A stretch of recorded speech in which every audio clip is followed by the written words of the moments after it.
producer, but I don't see her anywhere. Kitty, you made it! Oh wow, I made it to what? To the best experience of your life. Come on inside. Come on. I don't want to. Come on, let's do it. Come. Not after last time. Okay, but what if I told you we're making perfume today?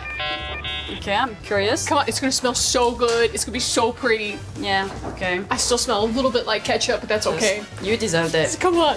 Kitty, what makes me so sad is that the EWC is eventually going to end. It's very sad indeed, but I am not sad about you going home. But I do want something to bring home with me to kind of remember our time together and all the fun things that we got to do. Oh yeah, we had so much fun. I want to create a scent that truly captures esports. What do you think of when you smell esports? Nothing really good, to be honest, like people sweating, being focused, keyboards that are not really clean. So yeah, that's what I think about. And that's exactly the scent that I want to capture. Why? Esports. Okay. Esports. I'm gonna start with the lavender one. Let's start with the base, okay? Lavender, what is Yeah. that? Are you kidding? Is that an NPC? It's not an NPC. It's like a flower. But I think that for my base, I've actually been able to take a gaming headset used by players and distill down a lot of the dandruff and head lice into this concoction. This shall be my base. Woo! Take a whiff. I think some of the lice are still moving around in there. I'm gonna put some vanilla in mine. Some what? Vanilla. Isn't that for eating? It's used for several things, you know? Do you know where you get vanilla? Yeah. You actually get from a beaver's butt. When beavers fart, they have vanilla. How do you come up with those things? I just really love beavers. I've managed to capture KC fans' blood, sweat, and tears. This is the blue wall in blue tear form. Oh my god. You're gonna get beat up after this. Not after they smell my perfume. You already made a disaster with that, so I'm gonna continue my beautiful perfume with, I think, some cassis. Chassis? Like a robot. No. Again, it's a fruit. It's a fruit? Yeah, you don't have that in America. It's fine. I got Cheetos. Yeah, I know. But for my next part, I actually got the finger gloves of players. And we're just gonna go ahead and add a little bit of sweat. Ew. That's atrocious. Yeah, but it was from Team Spirit. It smells like victory. It's not gonna bring victory into your life, trust me. I found one of the jerseys from the team that's gone to 23 back-to-back tournaments. So what this smells like is pure failure, desperation, and yet some resolve. Oh god. Overly why? Is it in? You can really smell the failure. I have it right in front of me. I managed to take one of the keyboards off the stage, and what I did was I removed all of the dead skin cells and food junk and crust, and I put it into this liquid form. But here's the thing, it is very potent, so we can only do... Oh, I missed. Oh god. Don't do it! Okay, I'm You're sorry. disgusting. I managed to take all of the Cheeto dust out of the controllers that were on the stage and create this. This couch cushion from one of the practice rooms. I heard that the players did not leave this baby for 24 hours straight. And so we got this beautiful essence. This is gonna be a fantastic perfume. I feel like we just gotta mix it up a little bit. Oh god. Smells amazing. You have no idea how I don't amazing wanna this know. smells. It smells like resolve. It smells like perseverance. It smells like desperation. It smells like esports. Don't put it near me. Just No. a little bit. No. Just, So, I promise. I Can you don't just want try? it. Just try. Oh! Ooh. It's disgusting. That'll come off. I promise. That'll. Oh god, don't touch me! Don't touch me! You're me off! Every day I come with her, every day she's something up.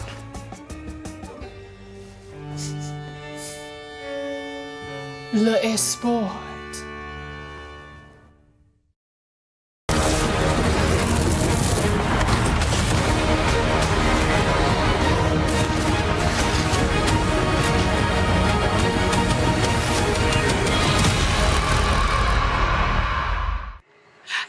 everyone, and welcome to the EWC Spotlight. I'm Aubley, and we are about to break down all of the fun things that we've just seen so far. And joining me today, I've got Glitter and CJ. CJ, did your mom write down your name twice on the birth certificate, or what happened? It wasn't too creative from me. It was CJ. It had a lot of underscores and stuff back in the day, and I thought, you know what, let's just whack another CJ on the end, and we'll call it a day. You didn't want to throw any combinations of numbers, or like the big X, little X? I thought I'd be more, progress. I don't know. It's just, it wasn't. Back in the day, everyone had the underscores, the XXs and stuff, and I thought, I'm better than that. I was probably 15 at the time, and I said, I'm more mature than anyone else. Right. So I'll go CJ. Not too creative, but it stuck. I love that. Where did Glitter Explosion come from? Or that's just how you entered into the world? I wish. That would be creative. My dad helped me come up with mine. Oh, that's so sweet. I actually love that for you.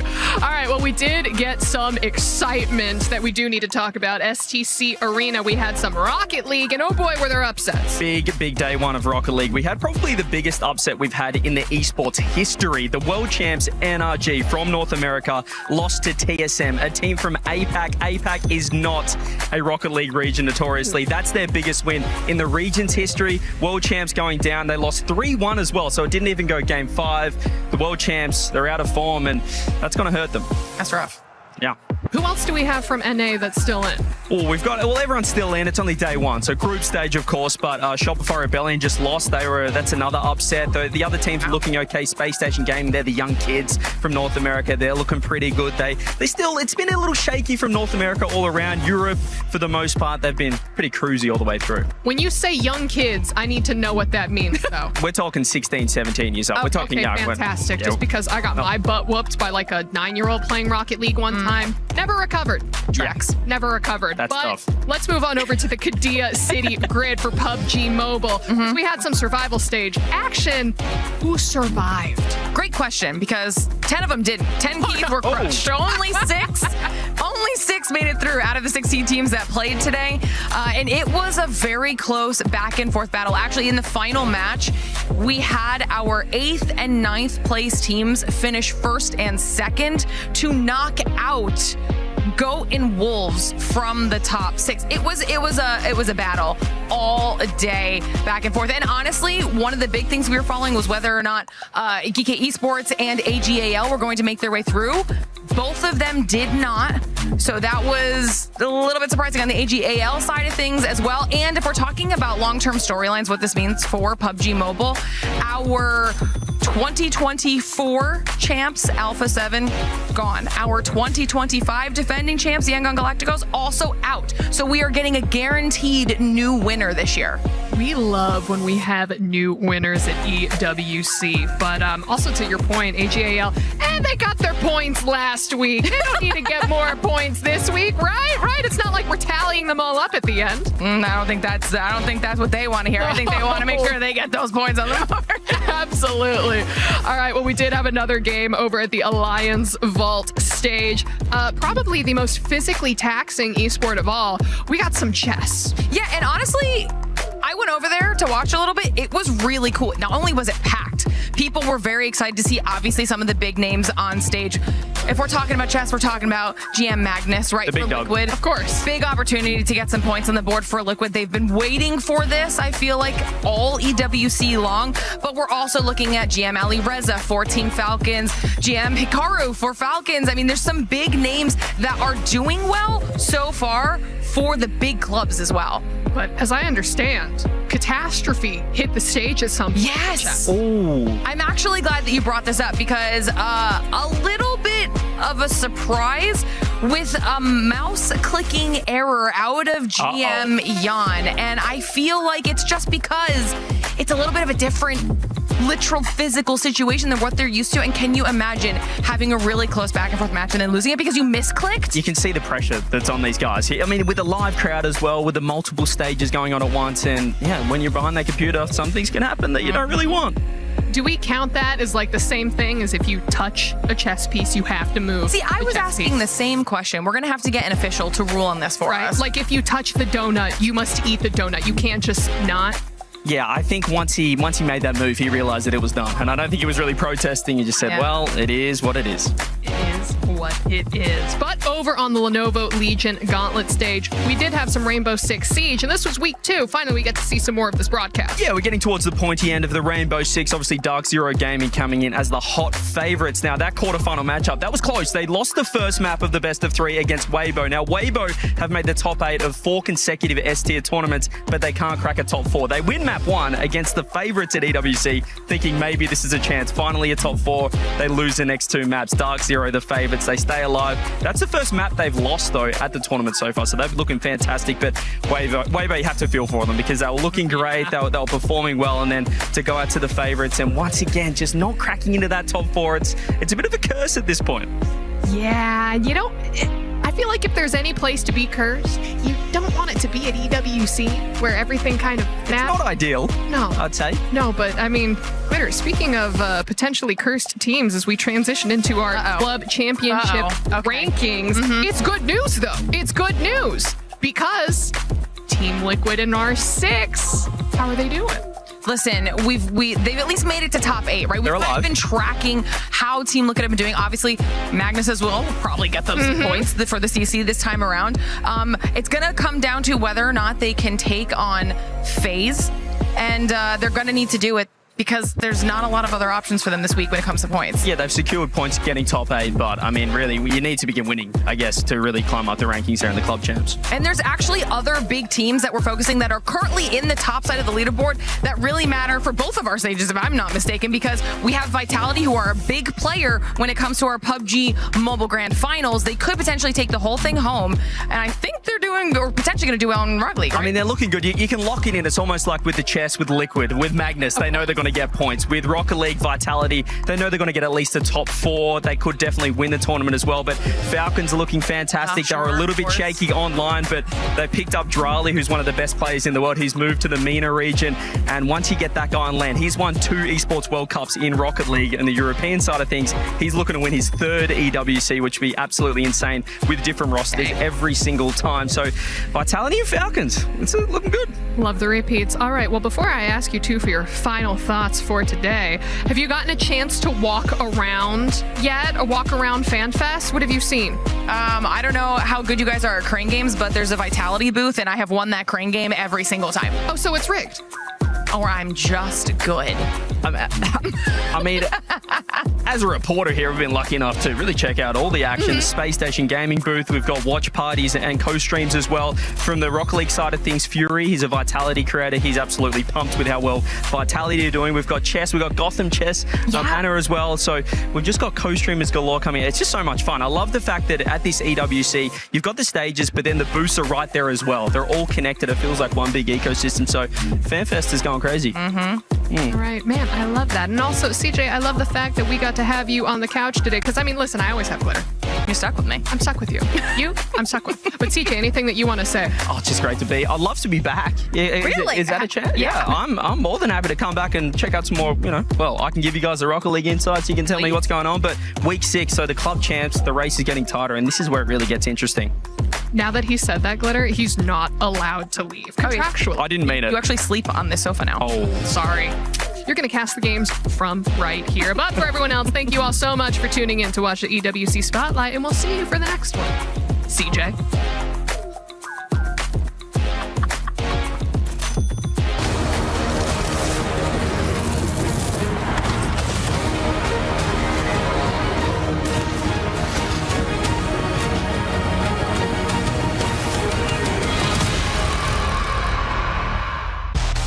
Chess returns to the Esports World Cup, and this time the road to the trophy starts before the group stage even begins. 16 players will battle for the title in Paris, where reigning champion Magnus Carlsen returns to defend his crown against the very best in the world. Every game is played with 10 minutes and no increments. Every second counts, and if a match ends level, an Armageddon decider will determine who moves on. But first, 8 players enter the play-ins. Every match is played over 2 games, and only 2 players will survive to complete the final field. They will join 14 18 players who have already qualified through the Speed Chess Championship and the Champions Chess Tour leaderboard, including defending champion Magnus Carlsen. Then comes the group stage. The 16 players will be split into 2 groups of 8, each competing in a double elimination bracket. Every match consists of 2 games, where every move can change the course of the tournament. Only the top 4 players from each group will reach the playoffs. From there is no second chance. The quarterfinals are played over 4 games per match. The semifinals raise the pressure with 6 games per match. And in the grand final, the 2 remaining players will fight for the title in a best-of-3 sets showdown.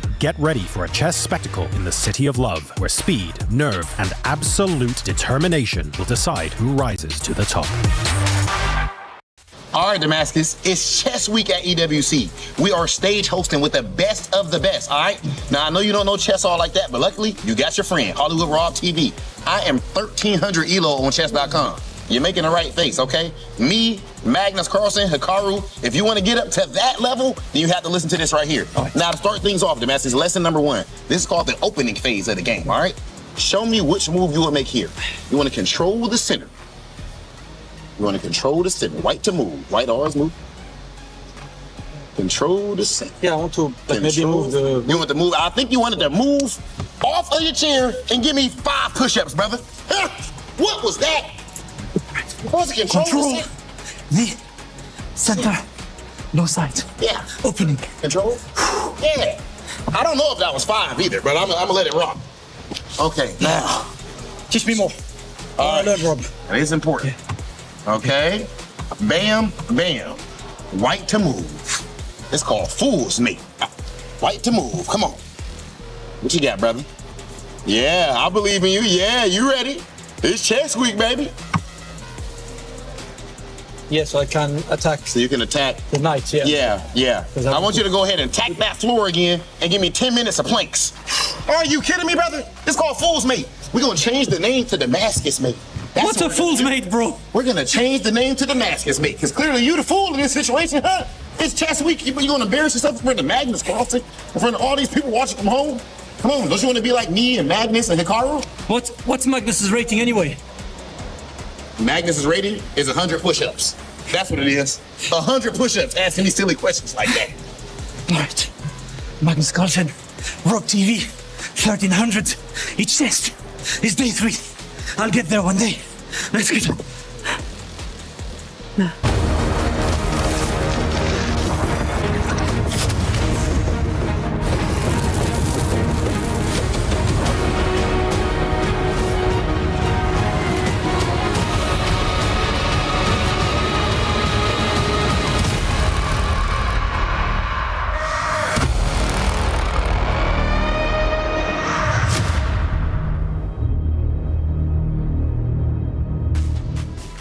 Welcome back, everybody, to the Esports World Cup in Paris, France. It's day 3 of chess. For some, they get the day off. For others, they've got to play for their tournament life. 8 keys are going to be crushed today. Our final 4 spots into the playoffs need to be earned. The question is, who's going to earn them? Well, it's up to the competitors to decide. Hey, welcome into the Allianz Vaults. I'm Taylor Reflections Noble, Nemo, and Anna Cramling. Good to see the both of you. Good morning. It's going to be a great day, Nemo. It's day 3.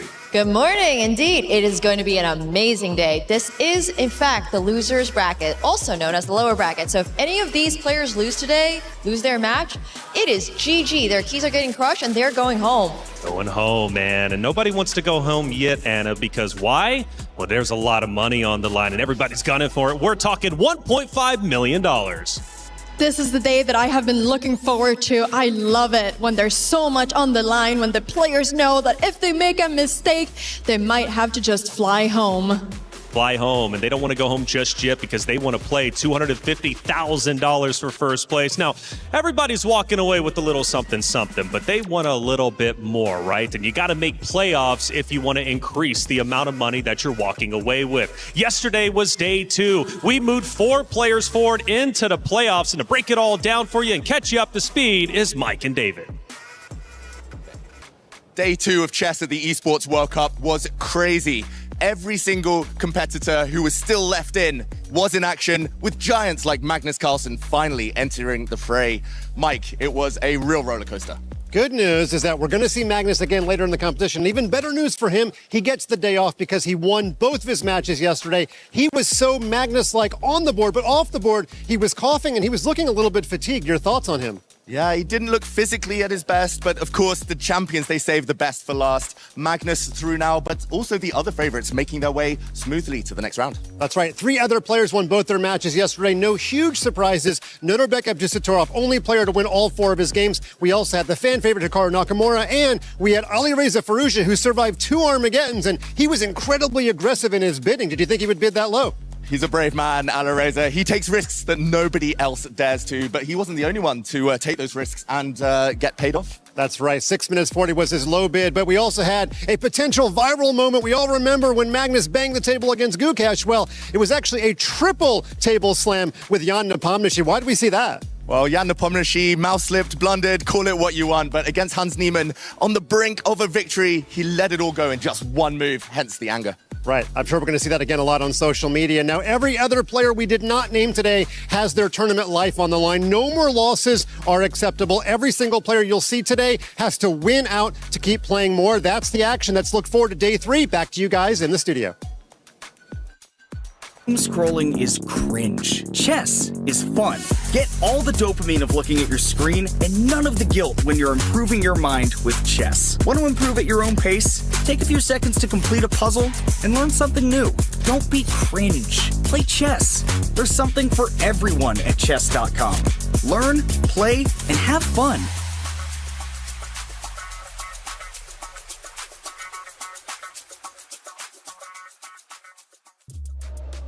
Thank you, Mike and David, for the recap. Yeah, Nemo, the emotions were sky high yesterday. The matches were incredibly tough. And for some tables, they got to look out because they got banged upon. It wasn't a nice sight, but you know what? It is the highest pressure, right? Being on the stage in front of the lights, in front of the audience, sometimes the pressure does get to you. Absolutely. I mean, look, we're all competitive here. I feel like we understand that sometimes emotions can definitely run a little hot, especially when it's something so crazy. I don't know if it was a misclick or if he maybe just miscalculated, but it was very unfortunate for Jan. However, we're going to see him later play against Andrei Stepenko, so it's not over for him yet. He still has a shot. He does need to win 2 matches in order to move on. That's right. Yeah, for those on the bottom, you know, some have to win 2, some have to win 1. We'll catch you up to speed with the schedule in just a little bit. But did you know we have 2 streams? This is just Stream A, but Stream B has been breaking down the action all tournament long, all the days, and they've been crushing it. Let's check in with Stream B with John and Zach.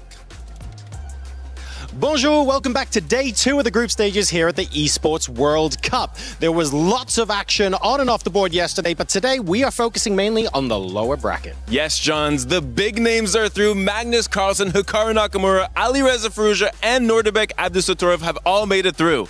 Now, from a club championship point of view, Team Falcons have 2 players through, which is critical, and AGAL are still alive in the competition, courtesy of Denis Lazovic after he faced Hikaru yesterday. Yesterday graced us with an absolute bombshell of a match between Jan Nepomniachtchi and Hans Niemann.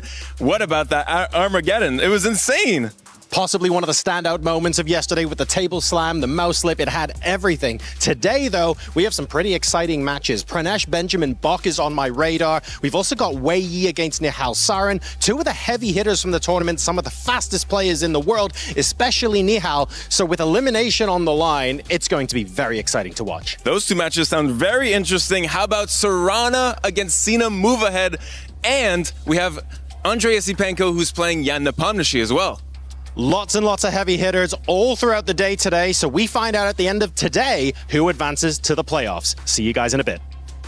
David and I have to pick 2 players who make it to the playoffs today. David Howell, do you want to go first? Oh, it's a tough one. After you, Tanya.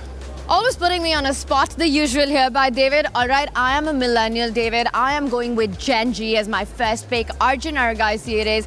I think his style lends himself for a deep run in this format. You know, his combative play, his attacking chess. It's fearless, it's entertaining for us and the fans. Oh, it's a good choice, Tanya. Very patriotic. Team India? He knows me well.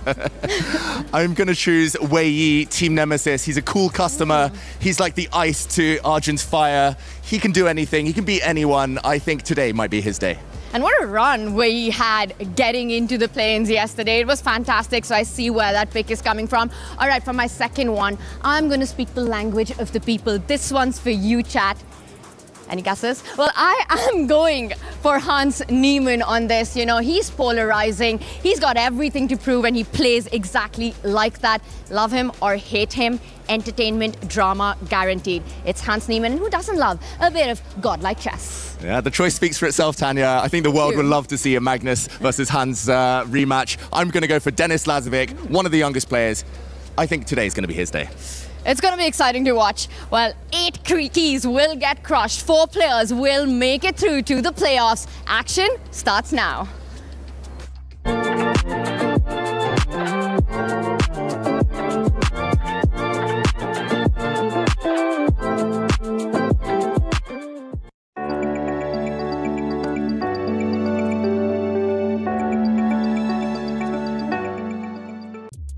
Thank you, everyone, for the updates, not only on StreamB, but also the favorites for today, because today is a big day. And what are we labeling it? It's our Crunchyroll story of the day. It's Judgment Day.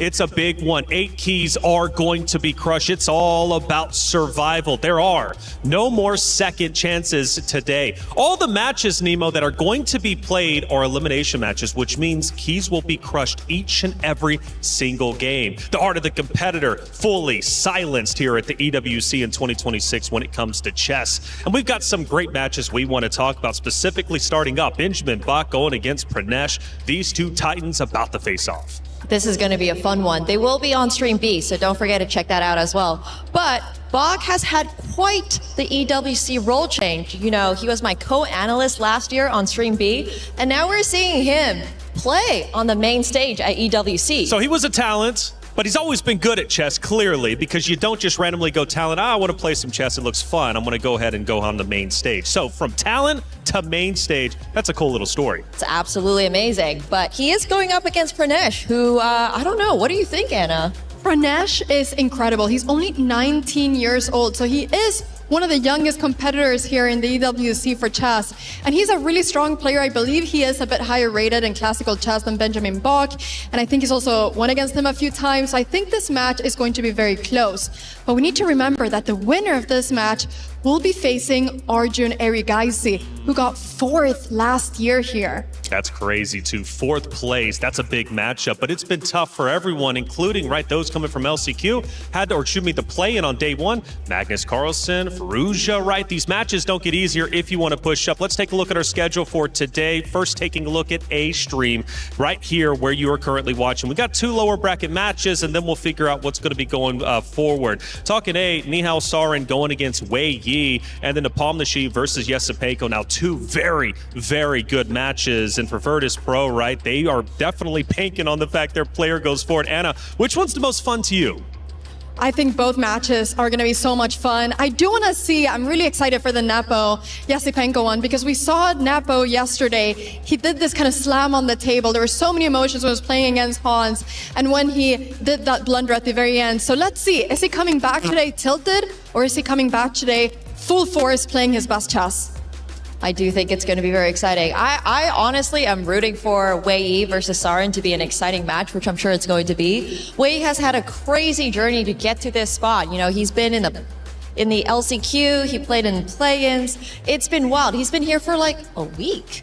You know, so yeah, he's probably warmed up, or maybe he's tired. Ooh, could be, right? The fatigue starts to hit, especially with multi-day events such as this. Let's take a look at Stream B's schedule. They're going to have 2 great matches as well. Pranesh Bach, which we just talked about a little bit, but Sarana going against Move Ahead. Now, that's going to be a fun one for Move Ahead, right? A younger player. You talked about 19 for Pranesh, right? I believe Move Ahead 16? 16 years old, and I mean, Move Ahead, he's just so strong. We saw yesterday, he missed a checkmate in 3 versus Denis Lazovic. So he was so close there to going through. And so, yeah, I think he's a super strong player. I'm very excited. Sarana also very strong. Absolutely. Almost, I mean, he had a fantastic match against Hikaru, so going to be a very fun match. Going to be fun indeed. Can the Young Guns hold their ground on the main stage? That's the big question we have, but of course, they're the ones who give us the answers. For the Club Championship update, it's getting close at the top. It really is. We're in week 6, and we need some updates via Trav for Club Championship update powered by Aramco. There's already 4 players into the playoffs of chess, and that is going to get valuable club championship points for their clubs. So far, it's Magnus Carlsen from Team Liquid, Ali Reza Farouja and Hikaru Nakamura for Team Falcons, and Nordabek Abdustatarov for Na'Vi. This is going to put them in a great position to go forward and try and overtake AGL, who at the moment sit on top of the leaderboard with 3,350 points. Focusing in a little bit more on AGL though, they've just been knocked out of PUBG Mobile yesterday and Rainbow Six Siege in the past week, so much pressure now lands on Denis Lazovic's shoulders. Going into today, he's got a long road cut out for him. Yesterday he lost to Hikaru Nakamura and forced into the lower bracket, which means he's going to have to get a win today, and it's make or break, otherwise he'll be going home and AGL's week will be over. Team Vitality are looking to mount a bit of a comeback as they're still looking very good in both PUBG Mobile and Rocket League this week. Just a few more points will get them right on Na'Vi and on Team Falcon's heels, so we'll see if they're able to do that this week. There's still so much more to go throughout chess and so many keys to be crushed throughout today, so stay tuned for more.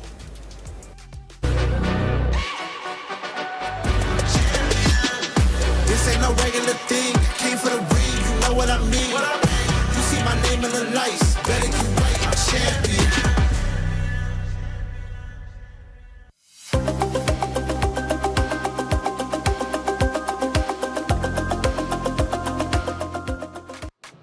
Thank you, Trav, for the update. When it comes to the club championship, plenty of orgs still represented. Some have already made it through, like Falcons, for example, with 2 of their players. Team Liquid looking solid. But for AGAL, Denis Lazovic, will he make it as well? He needs to, because Falcons are nipping on their heels when it comes to the top of the standings for the club championship points. For the players, though, they are ready to step onto that stage, and they're stepping off the bus. And John Sargent had a chance to catch up with some of them. All right, everybody, we got player arrivals now for today's edition of the Esports World Cup. And we have Nihal hopping off the bus. Nihal, how are you doing? How are you feeling today? I'm good. Thank you. You're good. Sleep well, getting ready for a very important match today, to be honest. Yeah. Go on. I'm definitely looking forward.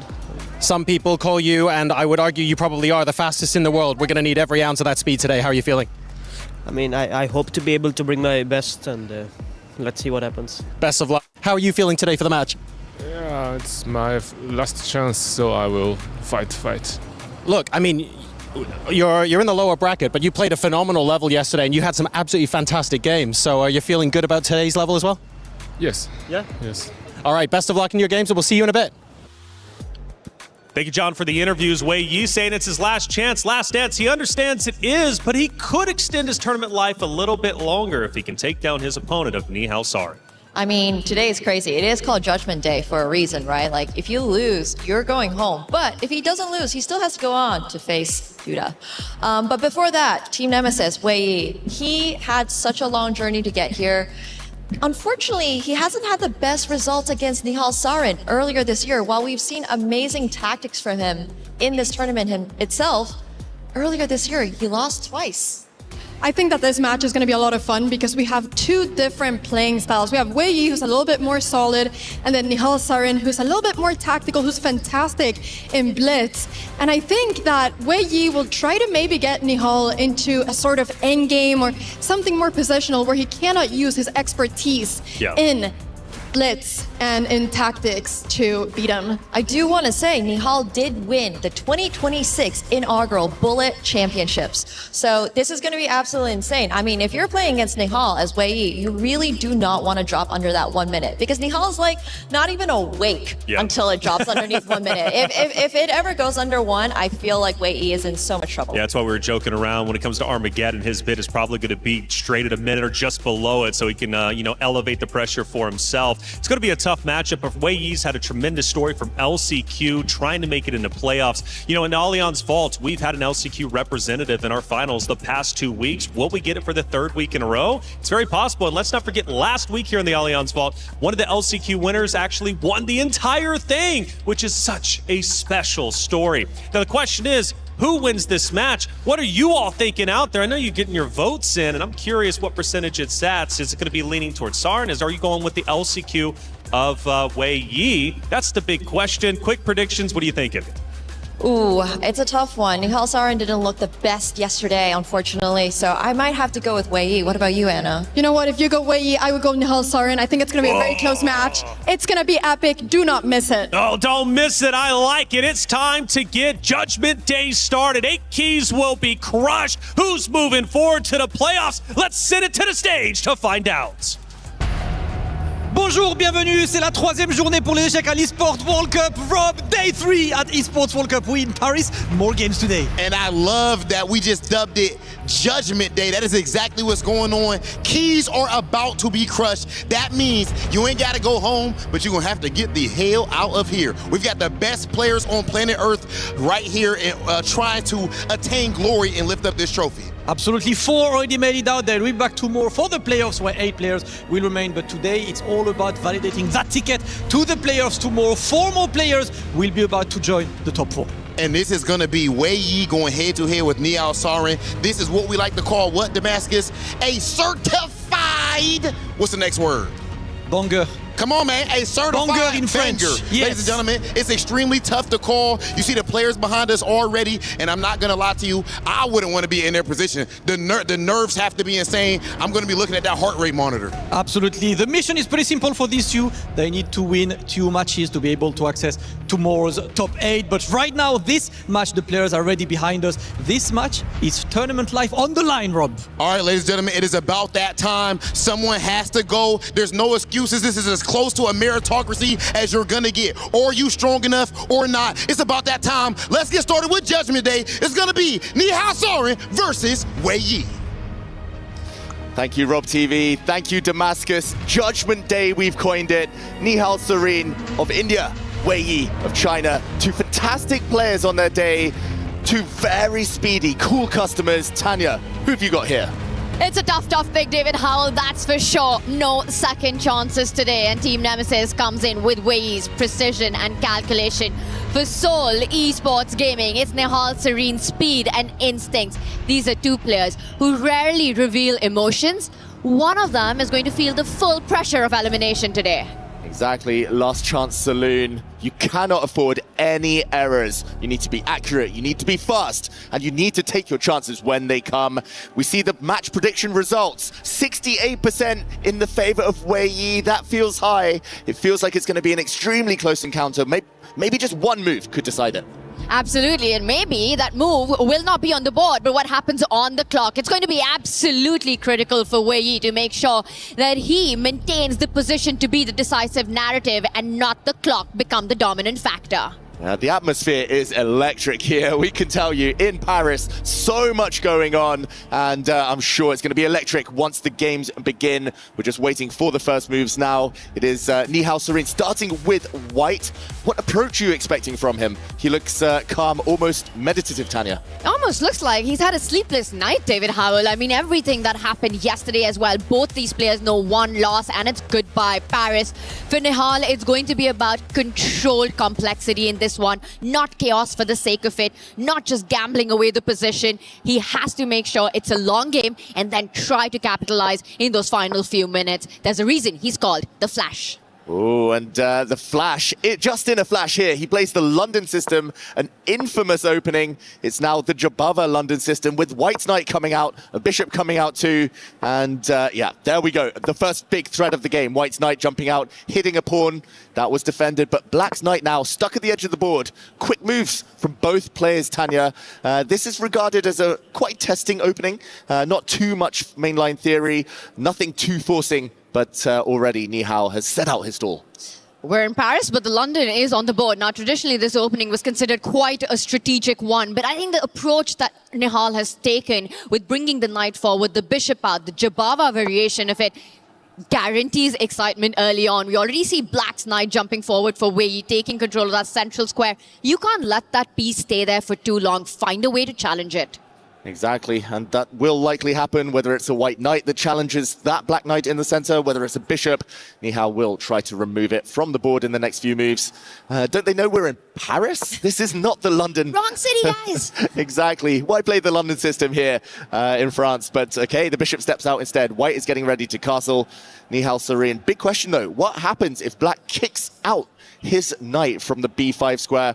I'm expecting a pawn to hit that knight, ask a big question. There we go. The knight goes back to the edge of the board, but maybe some checks available to the black queen now. Well, the white king is still in the center, so this is the moment if you want to create those activities, that initiative against it. You could come out with a check. You could also start targeting the b2 pawn with your queen. Just make sure Nihal doesn't get enough time to get the king to safety. Yeah, Wei Yi with black, maybe a small initiative for him. The eval bar shows for the first time that black might have a small advantage. That shows things could flow, things could change. I think if white gets one more move, castles, that could very well be reversed. Tanya, this might be the moment for Wei Yi to wake up and go for it. It feels like that, right? You've completed your development for the most part. Your king is safe. You've got that one move opportunity right now. I'm expecting the black queen to choose one of the two squares. It does go for a threat against that b2 pawn. So for now, Nihal cannot get his king to safety. He needs to spend one more move defending it. And I think meanwhile for Wei Yi, he has to find a way to strike in the center with either the c pawn moving forward or the e pawn. Exactly. Long-term, black will try and push some pawns to try and knock white off balance. In the meantime, the white queen defends that pawn, and Tanya, I'm expecting, as you say, to try and lengthen the diagonal of black's sleeping giant. The dark square bishop is fianchettoed on a nice diagonal. It would be great to open that up. First, more developing moves from both sides. From both sides, but I have to say it feels less harmonious for Nihal currently with the knight at the edge of the board. The rook hasn't made a single move. The queen coming in the way from connecting the two rooks for white on that home rank right now. Meanwhile, Wei Yi making his intentions clear. c5 is landing with the rook lined up against the white queen. Yeah, that one is not subtle. He is pretty much declaring his intentions next move, but very hard to stop. Almost a pre-move here for black to push that c-pawn forward, open up the rook that's just moved. Any rook that stares down your queen, you feel a bit uncomfortable, right? The white queen really misplaced, passive, defending just a mere pawn. He tries to build the solid London system pawn structure here, Nihal Sarin, but it feels like the opening has gone wrong for white. The one good news for white, a case to be made, is the time situation that we have. Just a few extra seconds. At least he's keeping the speed going right now. But David, completely agree. How is the queen getting out of the way? How is the white knight coming into the game? And look at that. We were talking about one central break. Wei Yi is saying, I'm going to keep my options flexible right now. We might even see the f-pawn move one step ahead, the e-pawn landing at the center. And this is Wei Yi just asking questions. The ball is in your court, Nihal. How do you improve your position? Yeah, very flexible. Wei Yi doesn't want to commit to a set plan here. He wants to ask Nihal exactly what he's doing next before going for a certain plan. Just to show the point of this last move, as Tanya mentions, maybe a black pawn will land on f6 and support a central thrust in the center. Tanya, that looks tempting. Meanwhile, Nihal pushes on the other side of the board. He's clamping down on black's c5 pawn break. That's not allowed anymore. It might be the other one we'll see. You have to find a way to open those diagonals, open those lines if you're playing with the black pieces right now for Wei Yi, a way into white's camp right now. And he instead just again delays that development, delays that break at the center. He reroutes his knight towards the center of the board. Also makes a lot of sense. That knight will hit the white bishop. Exactly, the knight might come for the bishop. The black pawn now released as well. Knight off the edge of the board is a good thing, but you can also start to chip away, erode the white pawn structure. Just as an aside here, it was actually the best move to sacrifice to blow open the position, according to the computer, but not found. The game goes on. And that's a tough one to find. You know, you're giving up your pawn. There are two ways to capture it. So fully understandable, because here it's not about being objectively the best, but practically the best, keeping the clock under control as well. And Wei Yi, once again, taking those fast decisions. He's the one who's up ahead on the clock now. The knight comes back, a5 a threat, knight e6 a threat on the board. Nihal Sarin needs to still find a plan. And there we go. Better late than never. He decides to remove black's best minor piece. We talked about how strong that black knight was on e4 in the center. That will be traded off. And a very healthy move there, it looks like, from Nihal. But maybe it would have been better to play this one about 6-7 moves ago. Well, did you say a strong knight on e4? Guess what? You can take one, but the other one is headed right there. A different path here. That knight eyeing that d6 central square to consolidate the stronghold on e4 right now. Knight to b5. You capture it. You open a deadly c line for Wei Yi with a big weakness on c3. Yeah, very interesting move. Creative stuff from Wei Yi there. And yeah, he wants those open lines. He wants some action. He doesn't mind about doubled pawns. That's less of a factor right now. I wouldn't be shocked to see all the knights leave the board in the near future. But Yeah, it's a really tense position right now. Still all 32 pieces on the board, and we've played 14 moves. Not a single trade, not a single capture has happened until this one. Knight takes knight. There was a big threat on that c3 pawn. No good way to defend it. We see one set of knights off the board. I'd be tempted to pick that up with the bishop and not destroy the pawn formation. Yeah, really surprising the way he thinks. We see he does capture with his bishop. No reason to double your own pawns there. The bishop quite strong in the center. I don't think we'll see Nihal rush this next decision. It's a big one. If he trades knights, as you say, Tanya, the black rook opens up. He retreats all the way back home, though.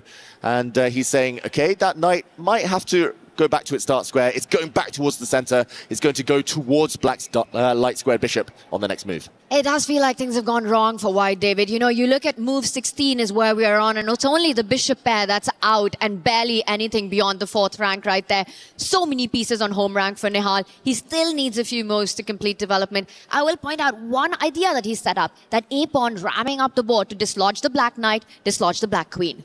Yeah, black's knight might be forced back, the queen being forced back. Normally, when your opponent has to start retreating, you feel that you are the one with the initiative, with the momentum on your side. So Wei Yi will try and stop that, maybe lash out himself, whether that's the black A-pawn, E-pawn. He goes for the central break. The position finally, Tanya, about to explode. He does it. Nihal was almost asking for this with all these retreating moves. Almost felt like passive play. Wei Yi beautifully coordinated pieces. The bishops, if they open up, that's not an ordinary bishop. That's going to be a sniper on the board. Oh, it will indeed. And Nihal now just needs to eliminate that pawn. That pawn push, too strong. Whether he takes it with his own pawn, there we go, or with the bishop. Maybe all roads lead to the same thing. But, okay, we're seeing some trades, some lines opening. The sniper bishop, the archer from afar, has been traded off. Neither side really controls the dark squares now. But as we said, the white knight coming towards the center could trade off for the black bishop if given the chance next move. And I'm also going to point out for Wei Yi, there is another break that Nihal always has to watch out for. The C-pawn moving forward, something we've been advocating for a while, is always in the air for now. Wei Yi consolidates the center further, brings his knight back. If there's a trade of bishop, he will take that square with his knight. The rook beautifully placed as well for a rook lift, eyeing the king side. Still looking really healthy for Wei Yi. Still very healthy. Evaluation bar says 0.0. Frustrating. It says it's totally level, but the position does have some imbalances. Tanya, who are you picking right now if you had to decide with the board clock situation? Putting me on the spot with the clocks the way they are. Wei Yi, almost an extra minute there. David, look at the way the pieces are. Each of Wei Yi's pieces better placed than Nihal's. I'm taking black for now. Exactly. And that's my point too. Like, black's position looks super healthy. Extra minute counts for a lot at this stage, although you are playing a speed demon like Nihal Serene. And, okay, a modest pawn push there, but it's not just black with the pawn breaks. White does have the C-pawn that can launch forward too. Black has the stronghold in the center. Maybe white is going to start challenging that. White's piece is passive. They need to come to life in the next few moves. And I'm also going to point out, even if all the minor pieces go off the board with just the majors left in the position, it is going to be Wei Yi with the more active queen and rooks right there, with the better pawn formation, with easier targets. So it's just going to be a really long game. And then that clock situation, the clock economy will matter. I love it. Clock economy. We saw some really ruthless flagging yesterday from the likes of Hikaru Nakamura. Often the clock has to be used as a weapon, but yeah, we'll see if that does come into play in this game, the first game of this match in the lower bracket. The rooks lined up. Nihal Serene taking a lot of time, it's got to be said, on this last move. He can improve the white queen. The white rooks need to get into the game at some point. He can maybe trade off the black bishop. Lots of options. He does press the dynamite button. C4 on the board. There's only so much suffering you can take in the position. You want to break out. You want to break free. You know, you need that space for your pieces to move ahead. And now the first big decision for Wei Yi, does he keep the tension? There is a threat on the board. That pawn was about to move forward with a fork. A decision needed to be made, and it's trade. The center has liquidated. The center is gone. White has a kingside pawn majority. There's 4 versus 3 on the right flank. It's 3 versus 2 in black's favor in terms of pawns on the left flank. So long term, that could be a role. And especially in rook end games, you see pawns racing down the board. For now, though, still a lot of tension. Wei Yi's position still looks beautiful, but if there's nothing to do next, White's pieces will start improving, activating, mobilizing. what to do with Black's pieces. It almost feels like Wei has maximized everything, and what's next is the big question. But for Nihal, the plan's clear. Now that this bishop that he's beautifully placed on c4, there is a tender spot next to the Black King, that f7 pawn. Wei needs to watch out for a queen and a bishop battery in the future being set up. I'm also expecting, given a chance, Nihal will happily trade off his knight for the bishop.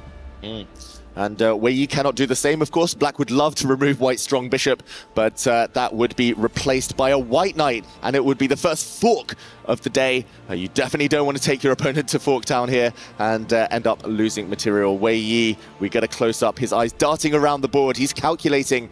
It looks like he's mainly there we go, looking towards the center of the board where the action is happening. Light squared bishops traded off, makes a lot of sense. Black's rook, very strong in that central square. We're not giving Nihal the opportunity to trade his bishop for the knight right now, so the material remains in a balance. The piece dynamics, it's now a knight versus knight. The rooks finally get connected for Nihal, and I have to say it feels like the worst is over for Nihal. It feels like it's gravitating slowly towards equality. White's queen finally off the back rank. It's been itching to advance for the last 10-15 moves. The white rooks are just a couple of moves away as well from challenging in the center, where he still wants to make the most of his slightly more active pieces, so he chips away at White's pawn structure. But I think you're already looking to the future, Tanya, and you're seeing more exchanges, a bit more safety for Nihal, and clocks a level as well. And more pieces coming off the board really soon. But the first decision, whose terms do you trade on in this position? Is White going to capture the pawn that's just moved forward, or will he allow Wei Yi to be the one to take by lining up the rook against the Black Queen currently? White Knight also needs to find itself in more active squares. It's the latter choice by Nihal. He does bring the rook in. We see a trade, 1 versus 2, but that pawn that Nihal has, it does stop Wei Yi's pawns from moving up the board. Yeah, pros and cons. It stops Black from advancing, but it is an isolated pawn. Could become a bit weak later. That's what Wei Yi will be hoping for. And I've got to say, Tanya, this is such a classic first game in a 2-game match. You know, Nihal didn't want to take too many risks. It's slow, it's steady. Both sides unsure of their risk appetite. Neither side really going for it yet. Although here, Wei Yi advancing his queen, a nice blockading square. Yeah, often these types of positions, they do come to life a bit later when the clocks tick down. We were talking earlier about that 1-minute mark. If it becomes bullet, this could really explode, and anything could happen. And I'd be scared for Wei Yi in that situation. It could spiral out of control after what we saw yesterday go down in Wei Yi versus Ali Reza right there. And that's got to be something that's haunting him. Nihal Sareen, I think one of his biggest strengths will be he will be relying on to get to those final few seconds. When it gets to a time scramble, few can take over Nihal right now. And that move makes this queen the most active piece. Black needs to watch out that diagonal. Exactly. That move showed the match strategy. Trading queens was probably fine as well, but Nihal saying, okay, I want this game to go on. I want it to go as long as possible for the clock to tick down. Still plenty of life left. The game's only just beginning. Nihal Sareen showing that this was his plan all along, just to keep the tension. Wei Yi's queen kicked away now from the center. Nihal, he has 1 rook that's sleeping. There we go. Activates, tries to trade off Black's super strong rook in the center. And those clocks, they keep ticking. Really nicely handled this one by Nihal. You know, he's just trading his worst placed pieces for Wei Yi's most active pieces. Now Wei Yi wants to capture that with the knight, centralizing it, also hitting the weakness that you earlier highlighted for Nihal, David, in that position. We might see the knight jump forward, the knight and queen hitting that pawn, which has just moved ahead. Ooh, and the minority attack, that 1 pawn that we said was isolated, it is undermining 2 pawns now. Black is the one going to be left with a lone isolated pawn on that flank. Yes, it'll be a pass pawn, but still far away from promotion. That's a target. Suddenly, I really like Nihal's chances. White's king, super safe with 4 pawns around it. Black's king, maybe slightly more airy. It's very small factors right now, Tanya, but they could begin to add up. It definitely feels like Wei Yi losing his time advantage is also losing the thread of the game, as the white queen now looking very active. And as we see the clocks reach the 2-minute mark, this is what Nihal does. He keeps the threats going, he keeps the tricks coming, he keeps asking questions and makes those move really quickly. Watch out, the Black Queen needs to stay connected to the rook. That pawn had to be defended. Might be time to start pushing Wei Yi's queen away. But first, Nihal goes back with his own queen, hitting that knight. I'm expecting either a rook to move forward or the white knight to jump ahead to hit the Black Queen. Yeah, that white knight has a beautiful central outpost in the center. And yeah, that black knight, a bit less stable. Black's queen forced all the way back. It definitely feels like the flow is in Nihal's favor here. Wei Yi, it feels like he's just trying to tie up his own pieces and knots. The Black Queen runs away. The first big mistake, and Nihal now, after this question mark move, can jump his own knight out of the way. Discovered attack against Black's piece in the center. He goes one way. There was actually an even better move. Let's show it quickly. Nihal could have obtained a huge advantage by not going left, but by going right to F5, again threatening some forks. And here, rook to E5 would not have been possible. Let's show the difference. Rook takes knight, and we would have seen a potential queen sacrifice and a fork to end this variation. Let's go back to the game, though. Still looking good for Nihal Sarin, but it could have been even better. Absolutely, and I think Nihal completely realized that. He set himself up for a repetition, but Wei said, no way, Nihal. He denied that, and now he's back in the game. All the problems with the forks have been solved with Wei regrouping his pieces. What a missed opportunity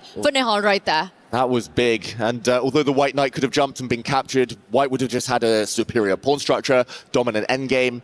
Yeah, now suddenly it's Nihal down 10 seconds, and I can't help but look at the clock. It feels like one of those super close games. It will be decided by the finest of margins. I think actually, despite the fact it's roughly level, a draw may be the least likely result right now. I completely agree with that, David. I think we're heading into decisive territory here. An attack on that B6 weakness that you have, the lone pawn. And where he says, I'm going for counterplay. You take that pawn, you lose your rook on the first rank. The rook will line up against the white queen. Of course, Nihal spots the tactic. He comes back, consolidates the center.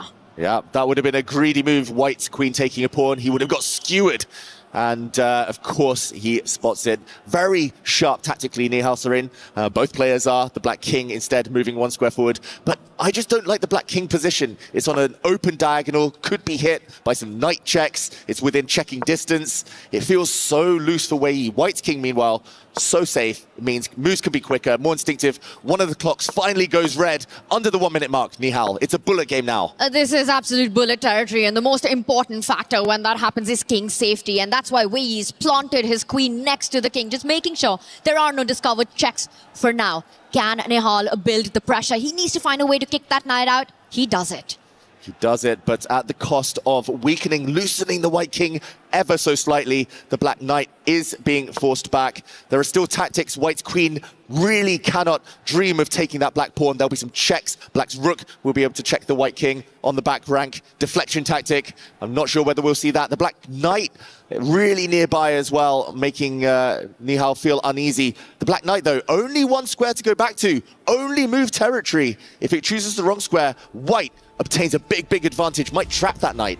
He does it, he goes the wrong way, and Nihal does not pause. He could have won that knight in one move by pushing his pawn, but instead he gets greedy at the wrong moment. Oh, we're seeing the mistakes creep into both players and their moves now. That knight would have been trapped by pawn to g4, but white now still with a big advantage. Nihal, extra pawn, more centralization. The black king lined up on the diagonal, way in big trouble, but with 10 extra seconds, Tanya. And Nihal with 20 seconds on the clock, and he can watch this, or are we heading for more blunders in this game? The queen and the knight lined up against the white black king right now.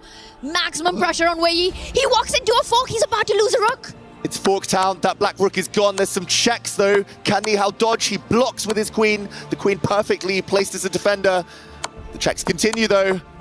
Oh, 10 seconds for Nihal. He's got an extra rook. Surely he should win this. He should, but there is no should when you're down to 7 seconds on the clock. Wei Yi is playing the flagging game, and just like that, Nihal blunders, and he's right back.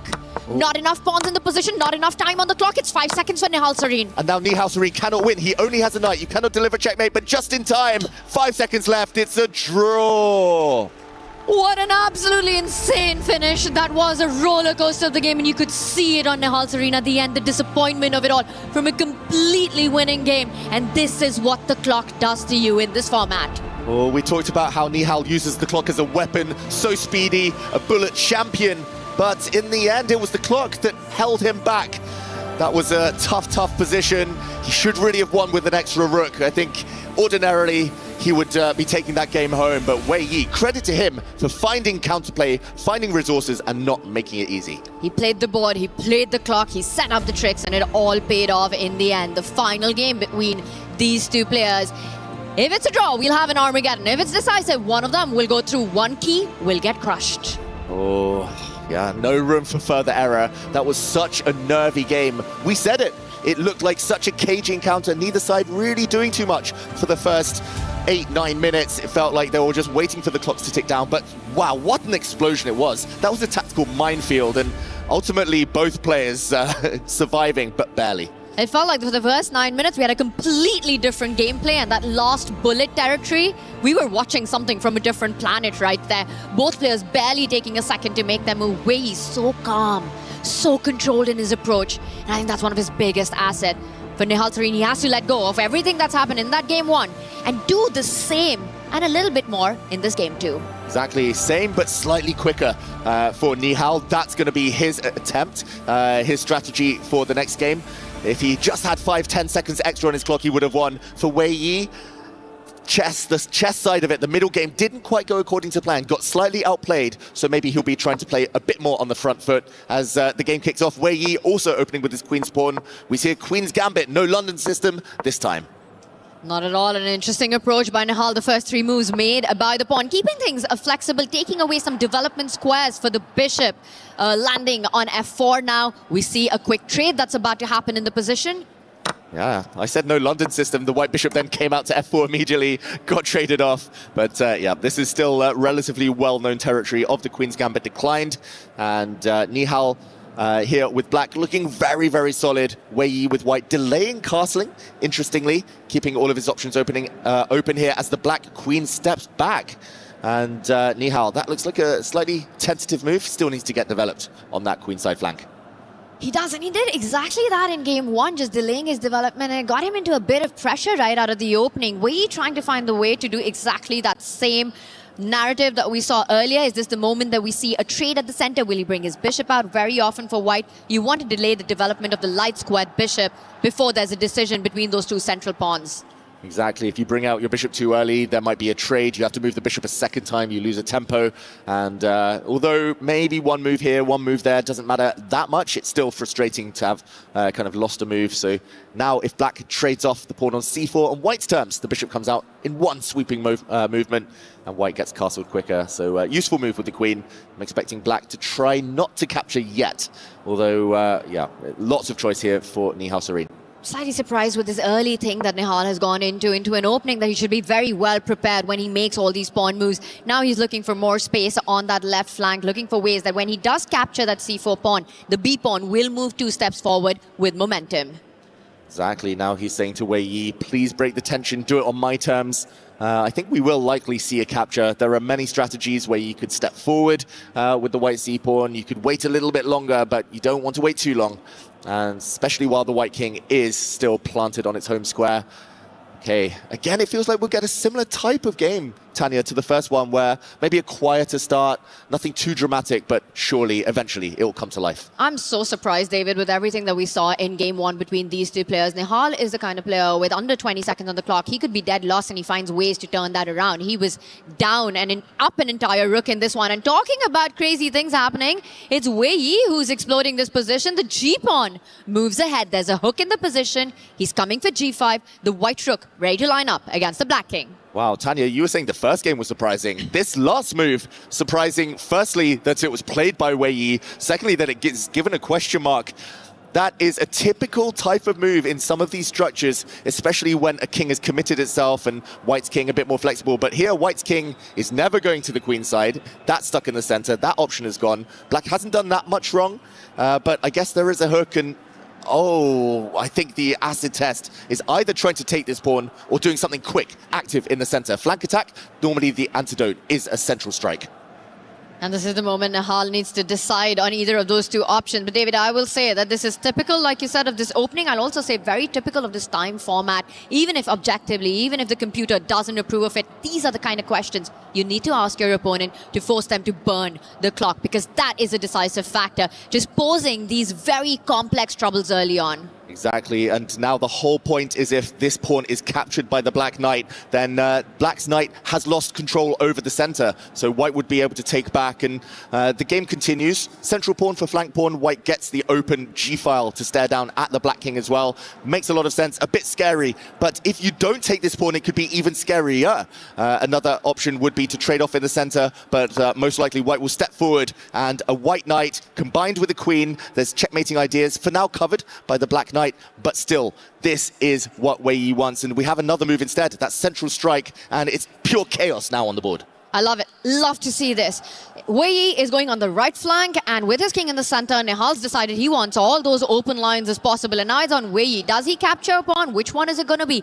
Either ways, black gets activity against the white king, who reaches first to the party.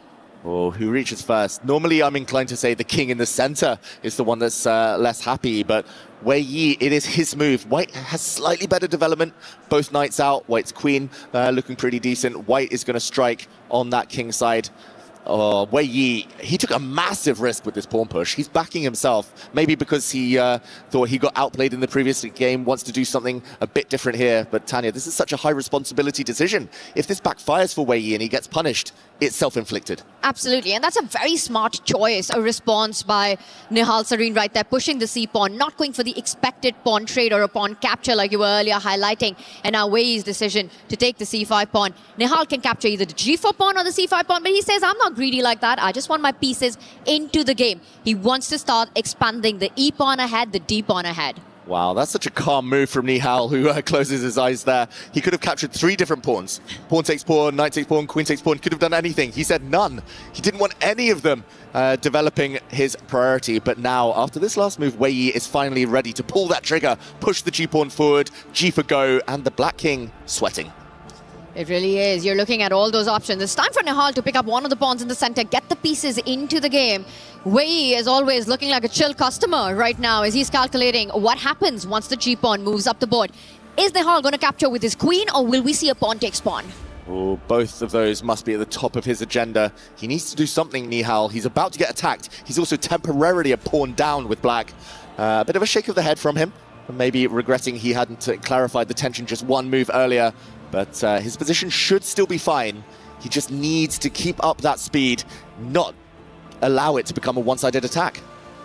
And it could very well become a one-sided attack. We're talking about the g-pawn moving forward for Wei Yi. He could reinforce that with the h-pawn moving ahead first, and that comes with that much more firepower once g5 does arrive. It is big pressure on Nihal Sarin, who's down by a minute on the clock. Yeah, it's very hard here for black. The worst placed piece is probably the black light squared bishop. That's often the case in the queen's gambit. Black's bishop still at home, still asleep. That blocks in a rook. And until you solve the problem of those two pieces, you're essentially fighting one or two of your army down. And right now, Wei Yi's activated almost everything. White's bishop is about to come to life as well. It definitely feels like this is the first critical position Nihal needs to come up with something clever. Critical on the board and in his mind as well, because he's got to be kicking himself with what a let go of an opportunity it was in round 1, and he finds himself in big trouble under big pressure on that G line right out of the opening in game 2. Yeah, he should be 1 point up on kind of 1 foot in that next round, but instead it's level footing. He could be about to be leaving Paris if Nihal doesn't speed up, doesn't find a good move here. Maybe the most logical would be to trade off those pawns. There's been too much tension. Too much has been kind of hanging in the air there, especially lower on time now, Nihal, by 2 minutes. You need to clarify things, simplify things, make your next few moves easier, trade off pawns. Just decide. It has to be one of the white pawns on the c-file, those double pawns that's captured. He takes with the queen instead. That's fine too, but it took a bit too long. And how much of a problem is that going to be for Nihal? It was a critical moment with so much pressure on him right now. And for Wei Yi, will he go direct? Will he push the g-pawn? Or will he make it even more troublesome by first advancing the pawn next to it and then threatening a very deadly blow on that knight on the king side? Nihal Sarin has to be calculating all of that because he is down by about 2 minutes on the clock as well. David, h4 or g5? One of these two moves is about to happen. Definitely, Tanya. Especially, he said G, why not say H as well? And the one move I'm not expecting is a trade of pawns in the center. That would just allow the black knight to recapture. Pieces would come off the board. That's not why he played G4. And there we go. He pushes 1 square further. He's all in on the attack. G5 and we live, and I'm expecting him to counter Nihal's idea. If he captures that pawn with his rook, he just makes sure that Nihal's pawn in the center is paralyzed, the X-rayed by the rook in G5, hitting that queen and also eyeballing the black king on the G line. Makes a lot of sense there. Normally you would want to maybe take with the knight, but that would have given black a lot more options. This 5th rank, this lateral pin, really nice. Kind of freezes black somewhat. And here, how is Nihal going to continue his development? How's he going to wake up those sleeping black pieces? The queen vulnerable, so much on the to-do list, but so little time. We see there Wei Yi with 94.6% accuracy in a crazy position like this. Very impressive. Super impressive.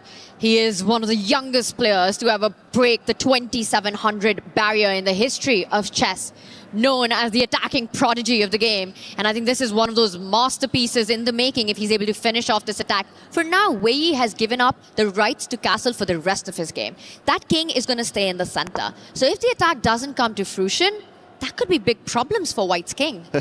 Castling is overrated anyway. Castling is so last year, out of fashion, out of vogue. But okay, the black queen goes back. That's not a pawn sacrifice. If White takes everything on the d5 square, captures a pawn, takes with his knight, at the end, the black knight would leap forward, come to b4 with a fork. The last thing White wants to do here is to open up black's bishop. So just to put this on the board, this is not a sacrifice. If there's a capture, yet another capture, this would be a huge mistake, a blunder, and at the end of the day, a fork. And we've seen forks in this in the first game. This would be something to avoid for Wei Yi. That explains his last move as well. Pawn to a3, covers the b4 square, no more knight jumps. That is full board awareness. It just felt like all the action was happening on the right flank and you're focusing on Nihal's king, you're focusing on how do I get my other rook on that G line, but no, that's not Wei Yi. He sees the entire board and pieces it together. He now puts pressure on that central d5 pawn. Notice how every move has come in with a threat.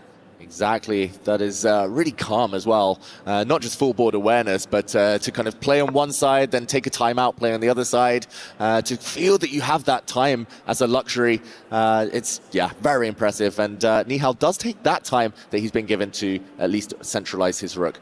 It does feel like this is hanging in the balance. I do worry about the clock, just based on what we saw in the first game from Nihal Sarin, but for now, things are still under control.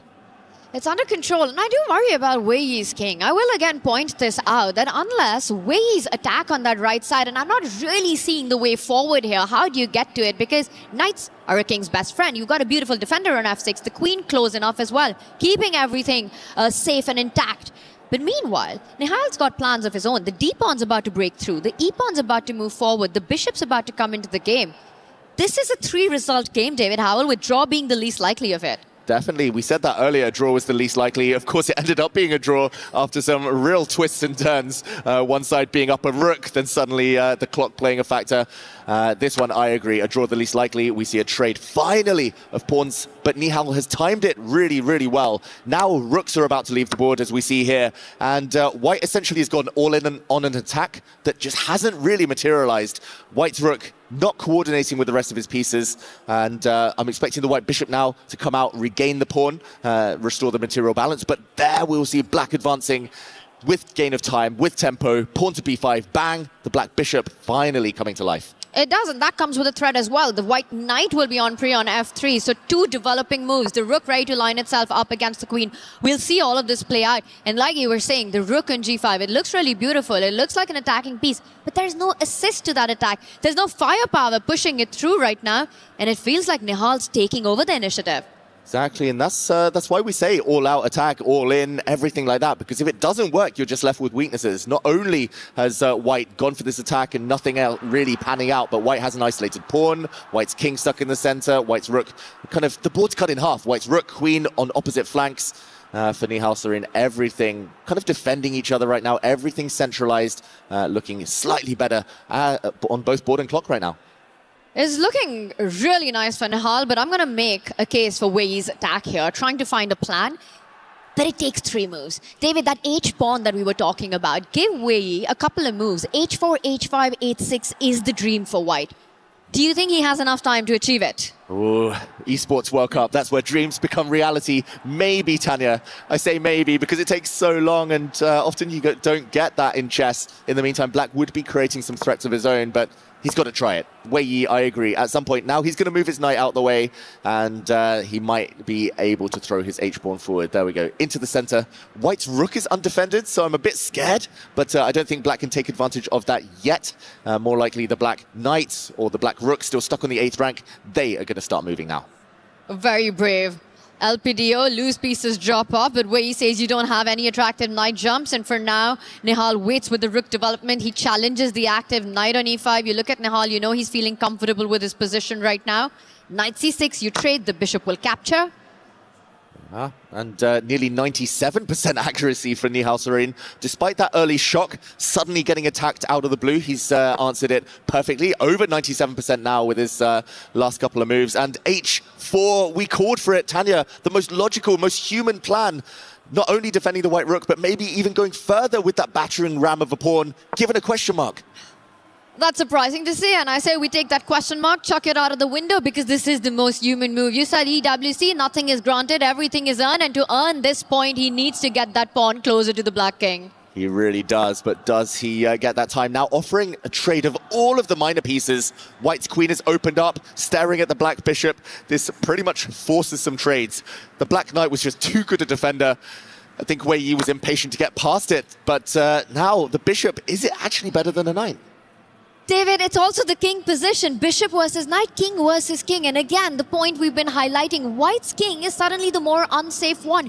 Even if you trade the last set of minor pieces, it will be the black queen that's ready to seize the C open line coming in with some checks. This is advantage black. Definitely. In major piece endgames, heavy pieces here, queens and rooks, it's all about king safety. Black simply has more shelter. 3 pawns in front of the king. Given a question mark, I agree, Tanya, maybe the queen could have found a different path in, but here it is, teaming up with his rook, so a very natural move, and surely here, Wei Yi needs to get his king out of the center. Finally, shuffling across, he's going to try and castle by hand. He's going to try and pretend he castled by getting the king over, but not allowed. Queen into H2, swooping in. Access denied to do just that, David Howell. What a move this is, getting the queen closer to the king, also eyeballing that H4 pawn. Now the white king finds shelter at the center of the board.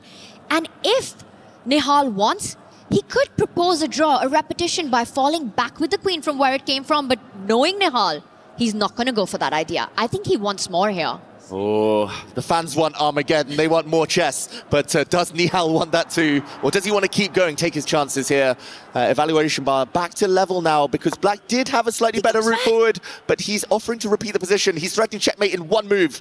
Queen coming down to D1 at the bottom of the board. The white king has to run. It has to run either up or down the board. Queen to D1 will be game over. If Wei Yi wants to take this to the Armageddon, he can just fall back where he comes from, and then the ball in Nihal's court. Looking at him, I feel like Armageddon is very likely, but Wei Yi is the one who gets ambitious here. Wow, it looked like he was swatting away a fly there on the camera, Wei Yi. Or maybe he's trying to G up the fans, but the position repeating. Second time we've seen this position. If the black queen goes back, Nihal is pretty much happy with the draw. Wei Yi, I think, here, draw makes a lot of sense for him with such a weak king. Could we be going the distance? Will we get more chess? Is this the end of this game? Very likely. You're talking about the weak king. Long term, your pawn's not doing amazing as well if you're Wei Yi. And we see that. Queen to H2. Get that queen back. And one more time, it will be game over. That will be a 3-4 repetition if Wei Yi falls back with the king. Oh, clockwise there, almost level as well. I think Wei Yi here just has to hedge his bet, say, my king's too open. That white king will not survive. And there we go. It is a third time. The position repeats. It's a draw. We go to Armageddon. It's an Armageddon. It goes down to the wire with both these players just pushing each other to their limits. What a battle this has been in these first two games that we've seen right now. And now it means for Nihal and Wei Yi, little time to reminiscence, little time to think about. They need to give in their clock bids. Exactly, they're bidding for time now. The lowest bid will get the black pieces in the next game. We'll get draw odds. So 2 results, a win or a draw, would get them through. Nihal, it feels like he was on the front foot towards the latter part of this game. He was definitely on the front foot in the first encounter today. Despite 2 draws, he might feel he's the better player right now. How risky does he go with his bid, Tanya? How low can you go is always the question with Armageddon. Anything below 7 minutes to get those black pieces is always a shocker for me, David. I'm expecting around a 7.5 to a 7.40 mark bid by Nihal, and similar for Wei Yi right now. You know, the funny part is for the first 2 games, both of us said draw is the least likely outcome, and that's the narrative the games took. So I'm not sure if our predictions mean anything at this point. Yeah, maybe that will make them braver and want the black pieces, want those draw odds. The fact that even crazy positions do seem to go towards a draw at 7.28.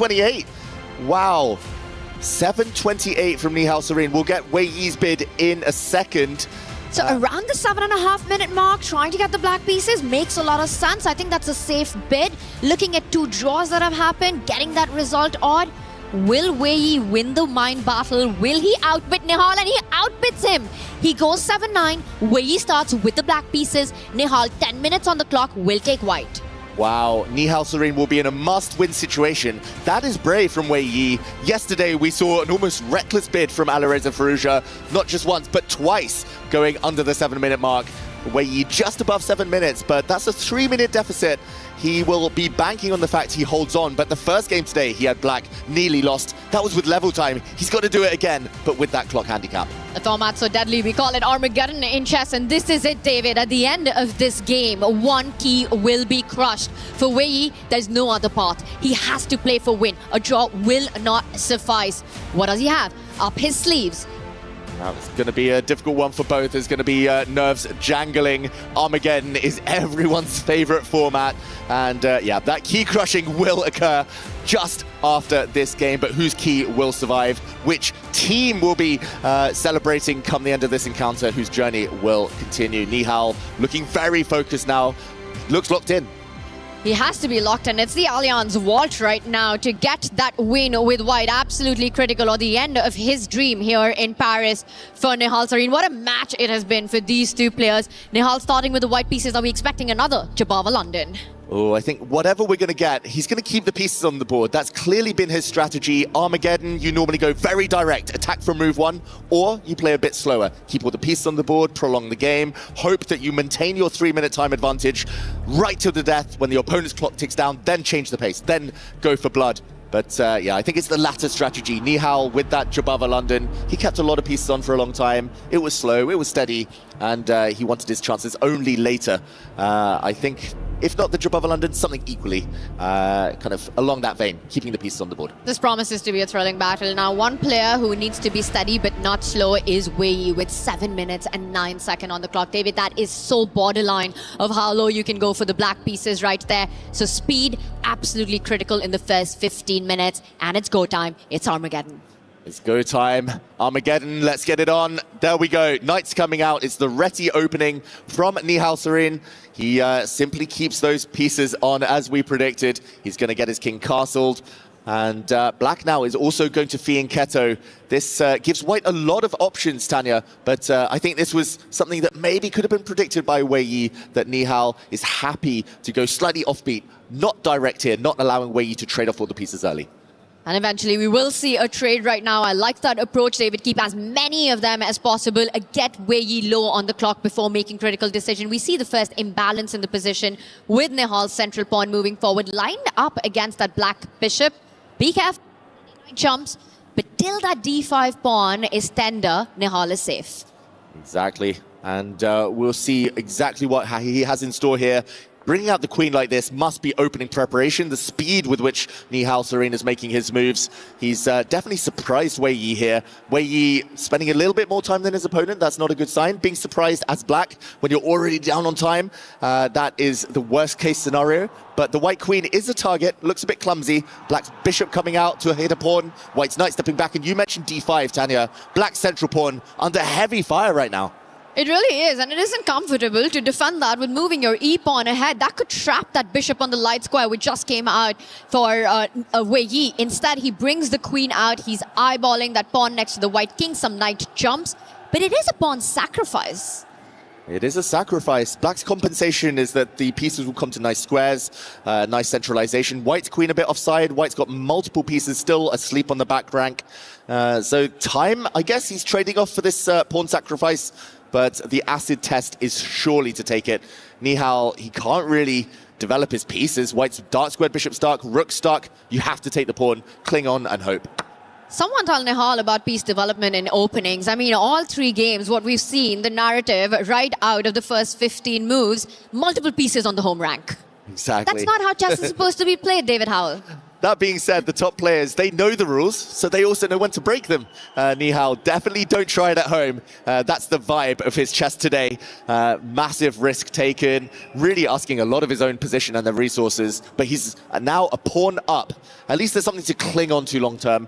Pressure's on Wei Yi on the clock, but also to justify that pawn sacrifice. One move that comes to mind, which has a very human approach, line up your rooks on the open lines. The C file I see the D file, which will come with a pin along that central line. Get that rook there. Again, clock such an important factor here. Wei Yi dropping below the 6-minute mark. He brings the rook from the edge to D8, threatening the e-pawn moving forward. You pin it and you win it. So Nihal needs to watch out. Yeah, something about that white rook in the center, the fact that it's undefended, he has to kind of protect it now, he has to get pieces out, and yeah, he has to walk a tightrope, it feels like, Nihal Sarin. Put pressure on the pinned piece, as they say. That D-file, massive tension and really awkward pin. What is he going to do to protect his rook? It's not a comfortable choice to make if you're Nihal Sarin right now. You can't fall back with the bishop. You can't move the other bishop to connect your two rooks because the B2 pawn, also soft in the position, will fall. With dire consequences, that one. Either you over-defend your bishop on D5, move that E pawn ahead, or move the C pawn ahead. Very tricky choice to make. Not that much time. And there we go, multi-purpose move. He blunts the black dart square bishop on the diagonal. The white queen now defends her rook in the center along another diagonal. Very, very healthy move, but black is so active, there might be tactics in the air. You're looking for them already. You're smelling tactics, and as does Wei Yi. He plants his bishop at the center, and that might look like a sacrifice, but it is a double exclam. That's a brilliancy, the first of this game right now. And the idea is if that white was to capture the bishop, you lose your own key of the position. Pawn takes bishop, rook takes bishop. Lots of weaknesses around the white king, and that D4 pawn hanging as well. Exactly, and suddenly the white king is a bit airy. The squares around it that look very, very tasty for black's pieces. This is a beautiful severance tactic, cutting the connection between the white rook and its bishop. Not just that, but you're forcing the hand because black is also threatening a pawn with a check.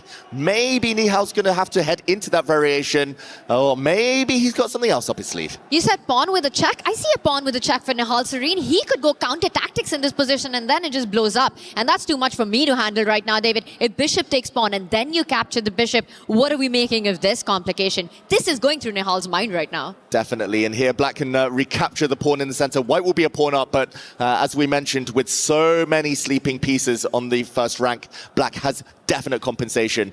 Just looking into the future, this might be something we see, and it will be black on the attack to justify the pawn sacrifice. Nihal, burning his time advantage, needs to move fast.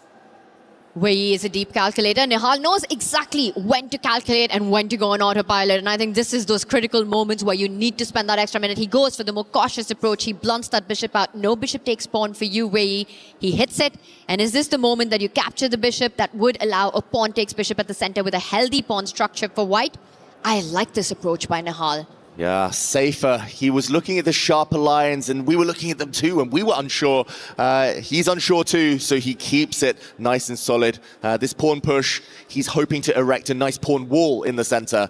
A bit of a blockade created on the dart squares. I still like Wei Yi's chances, to be honest, especially because the white king, so many weaknesses, holes around it, but the immediate damage has been averted, and the clocks continue to tick. Nihal is keeping the game alive. 1.5 minutes up. There we go. Bishops off the board. Opposite color bishops now. But can Wei Yi create any attack at all? And that damage is eternal. With the light square bishop gone, nobody is fighting for those squares if you're Wei Yi's king right now. So many pieces offside, the other side of the board as well for white currently. And for Nihal, that is big, big problem. Wei Yi doubles down on the D-file. He's threatening a central break right now. The E-pawn moving 2 steps forward. You're pinning the D4 pawn next. Pressure on Nihal. Yeah, huge, huge pressure. I wouldn't be surprised to see him over the next 2 or 3 moves kind of spend time, his kind of time in the bank here, invest it here and now, just to ensure survival. Because if you don't stop black's central pawn break, the e-pawn pushing forward, you might just get knocked out very, very quickly. All of black's pieces, this has been the theme of the day, Tanya, all of Wei Yi's pieces, active, centralized.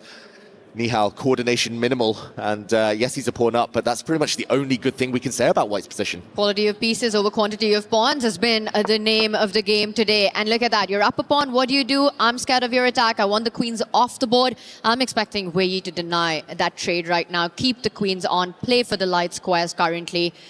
Getting the queens off will only give Nihal more room to breathe. Oh, he does it. He does it. This is the match situation, the Armageddon, and the draw odds playing a role. I think Wei Yi, on any other day, if he needed to win, would have kept the queens on. That was probably a better move. But he knows a draw is enough, so he gets the queens off. He's trying to regain his pawn, win back the pawn in the middle of the board. And he feels he's taking less risk here. Makes some sense due to the match situation. Very professional approach by Wei right there. Trailing the match, he would have never gone for this, but this Armageddon demands it. A draw with black means that Wei continues his path at the EWC. Now Nihal expanding with that pawn. He wants to try to hit the knight. The rook on A1, hitting the pawn on A7, but Wei's piece is beautifully placed to stop any potential threats. Yeah, all the light squares are covered right now. The light squares, if there's a blockade, you cannot bypass them. How are you ever going to win this game? If all the rooks come off, most likely a draw. Black doesn't rush to regain the pawn. A mysterious bishop move, hitting the white rook. That will likely be blocked by a pawn, and the bishop is going to go further back. I'm not exactly sure what he's trying to achieve here, Tanya, but at least he's trying to get some quick moves, and this was it. A discovered attack, the black rook suddenly on the 5th rank, hitting the white bishop. He got his own bishop out the way first, but this looks maybe a bit too flashy. And did he take enough time to calculate all of that? I do see the bar went up right after this decision, which means there are potential tactics in the position apart from obvious moves. Now, if Nihal picks up that bishop, that is exactly what Wei is hoping for in this position. But it smells like there's something deeper here. Will Nihal find it? Yeah, it's fascinating. Earlier, there was this weird bishop tension. White's bishop on d5, black's bishop on d4 next to each other. Now there's weird bishop tension again. Both bishops hanging. And most likely here, in order to win this game, Nihal needs to keep as many pieces on the board as possible. Most likely he moves or defends his bishop. More trades, that's more safety for Wei Yi. Closer to the draw and an Armageddon victory. I think he needs to move his bishop, Nihal Sarin. Absolutely. If you're looking for that win, you need to make a decision that doesn't trade that off. And I'm just looking, and he does exactly that. I'm also eyeing that rook at the center of the board, which can be hit with the c-pawn moving forward. You know, David, the reality is it doesn't have too many squares. It's getting kicked. The rook moves, mistake apparently, and suddenly Nihal with a big advantage. First big mistake of the game. He has to keep pushing those pawns. Black's pieces are so loose right now. It's the idea we were talking about when the b-pawn went up the board. You want to destabilize that knight. The white rook beautifully placed without making a single move in the game to pick up that a7 pawn next. Nihal's taking over in this endgame. It's taking over, and look at it, Nihal there on the camera, suddenly stretching. He's hitting the knight. Where does this knight go? If it steps back, then white's knight can start jumping forward as well, hitting the black rook. As we mentioned, the white rook is ready to swoop in and maybe creep in behind with some attacks, checks against the black king. Suddenly everything is hanging, and white can just consolidate. White can just hold the fort. 3 protected pawns about to go up in material, and black's rook is in no man's land, trapped behind enemy lines. He goes forward though, gets a question mark, but he's getting aggressive. Is Wei right now trying to get behind enemy lines on his term? I want to point out that suddenly Wei's king also has got the Swiss cheese right there with the black holes. Black holes that the bishop can come into, but more importantly, Tanya, huge move. The knight is trapped, nowhere to go. You can bring your bishop back and hit it, trap it. This is a huge advantage. You can also bring the bishop forward. So many nice options. He does find it, and here we go. Look at this, rook sacrifice, and the knight will survive, but suddenly Wei Yi losing on material. That is huge right now. And knight does jump in, hits that white rook. All you need to do is get it to safety. You could choose your own square. Nihal takes a breath. He knows he's so close to continuing his run right now. But he was up a rook in that game 1. And he knows it's not over till the last move isn't played against Wei Yi. Which square does he choose? I just think you can even grab that pawn, David. You can. Plenty of squares for the white rook to use right now. The most impressive thing for me here, Tanya, it's a critical moment. Both of these players' lives on the line. They could be leaving the Esports World Cup, but their heart rate's still pretty low. Wei Yi's has been rising. Nihal's down under the 80 mark, and he finds a great move. The white rook just cements everything. The pawns are protected. He covers the c4 pawn. Black's knight alone is not going to create enough damage. Black's bishop now cannot get greedy. Fantastic move there from Nihal Sarin. Absolutely. A controlled performance is this one on the heart rate as well. Such an invaluable skill asset to have in this format. Control on the nerves in the position. The bishop denied any activity. Where is Wei Yi going to find it? You could start jumping with your knight, hitting the white rook at that center of the board, but that's just a one mover. As long as Wei Yi's rook remains in his half of the board, I don't see any problem for Nihal. Exactly, and okay, he's banking everything on this pawn pushing forward.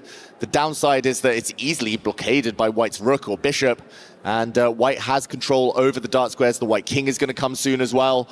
The black knight doesn't really have too many jumps if the white king is able to centralize itself. Wei Yi, he's banking everything on that pawn, Tanya, but it's not enough. You don't have any assists to get into that second rank. Now that the king has moved away from any potential future knight checks, the black knight can't even find itself on that central square. You would lose that pawn. Instead, Wei consolidates the right flank. No more advancement for you there, Nihal. He captures a massive diagonal on the board. Watch out for any back rank checks. Wow, Nihal Sarin's accuracy in this game, just incredible. Playing such fantastic moves, and he's really sped up as well. It feels like the danger has passed. Look at this, just everything defended, so professional. All the pawns protecting each other now. White's bishop controlling all the key squares. Black's knight, it looks nice, but it's trapped. It simply cannot move. And all he needs now, Nihal, is to find a second avenue of attack. He's material up.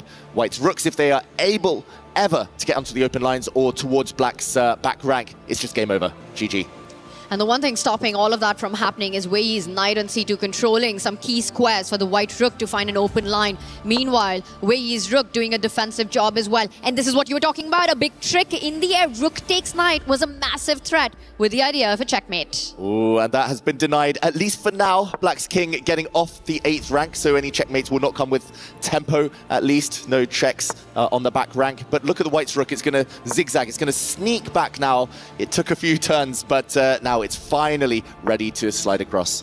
At some point, I'm also expecting Nihal to open a different avenue with a move like the g-pawn moving up the board to dislodge that black bishop from defending the central pawn. He's getting ready to do just that as Wei's rook finally steps up. That is denying a exchange sacrifice. White's rook cannot now take that black pawn, give some material back. He's just waiting though, and maybe now, if he wants to, now is the moment. He's going to be a pawn up with a dominant position. White's bishop way superior than the black knight. There we go, giving back some material to simplify this equation. The white rook is about to enter the 7th or the 8th ranks. Black is in so much trouble here. Wei down to the 1 minute mark.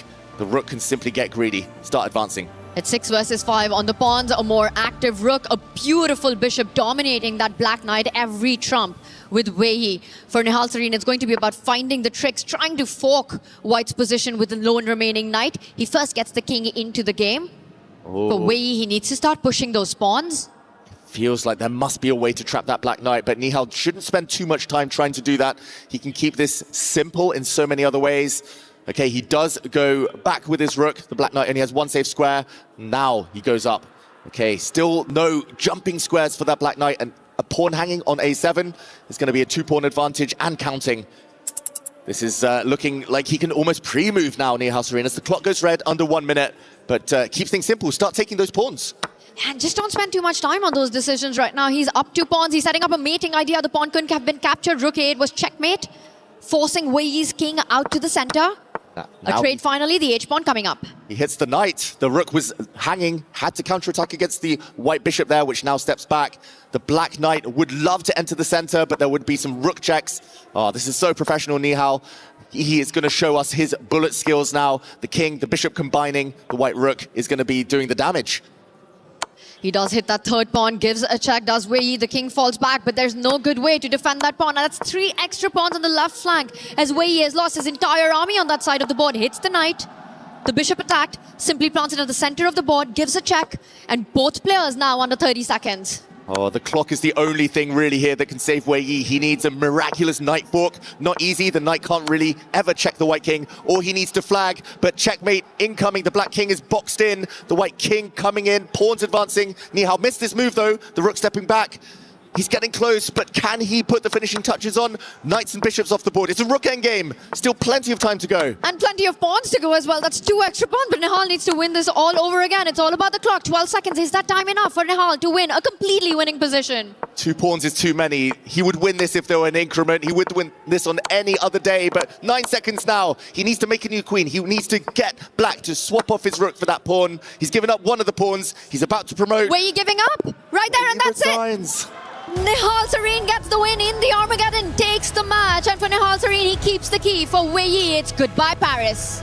Wei Yi, this is the end of the road, but Nihal Sarin, the man of the moment, the speed he showed there to turn things around. He was seconds behind on the clock. He was seconds up by the time the game ended, but more impressive was the endgame technique. Just fantastic stuff there, and it has to be said, Nihal in that game 1, so close to victory. For Wei Yi finding his way back into the match, but the Armageddon was where it settled. Both players really taking this one to the edge. What a hard-fought battle. and a soul-crushing win there for Nihal Sareen. Exactly, soul-crushing indeed. We have to say he did deserve it. Probably over the 3 games, he took his chance when it finally did come. But yeah, game 1, he could have ended it as well. And nice to see a handshake, great sportsmanship, a lot of respect between these two. And Wei Yi, we hope to see him back in future years, a fantastic warrior himself. But for now, this is the end. What a road it's been in Paris for Wei Yi, coming into the play-ins undefeated, finds himself in the group stage. Fantastic fight today as well. And this was where it was all decided at the end. Nihal Sareen putting the soul in survival there, gives those checks, but not enough. Nihal gets the win. And for more breakdown, we head to the stage.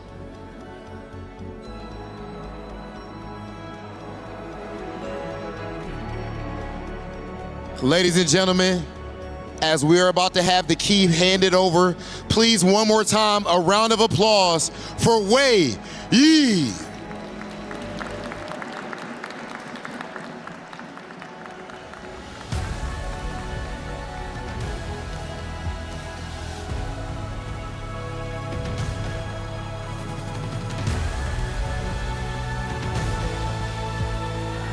Okay, ladies and gentlemen, officially the key handed over.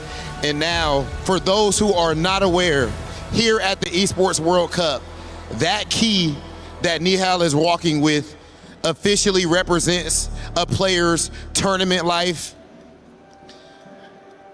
That represents a player's tournament life.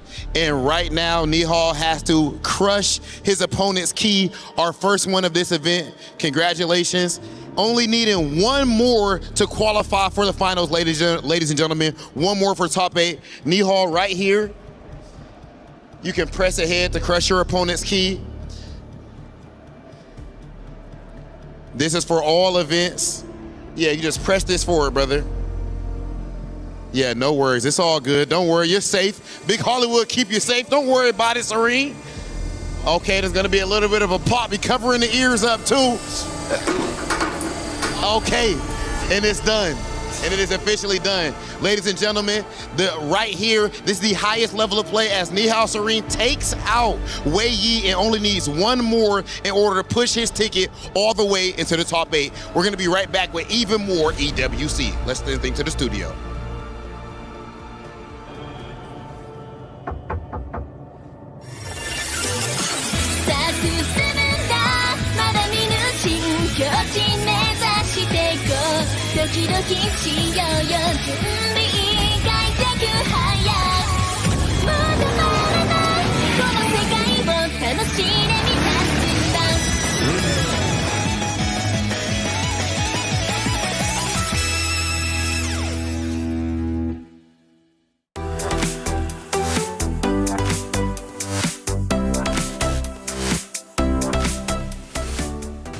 And the first official key has been crushed in day number 3, and Wei Yi is officially out of the tournament. But what a run he had from the play-ins into yesterday's competition to today. And man, I gotta say, it was a battle till the very end. And Mike, you are calling it probably the most exciting match out of the past 3 days. That's right. Nihal got to show his speed in the end, and he was actually a little bit unfortunate to even have to go to Armageddon. We're going to take a look at Game 1's missed opportunity in a moment, but Anna and I were joking. They need to put heart rate monitors on us. We've seen everything in the chess world, and we could not sit still watching that final match. Anna, what were your thoughts on that Armageddon? Absolutely. I mean, we were both glued to the screen. We couldn't believe what was happening. Nihal was having such a winning position for a long time, but the time was ticking, and the nerves were there, and what an epic finish it was. The only thing we were deprived of was Nihal pre-moving 32 moves in a row to do the king and rook mate. Wei Yi didn't make him do that, but other than that, that match had everything. Everything indeed, and history between the two, at least when it comes to their performance last year at EWC. They both made it to the to the main stage. Wei Yi walking away 9th through 12th. Nihal Sareen, though, getting 5th through 8th, and he's getting closer now, one match away from getting to that point. We're going to see him in just a little bit, but for Wei Yi, again, just to celebrate his accomplishments, to make it to this point, to make it to that stage, protecting his key as long as he did. I mean, and he had a phenomenal tournament. He absolutely did. I mean, he was looking unstoppable in the last chance qualifier. Wei Yi was just amazing. He's done a great tournament also versus Alireza Firouzja. It was such a close match. We know that Alireza is one of the favorites in the whole tournament. So Wei Yi should leave being very proud of himself. He's done a fantastic tournament. Absolutely phenomenal tournament indeed. But let's go back to game one, which really set the tone, honestly. And I think this was a moment, Anna, that you were particularly passionate about, and you pulled it out. What are we going to be discussing? I was very excited when I saw this on the screen because it looked as if Nihal was just able to win a piece. This was the moment. We see that the queen and the rook are both attacking the knight. And in that previous position, when the rook was in the center, White could have pushed the pawn, attacked the rook, and wait, this is a little bit later. But Nihal had a moment there where he really could have force the rook to move away from the protection of the knight. There we go. F4. The rook doesn't have any place to go. He's pushing the pawn 2 steps forward, attacking the rook. And no matter where the rook goes, the rook can be attacked again. And then the protection of the knight is gone. And Nihal would win a piece, which at that level would basically mean winning the game. I usually make a joke on my channel. You can't push your F-pawn without my written permission. But Anna, of course, you have my written permission. F4 deflects the rook away from the knight. And he would have saved himself about 30 minutes of heartache. But now he's a little bit more battle tested. The only thing that Nihal wasn't prepared for was crushing the key. He was apprehensive about pulling the levers. My hand going to get stuck in the machine? No, perfectly safe out there, I promise you. But I got to say, yeah, the key crushing is an exciting aspect of it, and he might have to get used to it because he might be crushing yet another key today. Now, for Wei Yi, again, we celebrate his accomplishments. He's been playing incredibly well. Unfortunately, his key has been crushed. However, it doesn't mean that we don't get a chance to catch up with him after that matchup. John Sargent sat down with them. Let's hear what Wei Yi had to say. Wei Yi, sorry to be talking to you under these circumstances. Please talk to us about that Armageddon game. When we saw Bishop takes d4, it looked like a really crazy middle game. Yes, I think it was like on my computer, but I'm not sure after e3. I think black should be okay, but I think maybe I went wrong after maybe after queen b3. Yeah, I think should be okay for me, but in a garden game, everything can happen, and yeah, maybe rook d7 was the mistake. After that, he played b4 and many accurate moves, and after that, yeah, I think I missed the move rook a4. After that, black was just lost. Now, towards the end of that game, yes, Nihal was winning, but at the same time, both of you were getting very, very low on the clock. We thought someone was going to flag, but you ended up resigning in the end. Do you think you might have been able to try something different to maybe try to flag him? Yes, maybe, but I think I didn't have too much experience on bullet games, so yeah, so maybe I should play more bullets. Yes, after this. Well, look, he's been crushed here at the EWC, but at the same time, it's been a very long tournament. You've gotten very far in it as well. Talk to us about your overall experience at this tournament. Yeah, I think it's even I'm out today, but I think it's really a special experience for me. And yeah, I really enjoyed the games, and yeah, in like LCQ and also in the main events. Thank you very much, Wei Yi. We look forward to seeing you again soon. Thank you. Thank you. Doom scrolling is cringe. Chess is fun. Get all the dopamine of looking at your screen and none of the guilt when you're improving your mind with chess. Want to improve at your own pace? Take a few seconds to complete a puzzle and learn something new. Don't be cringe. Play chess. There's something for everyone at chess.com. Learn, play, and have fun.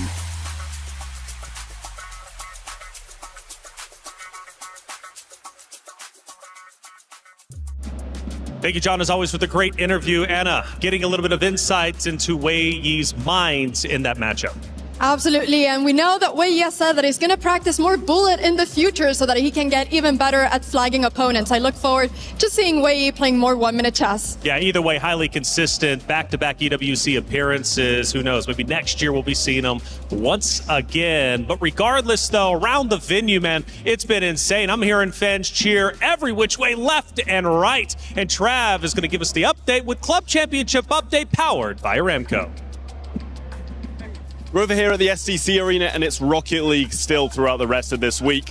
We just had a bit of a kind of rumble going on behind us because Falcons have managed to get a win on the board. Yeah. It might not mean too much leaderboard movement, but they're definitely catching up. Well, to be fair, it does put them 50 points behind AGAL, so considering some of the other games that are happening this week over for chess, and also the fact that they are now in that top 8 with an opportunity to catch even more points here on Rocket League, I think that is quite big for Falcons. This is exactly what they were hoping to get because they looked so strong as well doing this. Yeah, I will say as well, this puts a lot of pressure on Denis Lazovic over on our stage in chess as well, having to get some points on the board for AGL, or as they might just be caught by the end of this week.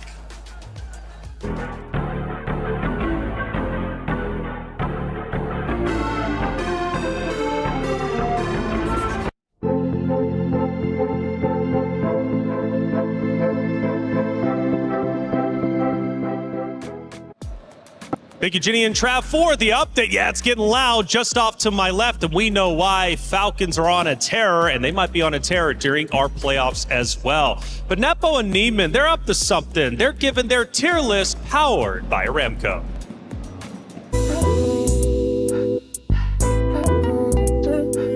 Hello, it's Jan Nepomniachtchi from Aurora Gaming. Hello, I'm Hans Niemann. I play for Godlike. Now we're going to do some blind rankings of the greatest chess players. No one else but Bobby Fischer.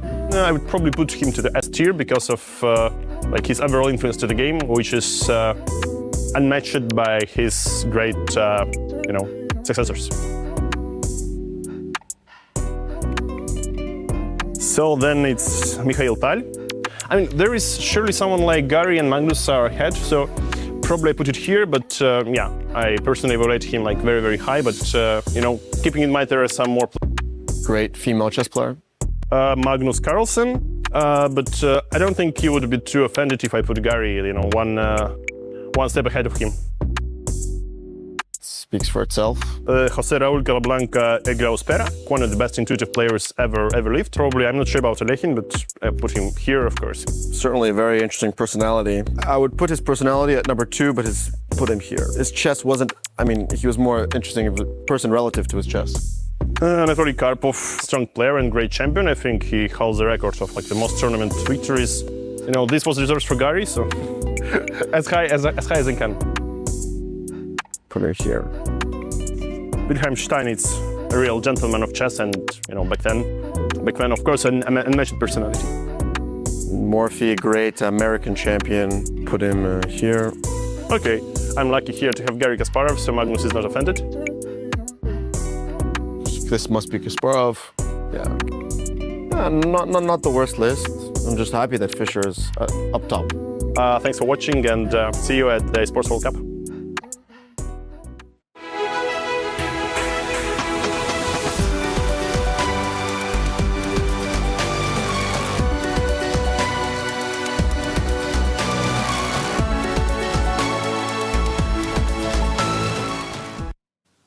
All right, got more players arriving. Jan, good morning. How are you? Well rested, feeling okay? Morning, yeah, of course. The international has started. What time did you wake up this morning? I believe 6:30. Good man. Watching all the esports. We appreciate you. Good luck in your matches today. Thanks a lot. Yeah, thank you very much, man. Bye-bye. All right. Who else we got? Andre, good morning. How are you doing? Did you sleep well? Yes. Nice sleep. Like Jan, are you following any of the other esports at the moment? Are you watching the international today? Not really. I try to focus on chess. That's all right. It's chess, Esports World Cup, 100% focus. Good luck in your matches. Thank you. See you soon.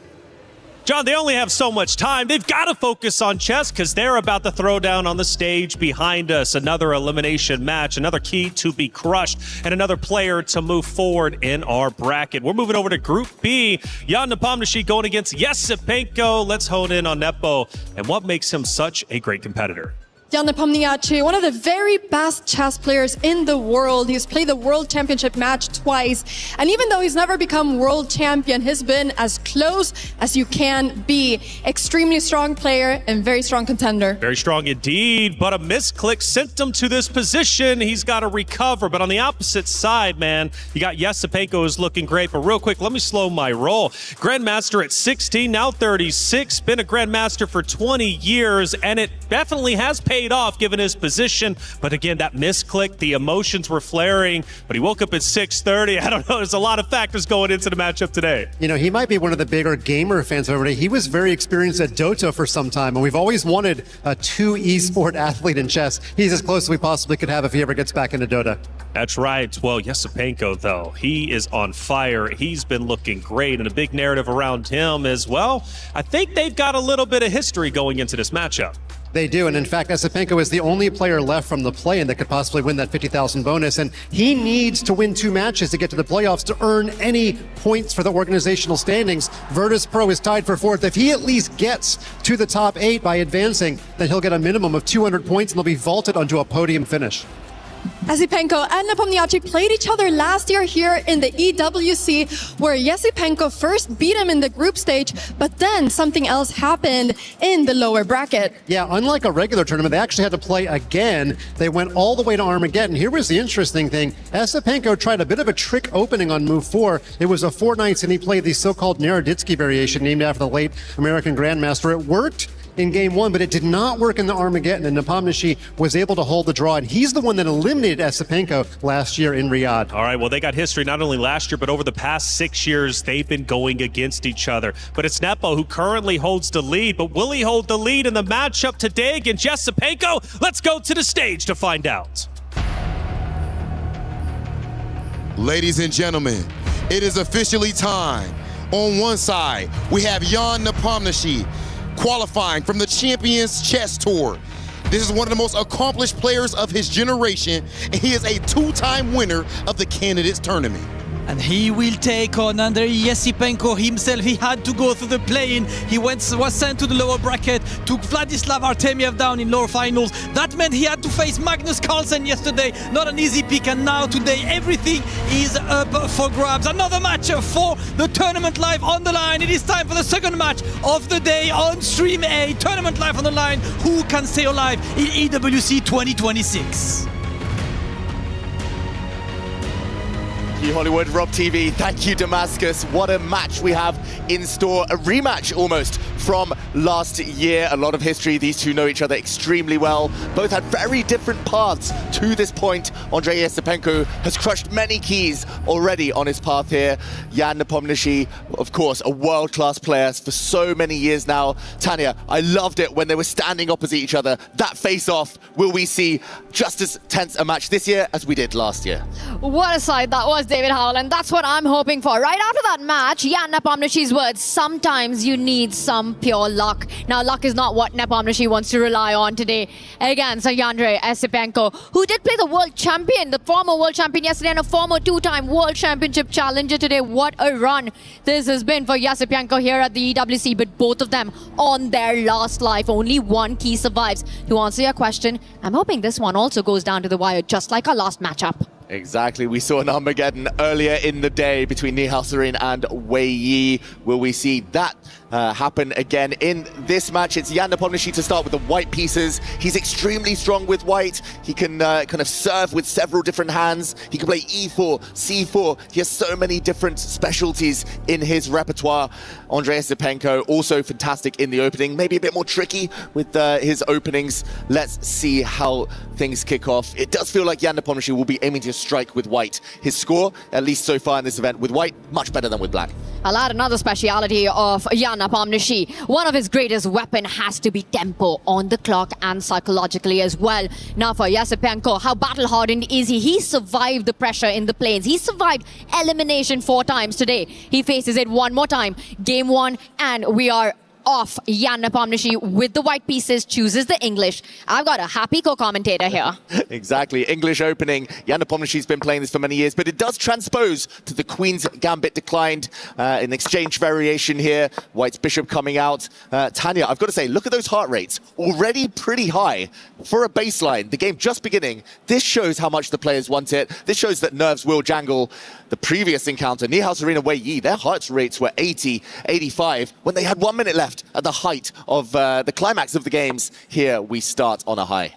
David, for so many of the world's elite, the EWC is potentially a career-defining event, and to play their hearts out. Now, they both know that they are on their final life. They need to win to keep the run going, and it's already a fantastic opening that we've got. We see a trade, an option to pick up one of the two knights for Jan Nepomniachtchi. He barely takes a pause. He goes for the center one. He goes for the center one. He might be about to pick up the second knight. We could see 2 knights versus 2 bishops if Jan Nepomniachtchi now captures the black knight on the edge of the board, wrecking black's pawn structure. The argument here for Andrei Esipenko, with his structure ruined now, is that his bishops will come to life a bit later as things open up. But for now, Jan Nepomniachtchi, with a choice as well of which way to castle his king. There we go. He slides across to the left to the queen side. It's looking very dynamic already and clear, this last move, that Andrei Esipenko is still in his preparation. Exactly 1 year ago is that matchup that happened in EWC where Jan Nepomniachtchi survived a dead-lost match situation and won in an Armageddon. Esipenko, 1 move away from getting that victory, was knocked out. This is a massive grudge match, and I have to say, the opening we have, these both are playing like it's a grudge match. The queen out early, black's king still in the center, maximum tension to open up those central lines. There is a pawn hanging on the right flank of the board. This is absolute chaos. Wow, I've been commentating for so many years, but I've never seen this. This is such a rare variation. Queen's Gambit declined is supposed to be super solid, but this has exploded already. We're only 13 moves in, and black is just letting the center burn. Black's queen, though, going pawn hunting. Black's bishops will come to life if there's a capture in the center. Tanya, tactics galore.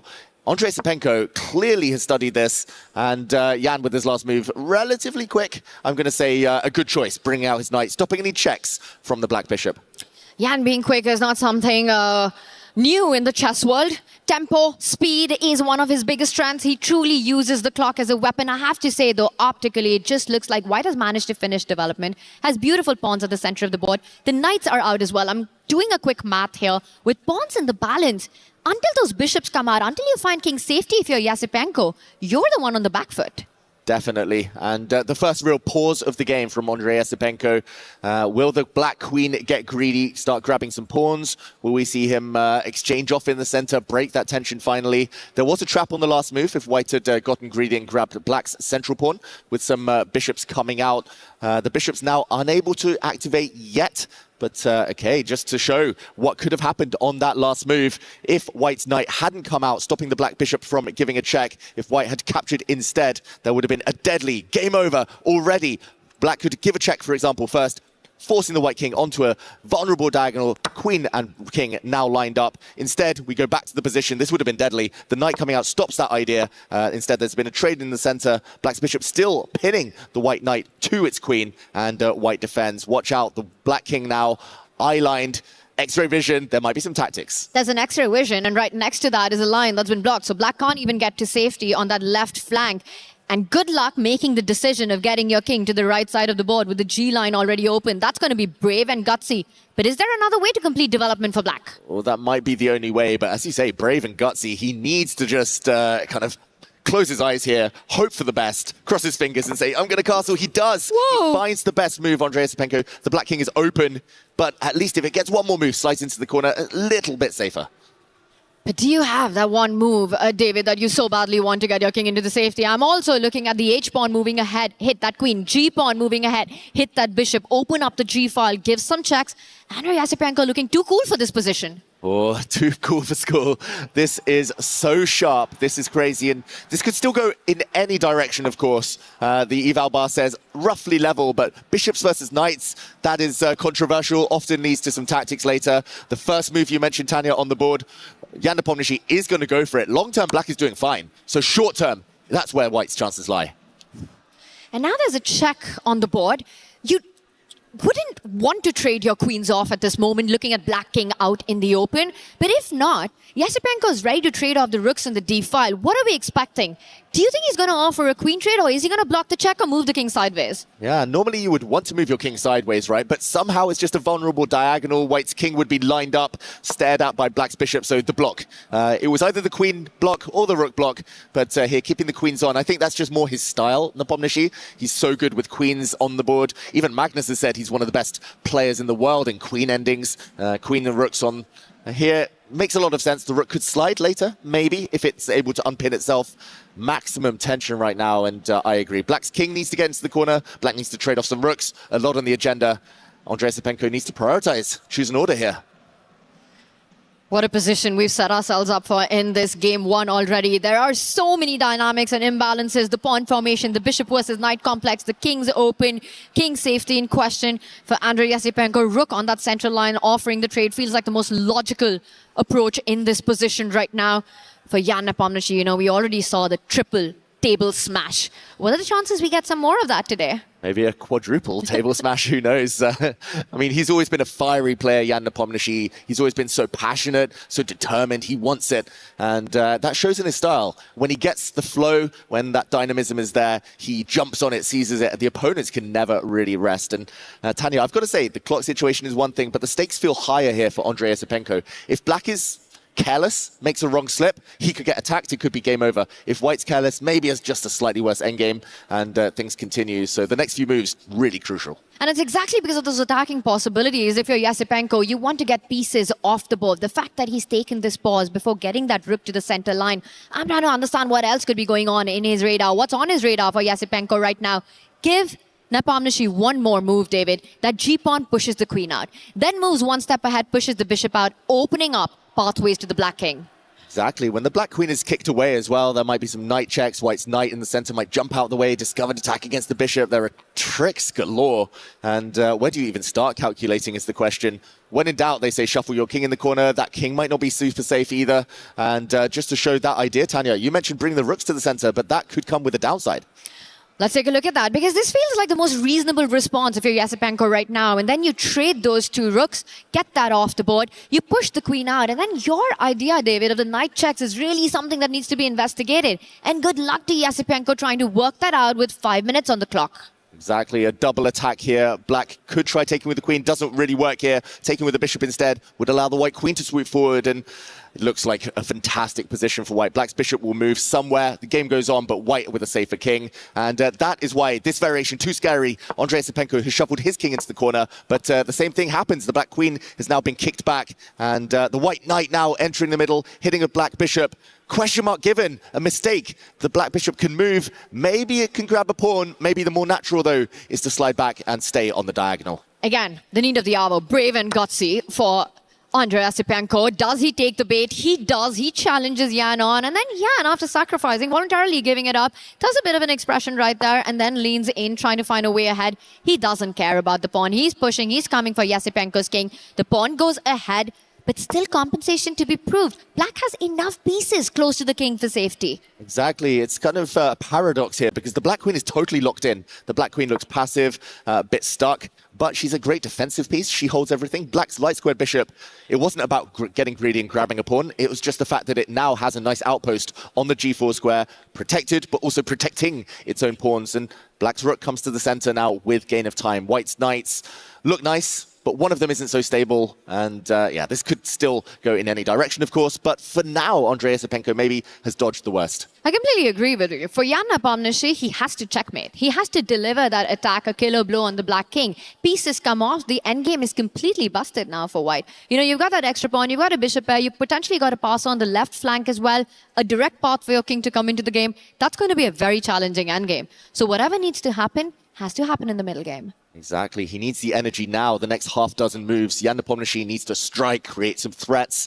Not so easy. If he takes a timeout, just moves his knight out of the center, defends it, then Black's rooks might start getting more active. Maybe the Black queen slides across one square, and Black's position starts to improve.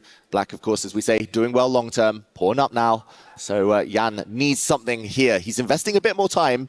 He had 2-3 extra minutes. That's dropping, but this is the critical moment. He sensed it. That's the experience. paying off. You know, that pawn sacrifice that we saw by Jan Nepomniachtchi, which he barely took any time to give up on, and Andrei Yasipenko taking that pause and accepting that bait. It just speaks of their style, right? For Yasipenko, calculation. For Jan, sacrifice is based on instinct. He just feels like the attack should flow. And now he's rerouting his knight to that g5 square, gets it back. Ignore the question mark. I think you need more human responses in this position. Still asking some questions. Knight g5, knight h4, a threat in the air. I like this move by Andrei Yasipenko. And a queen trade offered down a pawn. That surprises me, David. Wow, that is strange. And look at that. A frown from Andrei Yasipenko. Slightly surprising is an understatement here. It's frankly a bit bizarre to trade off queens when you're a pawn down. No more attack either. That is a sign of panic. He might be holding a poker face, Jan Nepomniachtchi, but I think that he's not so happy about recent developments. Given a question mark, queen's off. It's going to be one-way traffic. The bishop's going to come to life. He doesn't look so concerned at all, which makes it even more baffling to me right now. An immediate decision by Andrei Yasipenko, attacks the rook. You could shift it sideways, start targeting some pawns on the queen side. He does it, hits the bishop first. It's the bishop. The bishop can move. Another question mark there. The black rook can also set itself in the center, defending, getting ready to double up a bit later on. White's pawns are all on dark square, so he goes pawn hunting right now. Makes a lot of sense. Andrei Yasipenko smells blood.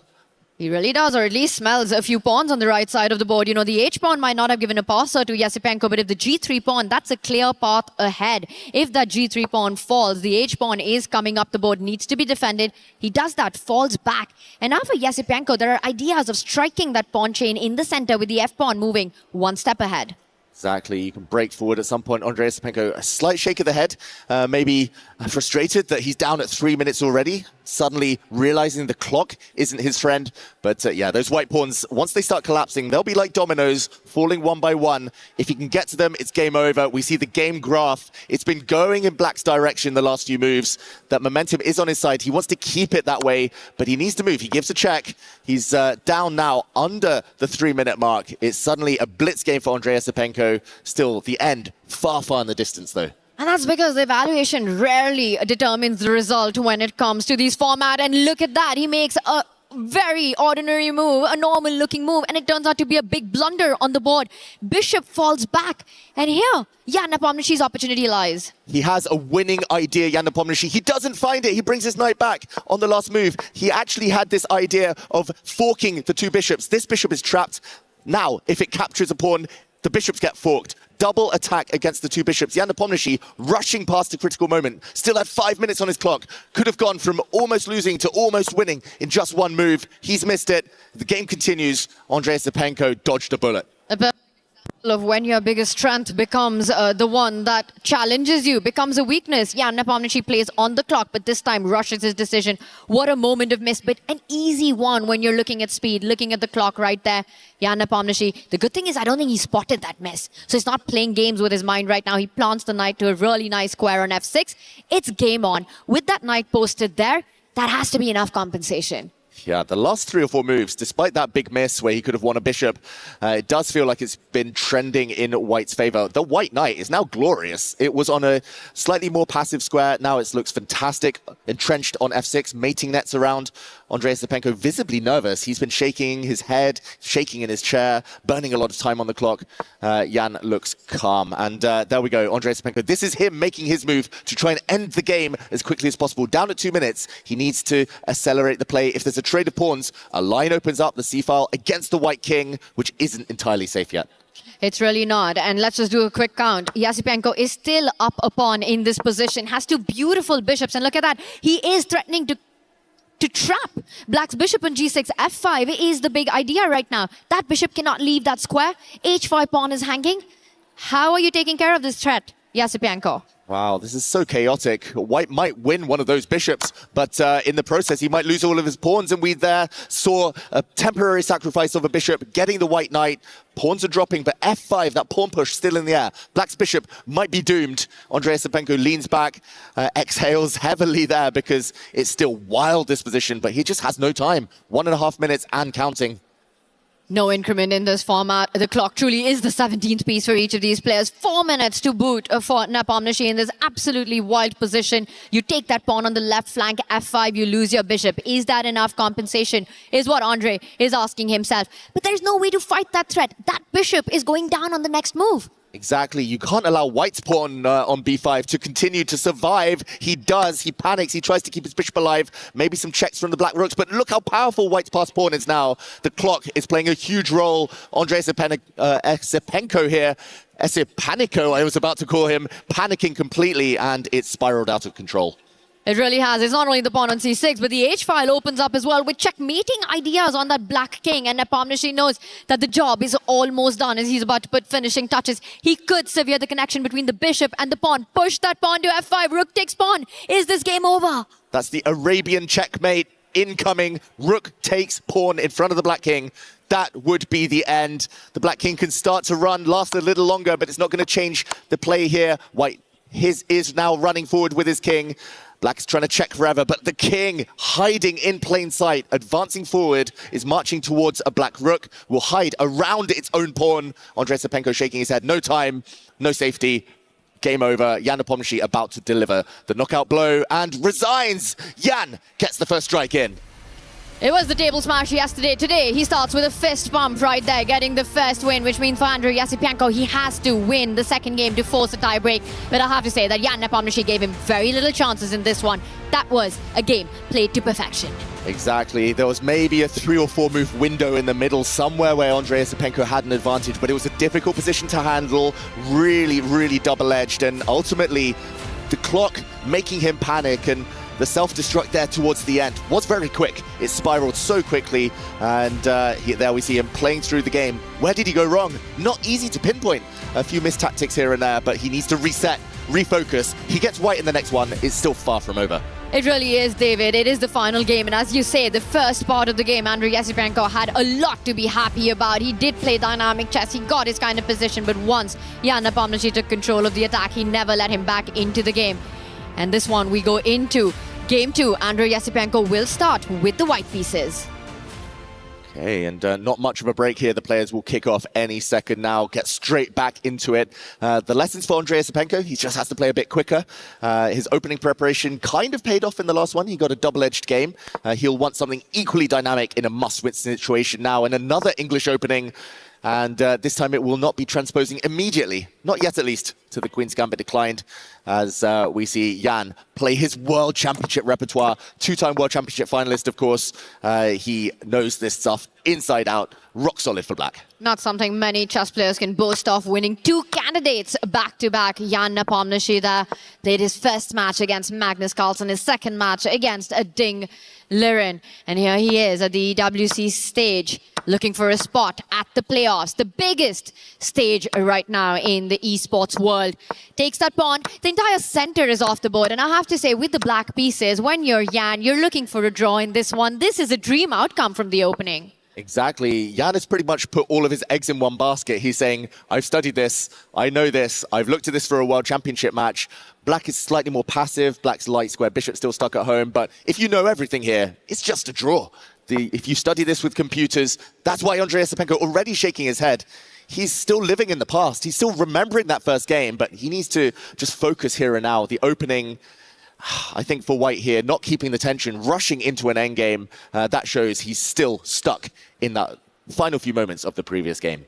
And that is the hardest battle that a chess player fights. The battle not against the opponent, but against their own mind. And for Esipenko, that seems like the bigger one right now. And the position that he has in a must-win game, the big question, how do you create your chances? The queens are off the board. 2 sets of minor pieces off the board. A set of rooks about to come off as well. Yeah, and sometimes in must-win situations, you need to play a bit offbeat. You need to surprise your opponent. You don't always have to play the best moves. You just have to keep the tension, hope for the mind games, hope your opponent cracks later. But rushing into an endgame like this, he hasn't given Jan Nepomniachtchi much time to crack at all. He hasn't given him too many big decisions. I'm expecting the white knight now to leap forward into the position, but maybe black can even sacrifice a pawn. It's going to be opposite color bishops if that knight captures a bishop or a pawn next, and still very drawish in its tendencies, this type of scenario. Jan looking away, still clearly in his preparation. He's barely taken any time, and it could be forced right now by Jan. He could hit that knight with his bishop, force Andre into an opposite color bishop endgame, where Jan's rook will be the first to the open file as well. And all those scenarios are an absolute nightmare for Yasipenko. Yeah, he might win a pawn. He'll have to grind something down. He might have to squeeze water out of a stone. The hand is forced now, attacking the knight. That knight has to either capture a pawn or a bishop to try and maintain the winning chances. But yeah, Jan Nepomniachtchi, if he's able to defend correctly, we see the evaluation bar. A pawn isn't the most meaningful thing here, while the black rook might finally get active after the next couple of moves. It instantly will. You take that pawn, there will be a couple of trades. Once the dust settles, we'll see the rook land on one of the central files for Jan Nepomniachtchi, looking at an infiltration on the second rank as well. He's forcing matters here in a territory he knows only too well. And the body language from Yasipenko doesn't show too much hope right now. He needs to grab a pawn. At least you have something to cling on to. Yes, it might be objectively close to level, but you have something to maneuver with a bit later. You hope the clocks tick down. You hope to keep that pawn as long as possible, and still grinding potential. But yeah, you need to keep the speed here. And the fact that he's paused, shaking his head a little bit, shows he's not really full of belief right now. And he does go for it, and a surprising capture, because this not only goes into an activity for the black rook, but goes into an opposite color bishop. He could have taken that pawn with his own bishop, keeping an imbalance of a knight versus the dark squared bishop, but a completely different approach there. Attacks the rook. Jan surprised as well. I'm expecting him to place that rook on the open D line, now threatening a second rank infiltration. He's coming in. Simple as that. Can't really be stopped now. And a rook trade, Tanya. That would just be a draw. Opposite color bishops, like ships in the night, they bypass each other. Full blockade on the dark squares for black. Even a pawn down, easy draw. So the rooks have to stay on the board for Andre Yasipenko. Instant handshake is what would happen if the rooks were to come off the board. But it looks like it is Jan's rook that's the more active one. So to keep those chances alive for Yasipenko, perhaps going to complete passivity for now, put his rook on the second rank, making sure there's no rook coming in for Jan just yet. But how are you making your chances? You need to start pushing those pawns. It's 2 versus 1 on the left flank, but not so easy. Not so easy. You push your pawns on the light squares, they get blockaded on the dark squares. If you push the pawns forward on dark squares, they might just drop off the board. The bishop steps back. It's now threatening to come back and block the black rook from entering. So this might be the opportunity that Jan Nepomniachtchi wants to enter with his rook. Still a long way to go. I'm going to say, Tanya, still Jan who needs to prove the draw, but he does have a lot of time on his clock. He's probably studied something similar to this before as well. Maybe we're just underestimating Yasipenko's approach here, David, because the idea could be that this is the kind of position that you can play on for 1,000 moves. And with little time on the clock, you know, you can keep suggesting at improvements, your king coming forward if you're white, slowly threatening on the left flank with the pawns moving ahead. The bishops will always stay on the board. Well, I said pawns moving ahead. Instantly, Yasipenko blocks that. Yep, all been blocked now, and how to advance those white pawns, how to keep rooks on the board. If the white bishop is careless, moves to the wrong square, the black rook might enter the C file, drop down to the first rank, trap the white rook, trade off the white rook, and guarantee a draw. Very, very sneaky move there from Jan Nepomniachtchi. And, okay, Andre Yasipenko. Yeah, the approach, it's, I'm going to say high risk, some reward. It's a high risk of a draw. The reward is that you might get a longer game, flagging potential, but you're not going to flag your opponent if you're a minute down. And especially if that opponent happened to be Jan Nepomniachtchi, who himself is such a speed specialist. Now, I have to say that this is such a tricky way for Jan to handle all his problems right now. Like you pointed out, either a potential trade of the rooks on the C1 square, or the rook coming onto the second rank anyway. And look at Jan Nepomniachtchi. You know, he breathes out. He knows that he's going to move forward. It is going to be extremely difficult for Yasipenko to even keep the rooks on the board over the next 5 moves. And Yasipenko might feel that confidence from his opponent. We saw a moment ago, Yasipenko's accuracy is up at 99%. I think Jan Nepomniachtchi's is also sky high right now, almost at the 100% mark, because this is opening theory at its finest. And there we see it, 99.4% from Jan Nepomniachtchi, 2 exclamation mark moves included. Despite being down a pawn, despite sacrificing it, these players, they know their endgame's inside out. And I think the match strategy, which could be proven genius from Yasipenko if he's able to grind this out. Right now, it's looking like it's not giving him any real chances, burning even more time. He spent nearly half of his start time, and we're only at move 22. And yeah, it doesn't look like he's come up with a plan yet. How to keep the white rooks on the board. The white rook just cannot get active anywhere. You need it on the 7th rank, and it's not getting there anytime soon. Aurora Gaming brings in Jan Nepomniachtchi. He's the one who's got all the aura in this position. He stops the rook from coming in, Yasipenko, but Jan's got his idea. He attacks the F-pawn. Notice how the E-pawn can't move to its defense. The bishop is hanging there. Not easy to challenge that either. You push that pawn, that's more trade. That benefits Jan as well. Really nicely played there. Beautiful multi-purpose move. The white pawn's now totally stuck. The 2 versus 1 advantage on that left flank cannot move simply. The white rook cannot get in the game. And as you say, Tanya, white's only way to preserve the material advantage is to step forward one of those doubled pawns, the F-pawn. It gets traded, the black rook comes in anyway. Back to level material now. Jan wasn't even suffering down a pawn for too long. The rook's still active. Not even a back rank checkmate threatened because the black bishop can drop back and defend, but more likely here Jan Nepomniachtchi gives his king some breathing space. You really want to do that. You don't want to bring your bishop back into passivity right now, expecting one of the pawns to move ahead or the king to slide over towards the center of the board. We can expect a check and the rook to line up against some attacks of the black pawn, but notice how the bishop that Jan has can actually slide back to c5, defend the a7 pawn, and also have a target of its own. Exactly. The black bishop will hold everything, kind of an active and passive piece at the same time. Black's rook, slightly clumsy, might get attacked by a pawn. We'll see that there we go. And has to choose how to recirculate and get back into the action. But he might just start giving some checks. White's isolated h-pawn might as well be a target. This one, it's going to be so hard to win, Tanya. The opening choice, I think, just the fact that he wasn't able to reset in time and stop himself from going with the flow. Another shake of the head from Andrei Yasipenko. It just felt like a play of what happened in the previous round rather than a standalone game itself for Andrei Yasipenko. If you think about the first 10 moves and how he landed himself into this endgame right now. For Jan, a clear path. You can check, dodge the white king, start putting pressure, but he first pushes his own pawn forward. I do understand there is a case to be made for Yasipenko sacrificing material for piece activity. It was really his only hope. Yeah. He's tried to maximize everything, at least the white rook that we were moaning about, at least I was moaning about. It is in the action, but it doesn't have targets simply. Black's rook controls everything. Look how he's putting pawns, multiple pawns on the 5th rank, where they can be defended by the black rook. The black rook also holds the f7 square, the bishop as well, controlling some nice squares. White's bishop stuck temporarily, pawns can't advance. I don't see a winning plan, and I don't even see a plan to test black right now. And it's almost double the amount of time for Jan Nepomniachtchi on the clock as well. So I think anyone getting tested, it has to be Andrei Yasipenko right now. He plays the move h3, trying to just create some squares. And look at that, Jan Nepomniachtchi barely pausing before going for the avalanche. There we go, continuing to advance on the side where he is stronger. Makes a lot of sense. Andrei Yasipenko guards the light squares, hits a pawn, and he's trying to force black here to fix everything. And pawn advance is harder now to achieve.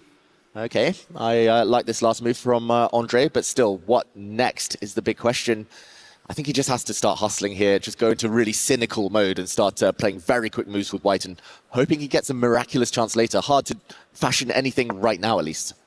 He does put the bishop on the longest diagonal, but no targets to be found. The moment the white rook lands on b5 would have put pressure on that pawn, but now that opportunity also taken away. And Yasipenko probably thinking, why didn't I just do that on the previous move?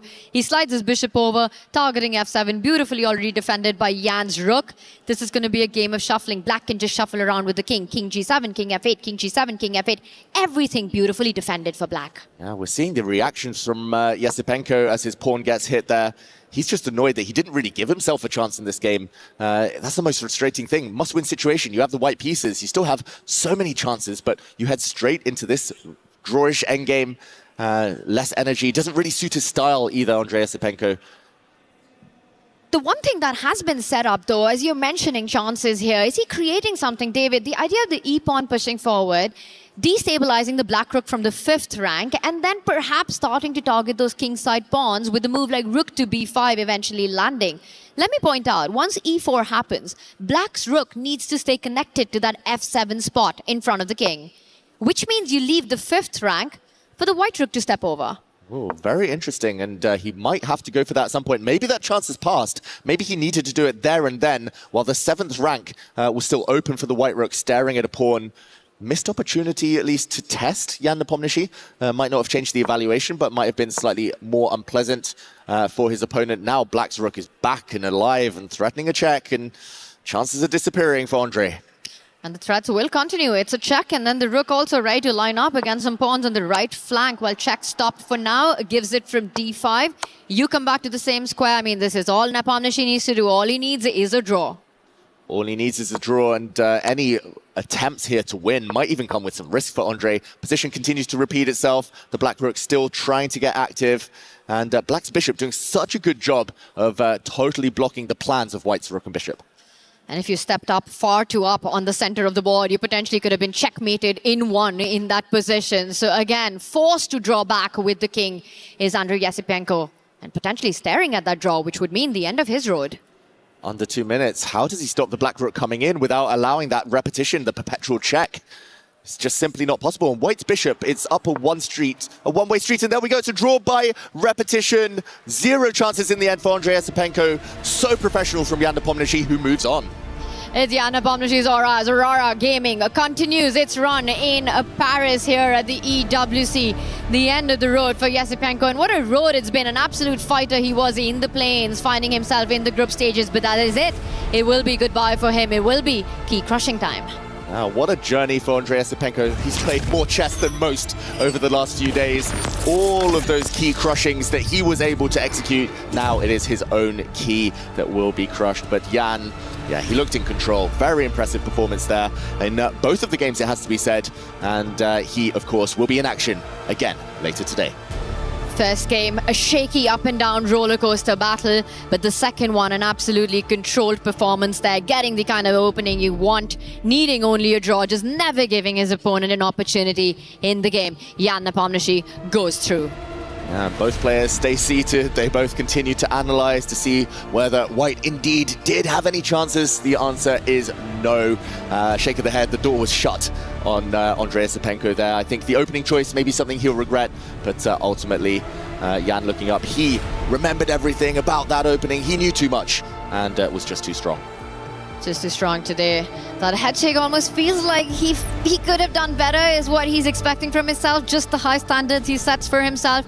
But I think there's a lot to be pleased for in this match for Jan Nepomniachtchi. Oh, maybe he could just hear us and was shaking his head, disapproving of some of our comments, who knows. But Jan, a job well done. And Andre just reluctant to leave that stage. This will be the last time we're seeing him, at least this year, at the EWC in Paris. But yeah, he'll be back. Still young, still plenty of peak years ahead. And this will be the second time in a row that Jan Nepomniachtchi has knocked out Andrei Yasipenko at the EWC. For Yasipenko, again, a journey, one to remember in many ways until today, where he crushed 4 keys in the plains, came in, lost to Magnus Carlsen yesterday, dropped down to the lower bracket today, and then out on his way he will be after this loss against Jan Nepomniachtchi. And that tends to be the way in chess, in esports in general. You always have a kryptonite, right? You run into the same player a few times. 2 years in a row, he's run into Jan Nepomniachtchi. We'll see that final handshake, smile. These two know each other so well, a lot of mutual respect. But that's the end of the road for one, as we see the final moments of this game. It is, and it were these checks that decided all of it for Jan Nepomniachtchi, taking that win in this match. A first round win, a second round a draw, did it all, and we go for the key crushing ceremony.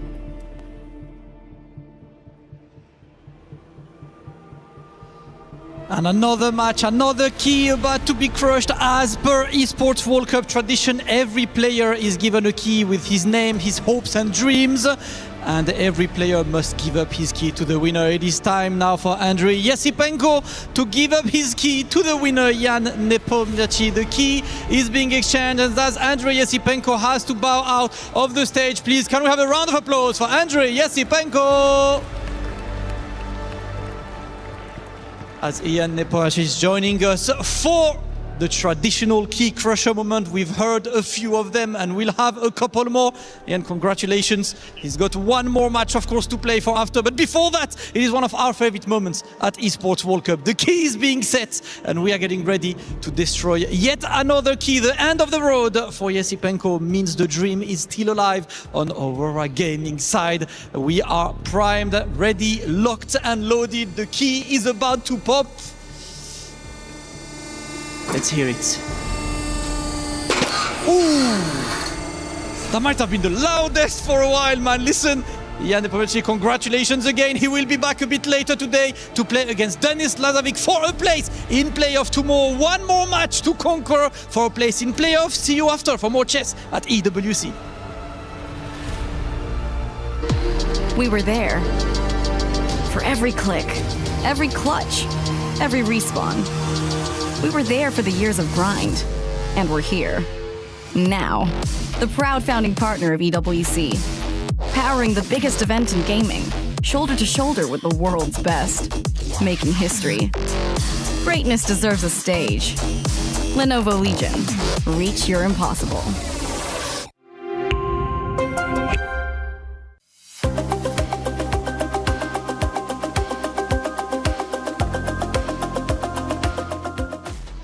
Jan Nepomniachtchi, what a battle it was. And you could tell by his face at the end, he gets the win, but he's not happy with it. Either way, he progresses forward. His next opponent is going to be Denis Lazovic. For Yesipenko, though, for Virtus Pro's chances of getting more club championship points comes to an end. And I got to say, seeing his face afterwards, the disappointment, the heartache, I didn't know if he was going to tear up. It really broke my heart, quite truthfully. And I gotta say, it's probably the loudest key crush I have heard yet across the 3 days. Yesipenko did not want to give up till the very end. My goodness, what a match it was. Mike Klein, Nemo, I don't know. Did it go the way you guys were expecting it? Whew, I think that was certainly really tough for Yesipenko. I mean, we could see it on his face in the first game, the heartbreak after he had a better position coming out of the opening with the black pieces.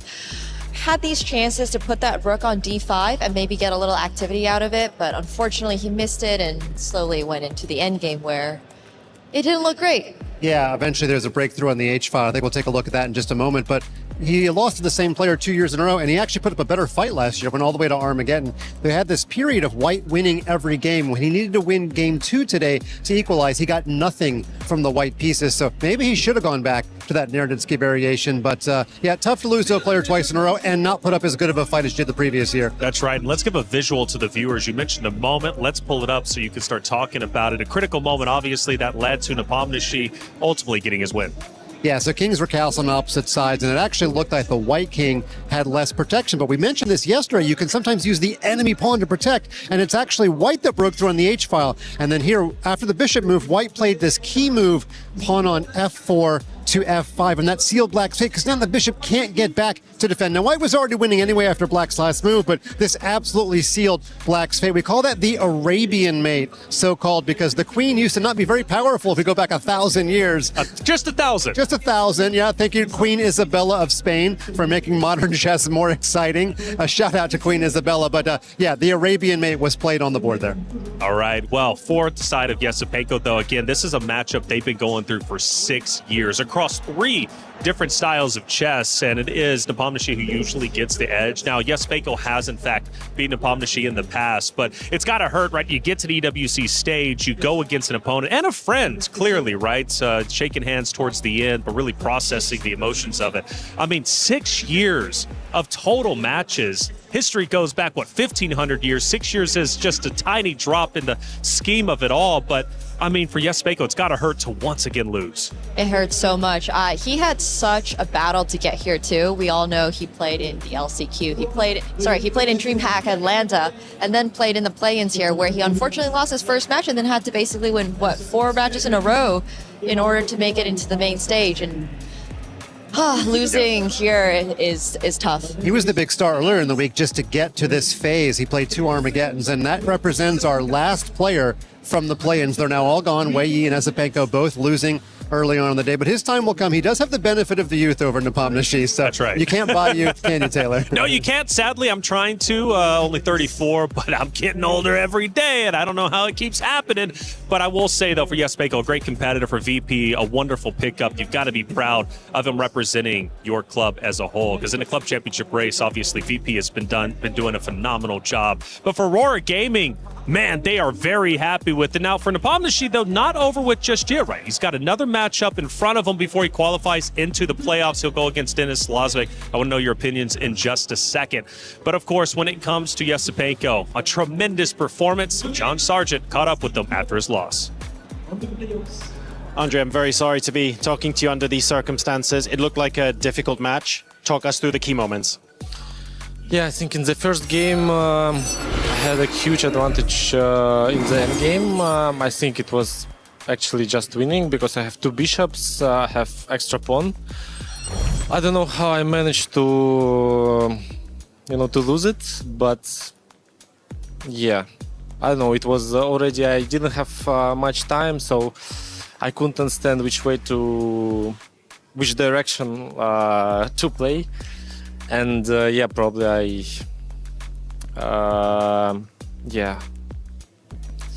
somehow I lost. And the second game, actually, I had a chance to go to this end game after bishop b7. I took knight b7. I don't know why. I just lost my mind. And yes, in this end game, I think it's a draw. What we got. But if I take with a bishop, we get like rook and knight against rook and bishop. I have rook and knight, which is very unpleasant, in my opinion, for him to play this position. And I just completely forgot about this, opportunity that I can take. And I think it would be difficult for him, at least in practical, to defend. But what I did is just a draw in general. And yeah, I don't know. I was a little bit off today, I think, yeah. It's unfortunate. Keys obviously crushed here at the EWC, but your reflections on the tournament overall as a whole and your journey this year here in Paris? I think in general it was a good tournament because, yeah, I managed to qualify to group stage, which was very difficult, and I didn't expect that I can manage it. And I won 4 matches in a row against very, very top players, which I'm proud of. But yeah, in the group stage, I think yesterday I had a good chance against Magnus to win the second game. And it was basically just winning position. And today, as actually last year we played with Jan, also in Armageddon I had a winning position with him, completely winning. But I managed to mess it up somehow, yeah. Well, we are looking forward to seeing you back here very soon, and thank you very much for the games and the fight that you've shown. Thank you. Thank you. Doom scrolling is cringe. Chess is fun.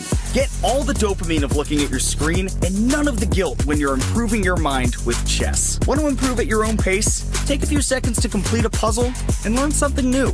Don't be cringe. Play chess. There's something for everyone at chess.com. Learn, play, and have fun.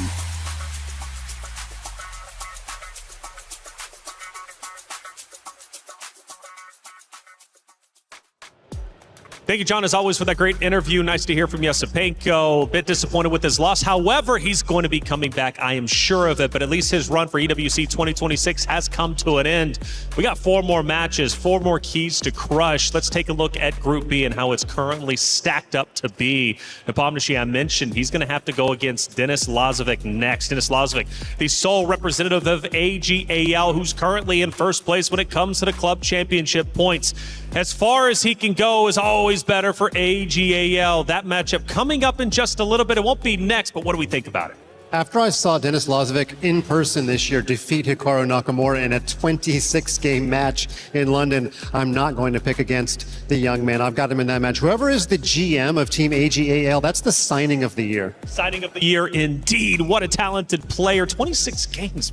What even is that? How do you even stay awake that long? Either way, let's take a look, Nemo, at Group A, because it's also shaping up quite nicely. And again, some decider matches for 4, in fact, are going to be just one more match away from advancing into the playoffs, but they're also potentially one match away from having their key crushed. I mean, this has been an intense last 2 days. We are going to see young Krzysztof Duda face up against Nihal Sarin coming up very soon. And of course, we did see Pranesh beat out Benjamin Bach in what was a very, very tight match on Stream B that also did go to Armageddon. And he will be facing Arjun Erigaisi. So exciting matches. Exciting matches. Exciting matches indeed. And now moving on to the next one that's about to be on stage. Jan Krzysztof Duda versus Nihal Sarin. Now, Nihal Sarin, we just watched him a little bit ago on Stream A. Heart rate never went above 80. Great composure, a wonderful competitor. But for Duda, though, he is a guy, a man on a mission, EWC experience, and he's looking to go all the way. Yeah, speaking about Nihal Sarin first, he's the sole remaining Seoul representative. They started with 3, they're down to 1. He's actually trying to repeat exactly what he did in Riyadh, which is lose his opening match and win 2 matches in a row. And we got Duda on the screen. What do you have to say about Duda, Nima? I mean, I think Duda has a lot of good chances here. He did play last year at EWC, much like Nihal, so, they're both very experienced. But Duda has also famously won the 2021 World Cup, which following that actually had a little bit of a crisis in terms of his chess, where he was not too certain about if he wanted to keep playing, considering how much pressure there was on him. And he did luckily bounce back for us to see him here now on this stage, because in 2024 he did come 3rd at the World Blitz Championship. So he has a history of playing, clearly the case, Grandmaster for a reason. But on the opposite side, you kind of briefly touched on him. Let's go a bit deeper. Nihal Sarin, Weibo Gaming, he's been playing incredibly well. He just won on the stage behind us just a second ago. Now, I'll tell you what, as a competitor, it seems like his composure might be the best out of everyone we have at EWC when it comes to our chess tournaments. His heart rate always stays low. If he gets in difficult situations or in a time crunch, he holds his own. He absolutely does. Think about last year. He beat on demand Anish Giri and Maxime Vachier-Lagrave. That's not an easy thing to do. And the only reason that he left Riyadh is because he lost to a guy named Magnus Carlsen. So he's got the pedigree. He looks more nervous during interviews, actually, than we should heart rate him when we ask him the questions. And but actually on stage playing chess, you're right. Standing heart rate never gets above 75. He looks very comfortable up there. Very comfortable indeed. And Nemo, this is in fact a qualification match. Whoever wins goes to the playoffs, get our 5th spots right. With the others, whoever loses, key is crushed. It is going to be quite challenging for Nihal. He did play against Duda earlier this year, and unfortunately Duda beat him 3-0. So this is very much a revenge story here in the making. That's right, revenge in the making. It seems like we have revenge written on every single matchup that we've had so far, but these two titans are ready to battle. They're ready to take the stage. One moves forward, the other has their key crush. It's going to be Jan Krzysztof Duda versus Nihal Sarin on the stage just behind us. Ladies and gentlemen, it is time for our first qualification match right now. Tournament life on the line, of course, and the winner of this match will be back tomorrow in the playoffs, in the top 8. On the right side of your screen, you can see Nihal Sarin. He beat Wei earlier. This format is his home. He's known for his speed, his accurate calculation, and his calm decision-making under pressure. He did it once today. Can he do it again? And on the other side, we have Jan Krzysztof Duda, who has been one of Poland's leading chess players for more than a decade, becoming a grandmaster at only the age of 15. And right now, ladies and gentlemen, they're about to go to war, as only one will qualify for the playoffs. It's time, Jan Krzysztof Duda versus Nihal Sarin. What an entrance, and we have our very first decider. I'm Yovi, and joining me here to call all the action, it is my good friend Grandmaster Ben Feingold, and we are ready for the action that is gonna come. Yeah, today's my favorite day of the competition because it's key crushing day, Yovi. Everybody gets their key crushed when they lose a match today, and this is one of the decider matches to see who plays tomorrow. We have one of my picks, Nihal Sarin versus Duda. This is one of the few matches where I don't think there's a big favorite. Their ratings are pretty similar. Their strengths are pretty similar. And I think probably Nihal is more known for his speed than Duda. Duda's also a fantastic blitz player, and it's going to be a great match. I can't wait to see whose key get crushed. Hopefully not my guy. I picked somebody yesterday. I can't have all my guys getting crushed. So I saw there was a poll of who do you think was going to win, and I was surprised. Nihal had 75% thinking he was going to win. I thought it would be closer than that, but Nihal probably has a lot of fans because he plays so much on the internet, has such a high internet rating.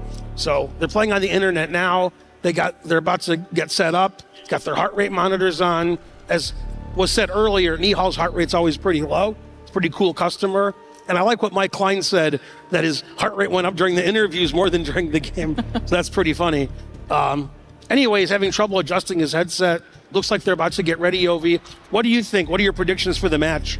It's going to be a close one. It might even be decided by Armageddon. We have Jan Krzysztof Duda, his handle is Polish fighter, and that is his trademark brand of chess. It's aggressive, it's creative, and always he's down for that fight. And we have our move, Jan Krzysztof Duda playing with the white pieces. It is opening up with the queen pawn, and we're seeing Nihal opening up with the knight pawn.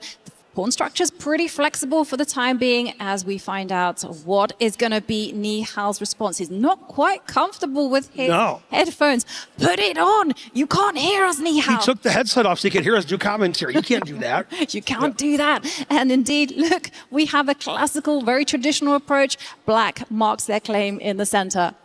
Yeah, we've seen this a lot this tournament. Black's been playing. Ooh, speaking of not seeing anything in the tournament, h6. Okay, that move I don't know, stopping bishop g5. A lot of times at this level, black plays bishop to b4.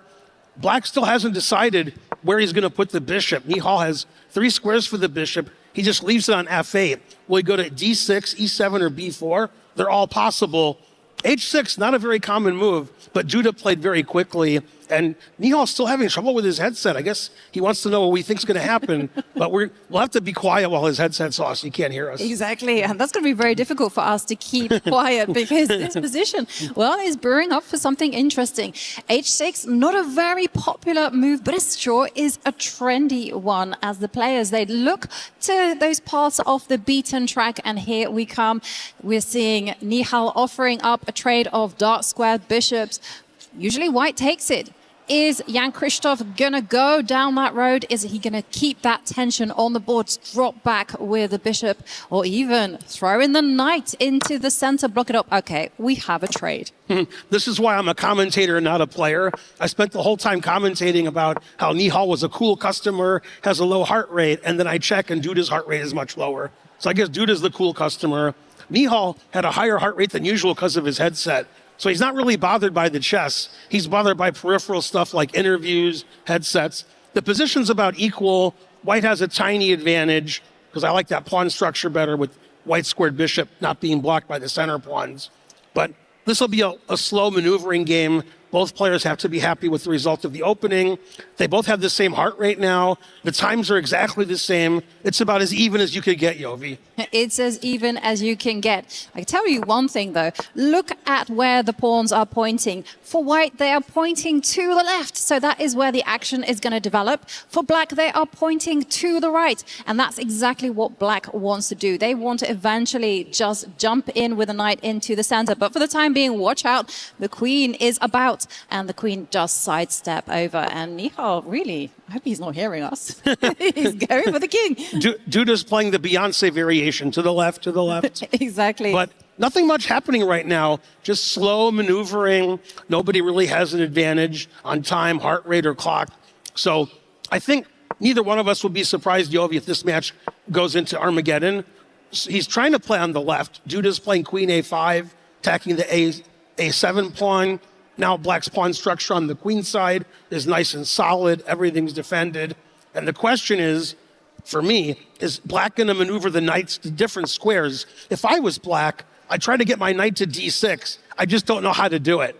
A lot of times we play knight b6 to c8, but we can't do that here. Well, there you're seeing it in action, Ben, as we see the knight quickly jump into the center, and Duda says, well, that knight was on my side of the board, get rid of it, and now the bishop is there, and Ben is advocating a very thematic maneuver. I'm advocating black giving his knight away for nothing, because he played a6, he can't play knight b6 to c8. The knight really wants to go to d6, but it looks like it has to go to f6 to e4, which will proffer more trades. Queen c7, that's an interesting move. That's not what I would have expected. Looks like Duda's having fun with his queen this game. Exactly. He loves the queen at the minute. She is the MVP. She is going all over the board. She probably wants to keep an eye on her king because the white king, is undefended as it stands.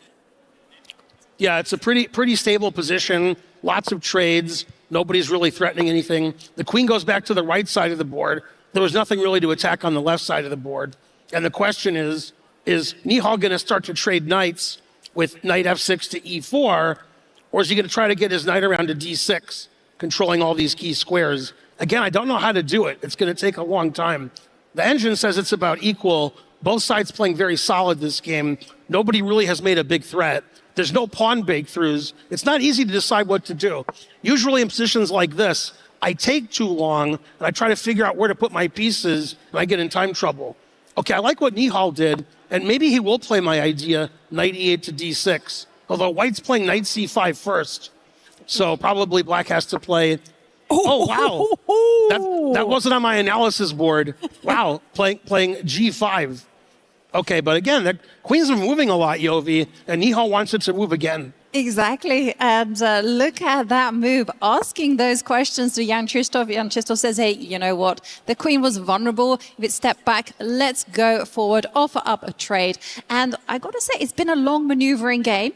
But that knight that white has on the left is primed and ready to jump in. So still really tense as the players try to find the right plans just to annoy their opponent as the queens come off the board. And the big question for white is, yeah, you jump in with the knight. Lovely knight right there, happy in the heart of black's position. But what next as Nihal just moves the king up the board? Because I'm expecting Nihal to eventually decide that that knight is no good and drop his own knight to challenge it. That's right. And you can play knight d7 later, as you pointed out, to do that. White has two plans in this position. White can play either f3, e4 and advance to the center, or white can play on the left side of the board again and play b4, a4, b5, the so-called minority attack. But Nihal immediately played the idea you suggested, knight d7. Get rid of that knight on c5, it's too good. And the position looks pretty equal. White doesn't want to trade. White played knight b3. It's really hard for white to envision either plan working now with f3, e4, or b4, since the knight on b3 isn't really very well placed. I think the knight's going to go on the left side of the board again. It's going to play knight a5, keeping that rook on b8, defending the b7 pawn. Not much to do for either side, just slow maneuvering around. And both sides have a lot of time on their clock. We're still early in the game. Nobody's made a mistake. It's pretty equal. It's a maneuvering game, and it'll get exciting later as things heat up. Yeah, I feel like this is a game of cat and mouse as we see Jan Krzysztof. He's moving his knight away. He's keeping Nihal guessing. He's like, as you indicated, well, maybe I'm going to go in the center. Maybe I'm going to go on the left with the pawns. But everyone, just watch where that white knight is headed and watch what the pawns are going to be doing. Nihal at the minute, all he can do is like slowly improve his position, try and move his rooks around, and just wait and see what Jan Krzysztof decides to do. And here it comes. The rook starts moving up.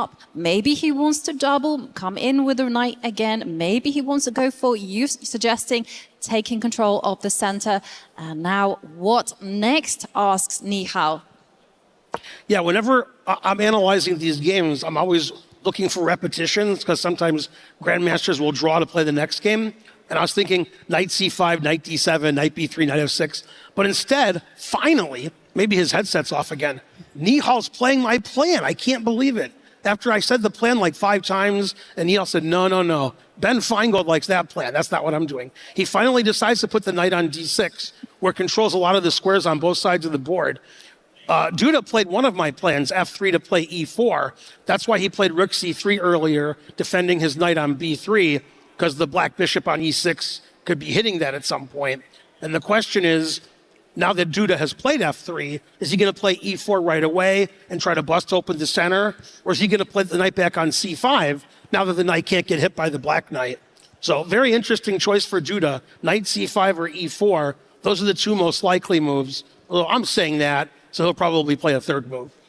We never know what's going to happen. He could even be super patient and just step up with the king and go, hey, you know what? I also have the right side of the board where I can start challenging.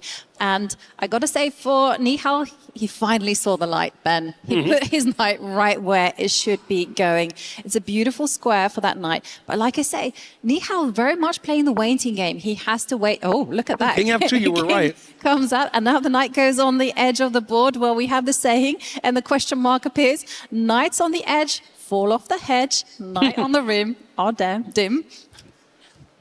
I've never heard falling off the hedge. That's a new one for me.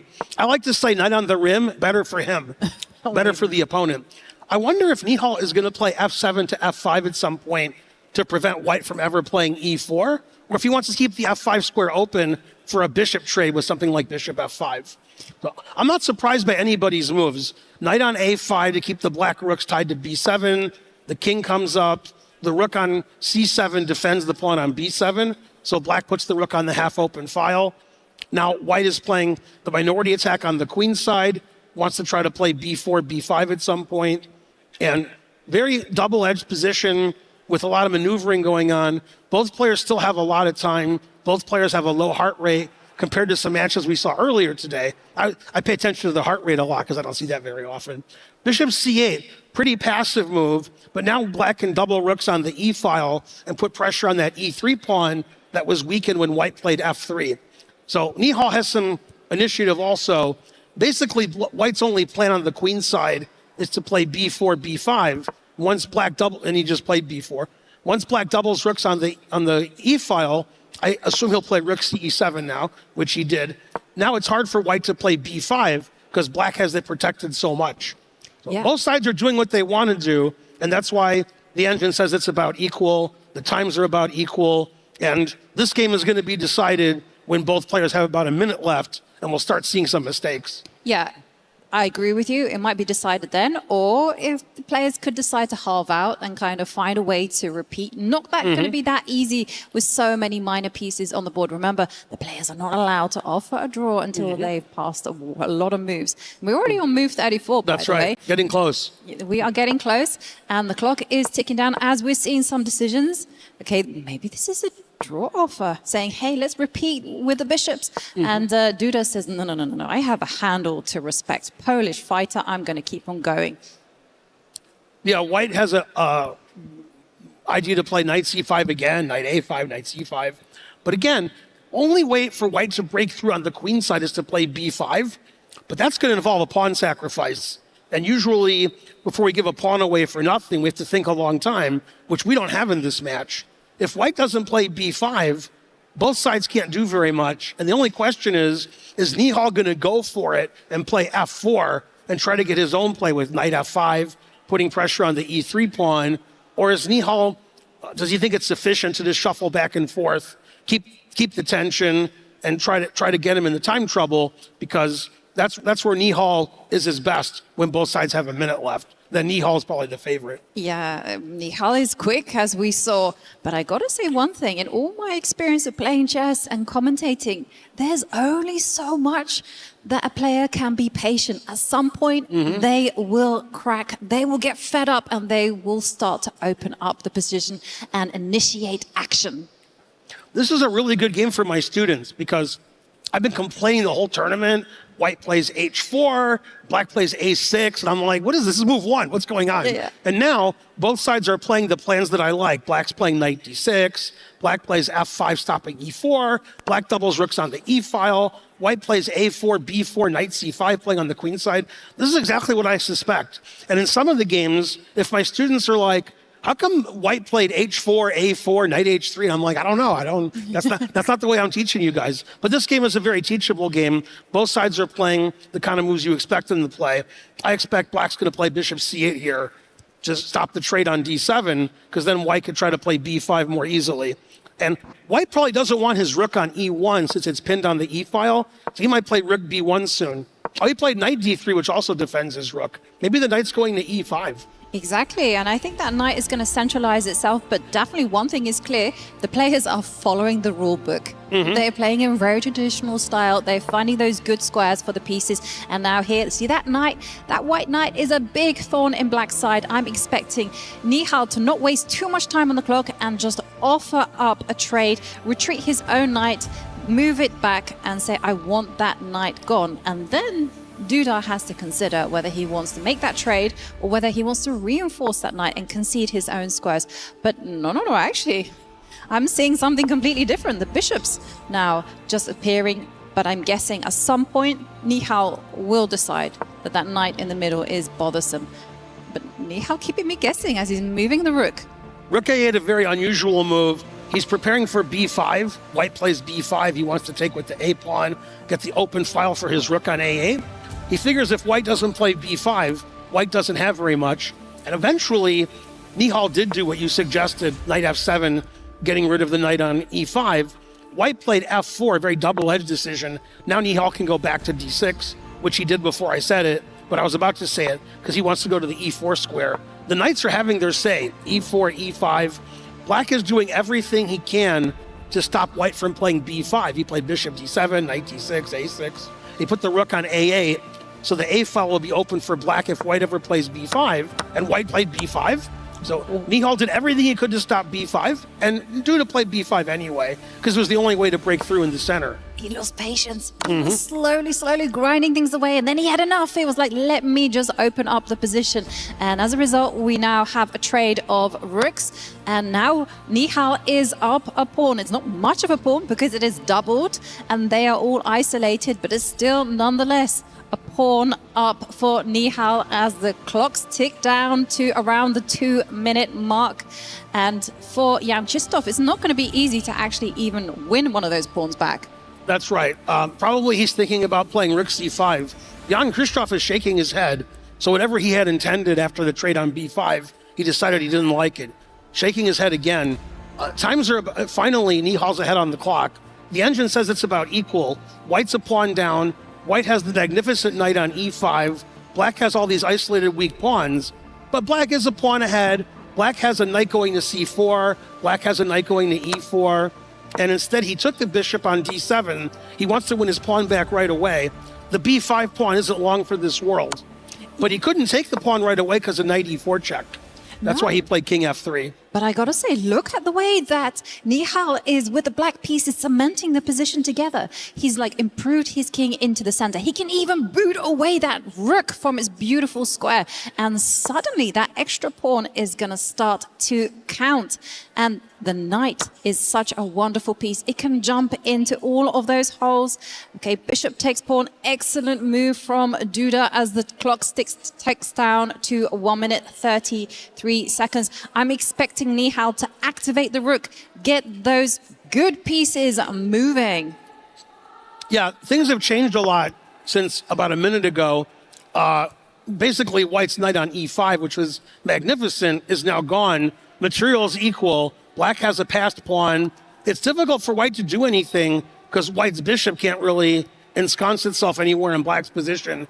Whereas later in the game, Black can play something like knight c4, knight e4, or advance that b pawn. Black has some ideas. Duda's shaking his head still. Duda has less time on the clock. Things are turning around a little bit. Things have been going in Black's favor the last few moves. And both sides have about a minute now. It's going to really start heating up soon. And this is exactly why Nihal has made that offer of a trade of rooks. He's like, let me get into this position where there's no risk for me to lose. And I can use that knight to absolutely annoy White. That knight is going to jump all around the board. And Nihal is the one who's going to easily be able to improve his position.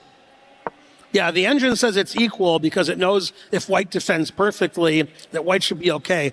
Duda eyeing the f5 pawn, trying to put his bishop on c8, keeping Black's king tied down. Nihal says, no, you can't do that, knight d6. No bishop c8 for you. And we could see repetition here, or we could see Nihal try to play for a win, but Nihal's taking a lot of time on his clock, trying to figure out a way forward. He plays h5. He does. And one thing I got to say is that you do put a pawn on the light squared, and guess what weapon that White has is a light squared bishop. So that pawn could be a vulnerability as the knight does improve itself. And we're seeing Duda left to wait with the bishop. I'm expecting this one actually to fizzle out to a draw now. Yeah, Nihal better watch out. He's got 25 seconds left. Yeah. So and Duda might try to win with the time that Nihal has on his clock, just that White can't do anything. Okay, he's still trying to win because he sees the time situation. Well, hang on a second here. Look at this bishop. It's suddenly got his eyes on the black pawns, and the b pawn is advancing. But is the white king going to step forward, or is I think if king b4, I can play knight takes g3. Yes. And then h4 and break through on the king side. Oh, wow. Okay, so we're seeing Duda getting a little bit frustrated, but everyone watch the clocks. As we see the bishop being captured, is now trapped on the edge of the board, and the white king is coming in. Oh, this one is tricky. He's gotten sharp with no time left on the clock. Which one's stronger, the pawns or the knight? The engine says equal, of course, because the engine always does that to us. It is equal as we're seeing the White King move up the board. And 5 seconds left for Nihal. Ooh, a blunder of the pawn. Now Black is winning. Oh, now it's equal again. It's, well, look, 3 seconds, 2 1 seconds. second. Nihal's No. going to get flagged. Unless it's repetition. No, it's repetition. He He did. had to not play King E6. He's pretty upset at himself. He had to play King D4, King D3, and win on time. Wow. Yeah, he didn't mean to repeat 3 times. That was an accident. That was an accident, but there was a very real possibility that Nihal was going to get flagged. Yes. Yeah, it looked like he was going to get flagged for sure, and he accidentally repeated for the 3rd time. Actually happened to me 2 weeks ago on my stream. I actually repeated for the 3rd time by accident when my opponent had 1 second left. So I know how Judah feels. Yeah, and flagging is certainly an honorable part of the game as we see our players getting ready for game 2. And this time it'll be Nihal with the white pieces. Jan Krzysztof Duda, he'll be feeling a little bit angry with himself. Yeah, that was an up and down game. It was pretty equal. Both sides had their advantages. It seemed like at some point Nihal was actually winning, but he had less than 10 seconds left. So, okay, now Nihal has white in the second game. If it's a draw, we'll go to Armageddon. They'll get to bid on time. If either side wins, they get to crush their opponent's key. That's what I'm waiting for today, is some key crushing. Wait, we had a key crushing about 25 minutes ago that was really loud. It was a scary key crushing. It made us all jump. We'll see whether this game makes us all jump. Will it make us all cheer as we see our players getting ready? A head shake. And we see we are off, and we see Nihal open up with the C-pawn. 6 is the response. Light square strategy from Jan Krzysztof Duda. And here we are seeing just development. Now, the big thing is, later on in the game, do you think White will play this super aggressively, you know, flicking some attacks on the right side, or will we see a different type of game? Yeah, this is a pretty solid game. This is actually exactly how I play with Black against C4. I play C6, D5, and fianchetto my king bishop. And I've had these kinds of positions all the time. White played an early queen C2 to stop Black from playing bishop F5. So Black played G6. Black wants to play E6 and solidify the center, but doesn't want to block the bishop on C8. So a lot of times in these variations, Black is super solid with that pawn structure in the center and trades off the 2 bishops, getting rid of his white squared bishop, which will be blocked by the pawns on white squares. White takes on D5. That's a little unusual after playing queen C2. And Black takes back. White's going to get the 2 bishops now, unless Nihal changes his mind and retreats. No. No, and the argument that Jan Krzysztof is making is that, well, the pawn structure is almost symmetrical, and in those kind of locked positions, knights are actually not that bad. And one thing that we see is that the knight's getting maneuvered, and look at this, he knows the same Ben maneuver as finds last. out I was just going to rules. say it too, but he played it first. Same maneuver as last game, knight E8 to D6. Sometimes in these positions, White tries to get the knight to D3 also, but that's hard to do in this position. And a big practitioner of Black's play in this position is American Grandmaster Gadakomsky. He likes to play G6 and Slav variations, maneuver around, move those knights around, keep the position blocked, and slowly outplay his opponent.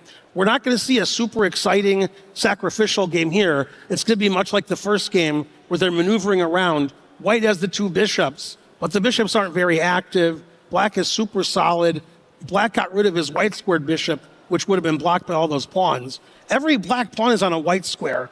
That's what you do when you have a dark squared bishop. That's what you do if your name is Jovanka Hauska as well. Put your pawns on the light squares as well. A Carol.com practitioner, aren't we? Yes, we are. And well, what's an interesting position here is that Black does have a few plans. And this one's the most natural, which is just pile up the rooks on the C line and then just wait and see for what White will do next. Because I've got to say, this queen out there, this white queen is out there on a limb. And it feels like she has to be a little bit careful.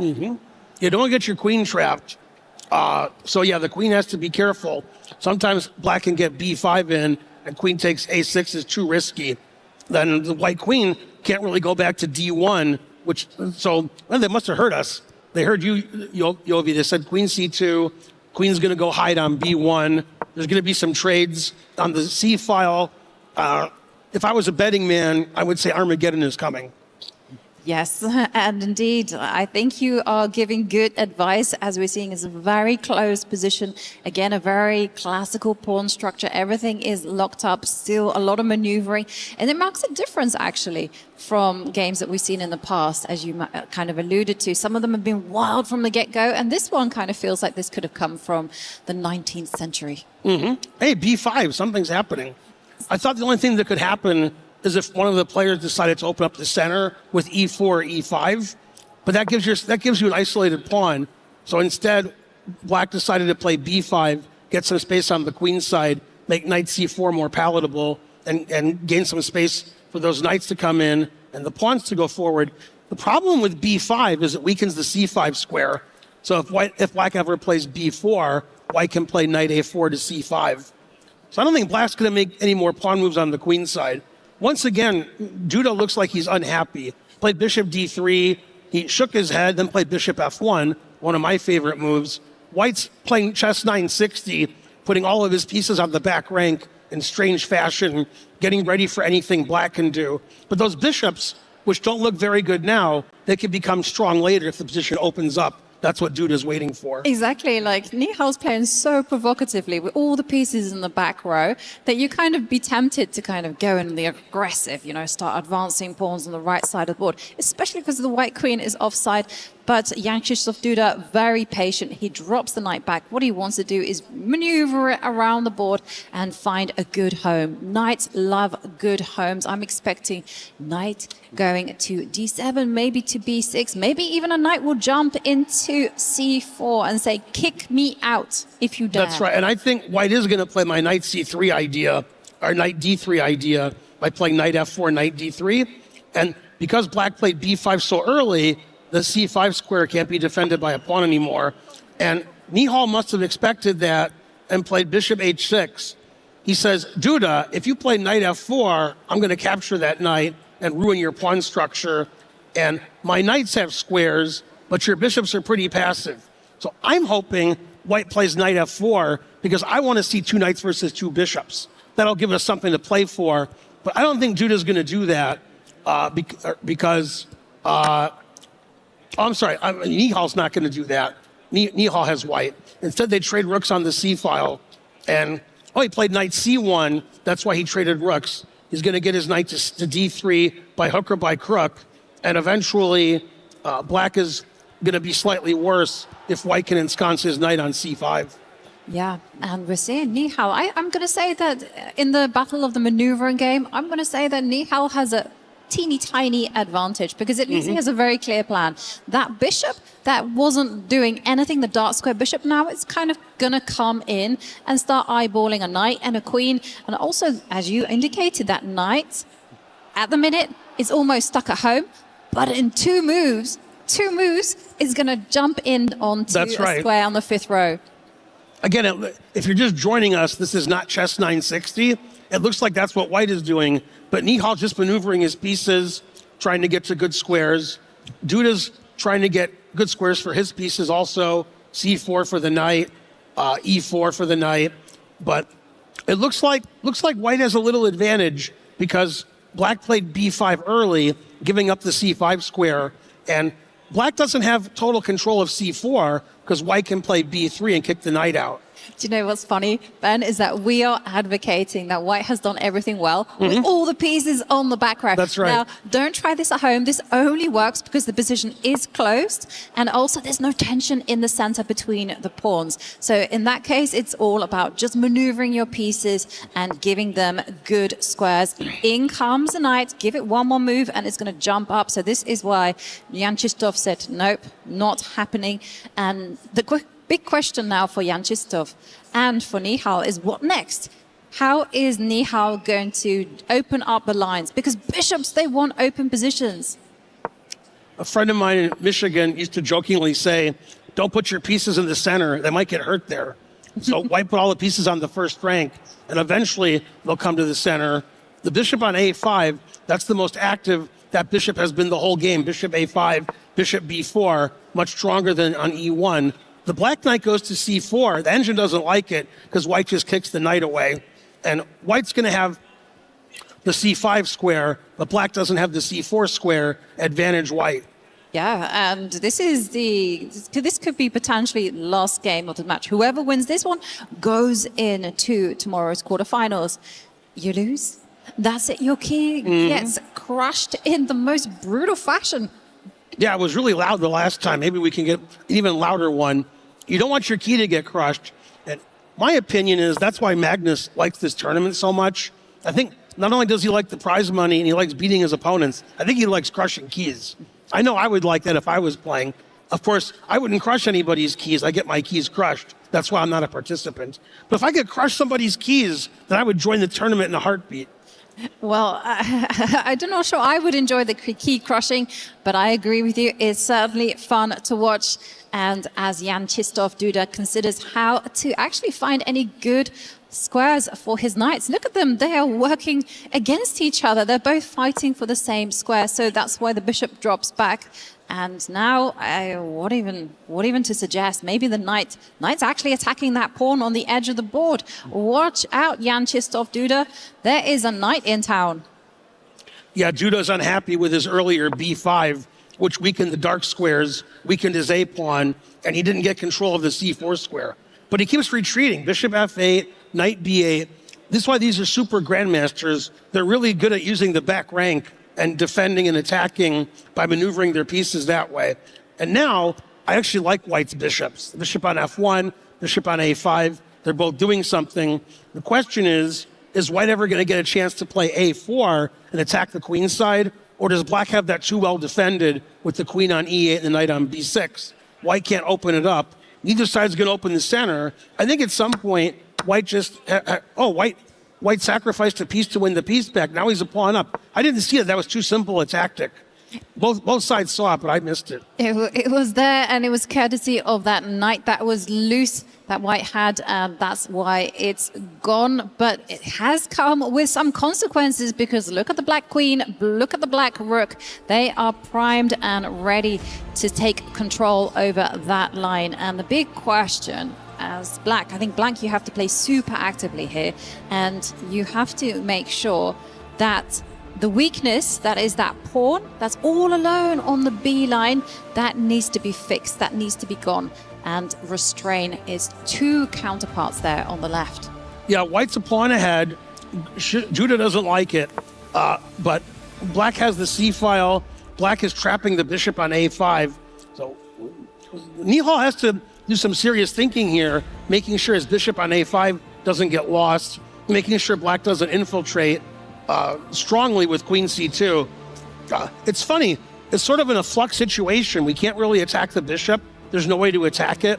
We can't play queen C2 because the knight on A6 is hanging. So it's not clear here what either side should do.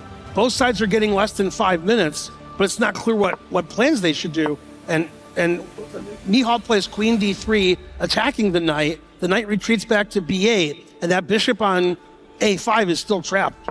Yeah, and that's actually something that is going to worry Nihal with the white pieces, because the bishop completely trapped. So that's why he came in with the queen, giving us a smile there.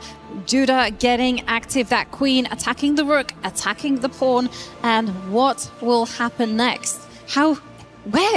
Where is that rook going to move? Is it really going to go all the way into the corner to defend that small pawn? Maybe. Yeah, and black has an interesting idea here. Black can play knight c6, defending the pawn on b4. Then if we get to trade for that bishop, we'll have opposite colored bishops, where white's pawn majority isn't really very important because those pawns can't move. It looks like Judah's gone from a pawn down with a worse position to an equal kind of position, an equal game. And I think Judah's okay now. Judah's catching up on time. The last few moves have gone in black's favor.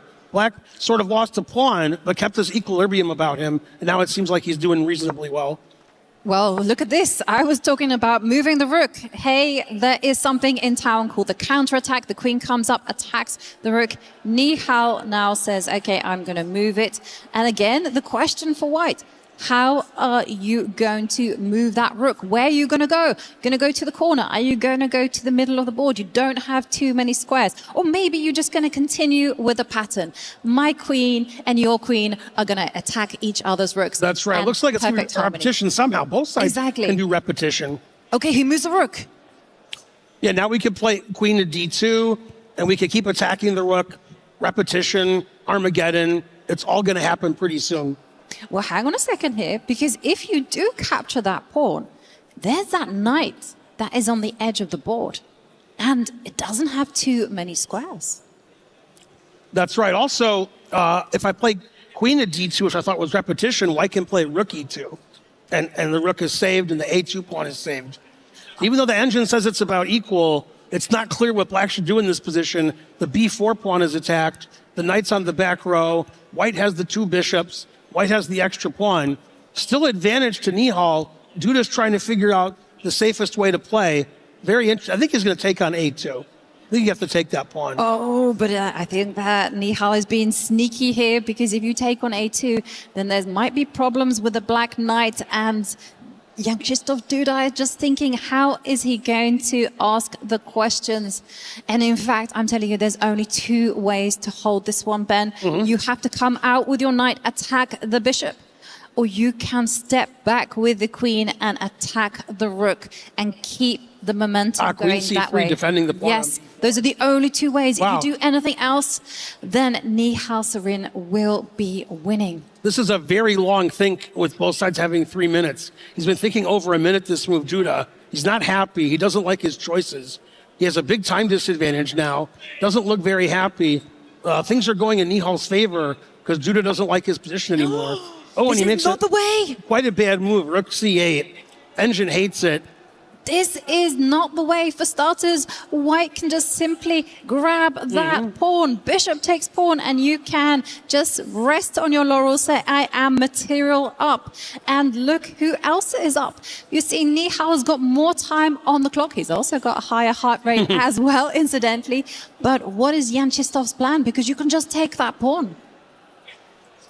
Yeah, I don't see anything else he can do. I guess he was worried about bishop c7. That's why he played rook c8. But now he's just a pawn down for nothing.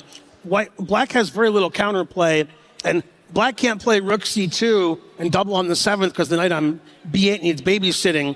This is a pretty easy plan for white. b4, b5, b6, advance that passed pawn. White can also play rook a1 to a7. This is a tough position now for Duda. It's looking good for Nihal. Duda there on the brink, and I love your plan of activating your rook. Use all your pieces. That is one very nice way to go about this. You can also just advance your pawns. Past pawns are there to be pushed. And Nihal thinking, I think he's going to go for the rook. I think he's going to mobilize it. Such a natural move. He does it, Ben. You're right, Yovi, again. Rook a1, the rook's going to a8 or a7, the passed b pawn. The extra time on the another passive move from it's Duda. going from bad to worse. Yeah, that's not good. Now white has everything. White can push the passed pawn. White can activate the rook. Black has no counterplay at all. There's nothing that black can attack. No, it's all gone wrong for Jan Krzysztof Duda with a series of bad moves. He's now just giving a winning position to Nihal. Nihal can just come in with the rook, and a win for Nihal would mean that he walks into tomorrow's quarterfinals. It's a repeat of last year. He advances the pawn.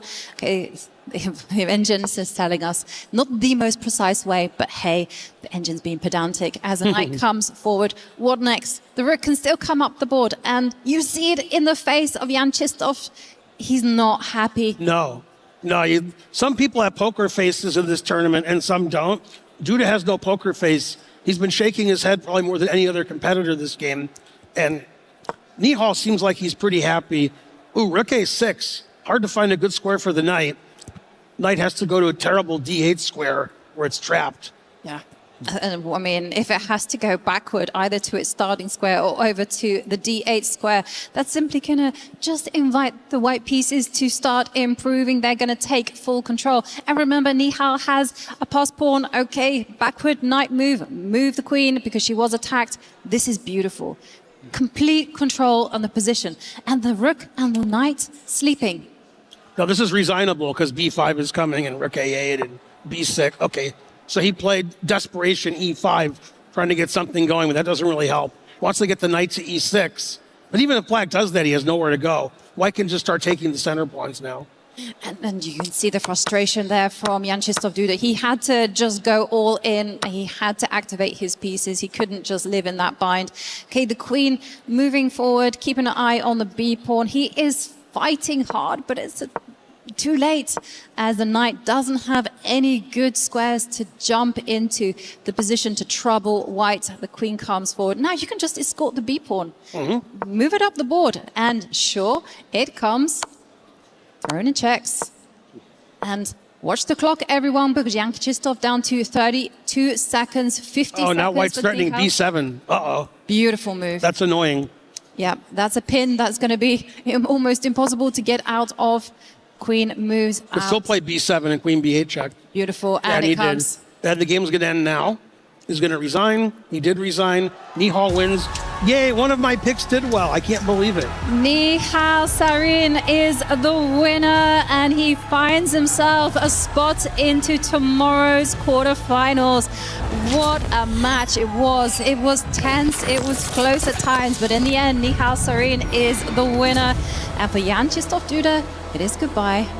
Keys are getting crushed. He will be crushed, yep.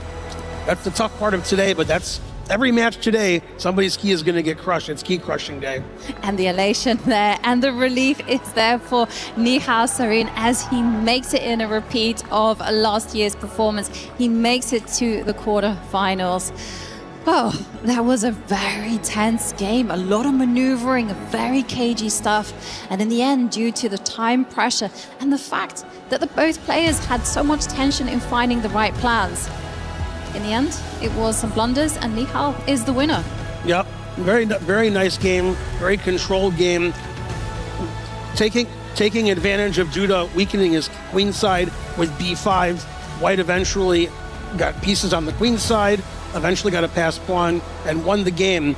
We're going to go now to the stage, and we'll see some more interesting parts of the EWC that aren't necessarily chess, but some key crushing, I hope.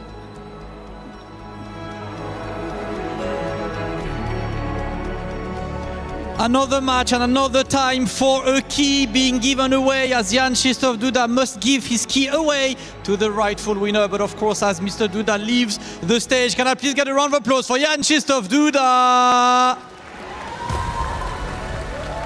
Nihal, I'm going to come next to you as well for a quick one. Congratulations, you're making it to tomorrow's top 8. Last year, you were there in that top 8, and that's where your path stops. So what are your objectives for tomorrow? Firstly, I'm just extremely happy to make the top 8 again. I'm happy I managed to play some good chess, just very tough matches, and yeah, I'm just right now I'm just very happy and relieved to pull through, and yeah, I hope to do well from tomorrow, but let's see. And making it through the lower bracket today, is it a way to boost your confidence tomorrow? You know, you've been put back to the corner, going to the lower, forced to win again. Is that helping your confidence for the rest of the events?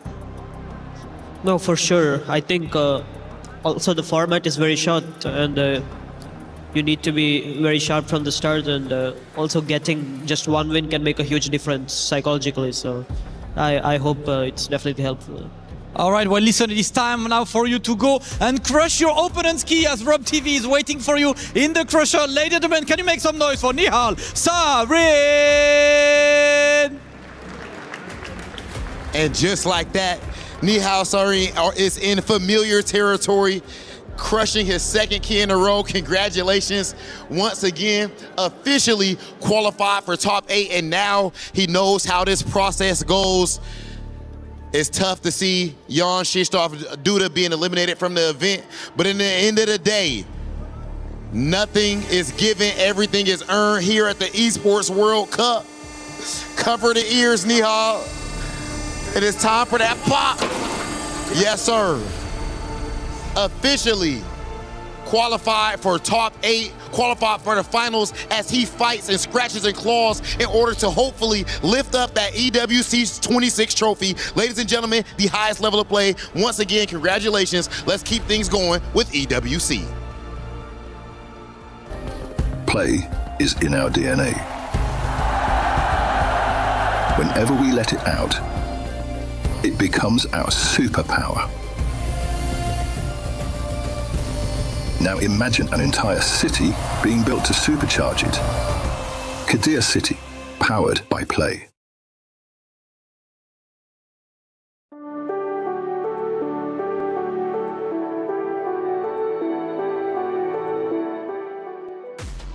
Another match down, another key has been crushed. Jan Krzysztof Duda, unfortunately, will have an earlier exit than he wanted after playing the gentleman's agreement in game number 1. But for Nihal Sarin, he started the day crushing one key, then crushed another. He now pushes forward into the top 8. A job well done indeed. Nihal Sarin has been absolutely on fire. Last year, 5th through 8th. This year, he's looking to do better, representing Seoul Esports. Incredibly proud, of course, of the organization. Club championship race is well underway, and he continues to tear up the competition. Welcome back into the Allianz Vault. I'm Taylor Reflections Noble Nemo and Levy Rosman, also known as Gotham Chess, on the desk. A lot to break down here. And Nemo, I know you weren't happy with that game number 1, the way it ended in the time scramble. I mean, I think when you're playing a 10-minute, no increment time control, you have no increment. So, at the end of the game, right, when you have 12 seconds to about 2.3, maybe you go for the flag. Not maybe. It's a completely unbelievable decision. I mean, in some ways I understand in chess, it's a royal game, and we don't like to win that way. But Hikaru won that way yesterday against Denis Lazarov. Right. There is no greater, disrespectful way to win than King and Rook versus King and Rook. If you do it in a regular pool game on chess.com, you are a terrible person. If you do it here, it's a completely different story. I cannot believe that happened. I don't know if that was on purpose or by accident, but either way, it's Nihal. It felt like it was on purpose. I definitely think it was. I mean, going to the gentleman's agreement. I mean, at the end of the day, it's the Esports World Cup. I mean, we're talking quite literally life-changing money for some of these competitors. Why would you want to give up a game whenever you don't have to play your time? And he had plenty of time to play with. Well, in my opinion, maybe there was a chance. He knows that Nihal Sarin is the 2026 Bullet Champion.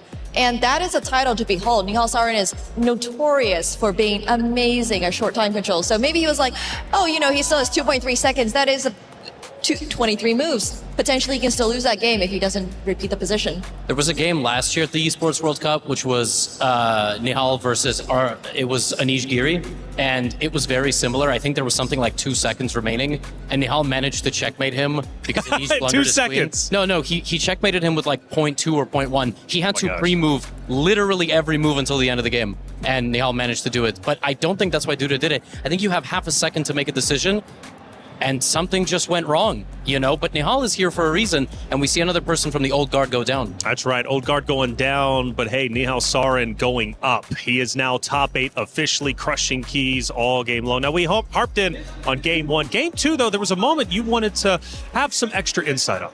Absolutely. I think game 2 is the pivotal moment because, that is the game that Nihal won. But coming out of the opening, it was a very solid position. However, in this position, Duda is threatening the knight on b4. So, of course, Nihal here has to play knight takes a6 with that double exclamation mark, earning himself that brilliancy. And the reason this works is because the bishop on a5 is actually hitting the knight on b6, so Nihal manages to win this pawn. And throughout the rest of the game, we kind of saw Nihal playing around this concept of having an extra pawn on the queen side, eventually making a pass pawn and going on to win the game. So, amazing play by Nihal. With the white pieces, he is one of the best static players in the world. He really just gets a position that's very symmetrical, and then he just moves his pieces around. It's almost Magnesian, but like not there yet. And he's really tough to play when you have the black side. With the black pieces, Nihal is a completely different animal. Like it's like Jekyll and Hyde. He's like always doing ridiculous stuff with the black pieces, openings that you thought were never possible. But yeah, Duda got defeated by a vintage Nihal performance. And I mean, Nihal deserves to be with those final 8. But if you look at them, suddenly he goes from being the favorite in the matchup to an underdog. It's kind of mind-boggling. That's just how stacked it is at the Esports World Cup, right? And we love every bit of it. For Jan Krzysztof Duda, though, a tremendous performance. He made it here, which we must celebrate, but he had an earlier exit than he wanted, and John Sargent caught up with him after his unfortunate loss. Jan Krzysztof, sorry to be talking to you under these circumstances. Talk us through that match and what happened. Yeah, I mean, I didn't play well overall. I don't think I deserve to win with such play. Okay, in the first game, I think I got slightly better position, but completely misplayed it. I mean, it was like just 2-result game with better time, and I managed actually to get a bit worse, I think, at some point. Yeah, in the end, maybe I could have tried to plug him, but I don't think I would have succeeded, to be honest, because like it was pretty simple for him to play, like just go after my e3 pawn, and I mean, it was also like, you know, everything was dependent for him, and like, I mean, probably he wouldn't have won the game, but I don't think, probably you'd have traded. And in the second game, I mean, okay, it was fine, but then I played b5, a bit of a weakening move, and then, yeah, and then at some point I completely lost coordination because I played like knight c4, which was super stupid, I think, because after b3 I wanted to take on e3, but I just missed. I mean, I wanted to give up the piece for 3 pawns, but I just forgot he could have played like knight f2 and defend d4, and after that, I mean, I just started playing randomly, to be honest. Like, I mean, I was worse and, I mean, slow and worse all the time, and it was a pretty bad game. The end of game 1 was potentially contentious. You had, I think, 10 seconds to Nihal's 2, but of course he's known for being extremely fast and being able to pre-move in that kind of position. You don't think that was enough time? No, I mean, I think it was enough time for him, because last time I played against him, I mean, it was some like queen end game, like I had 15 versus 5 and I almost lost that on time, so I mean, I'm pretty sure he would have succeeded. I mean, maybe I should have. I mean, I just wasn't happy with my play, like even if I had won this game, okay, I mean, understand, it's better to win than not, but like, I think I should have, like, I mean, maybe not won, because it's not like I was winning, but like, should have pressed, like, I mean, do it over the board, to be honest, yeah, because like, I mean, yeah, I mean, he's a bit slow at times, but like, I mean, because I guess he's relying on his speed, but it's like, probably doesn't make that much sense, like, from his viewpoint, but I mean, again, it was enough for me, so. Look, it's a brutal format, but also a wonderful tournament here at the Esports World Cup. Maybe reflect on your time here overall and what the tournament has been like for you.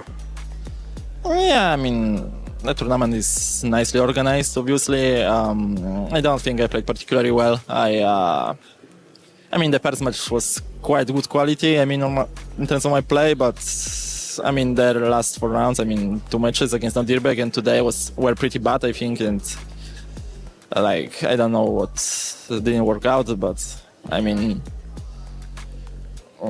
it's, you know, sometimes you are just. I mean, for instance, when I played Chess.com Open, I mean, I didn't do like anything in like special in particular, and I got super high. And here, I mean, I just didn't succeed. So like it happens, I guess.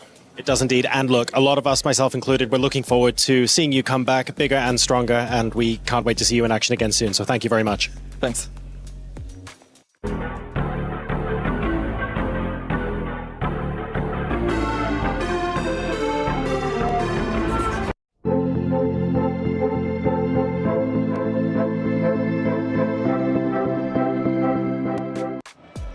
Thank you, John, as ever, for the great interview. Getting a bit more insight as to what was in the mind of the competitor throughout that 2-match game.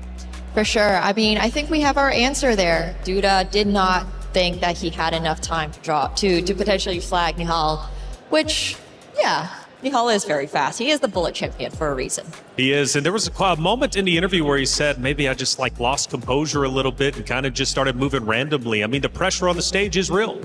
That felt like a 3-minute therapy session. I really got a feel for Duda. I interviewed him in 2024 at the World Rapid and Blitz, and you could sort of tell he fell out of love with the game a little bit. And let me tell you, as a 30-year-old man, I can completely understand, who's been playing for 25 years. And I think he's a lot stronger than he maybe like shows us, right?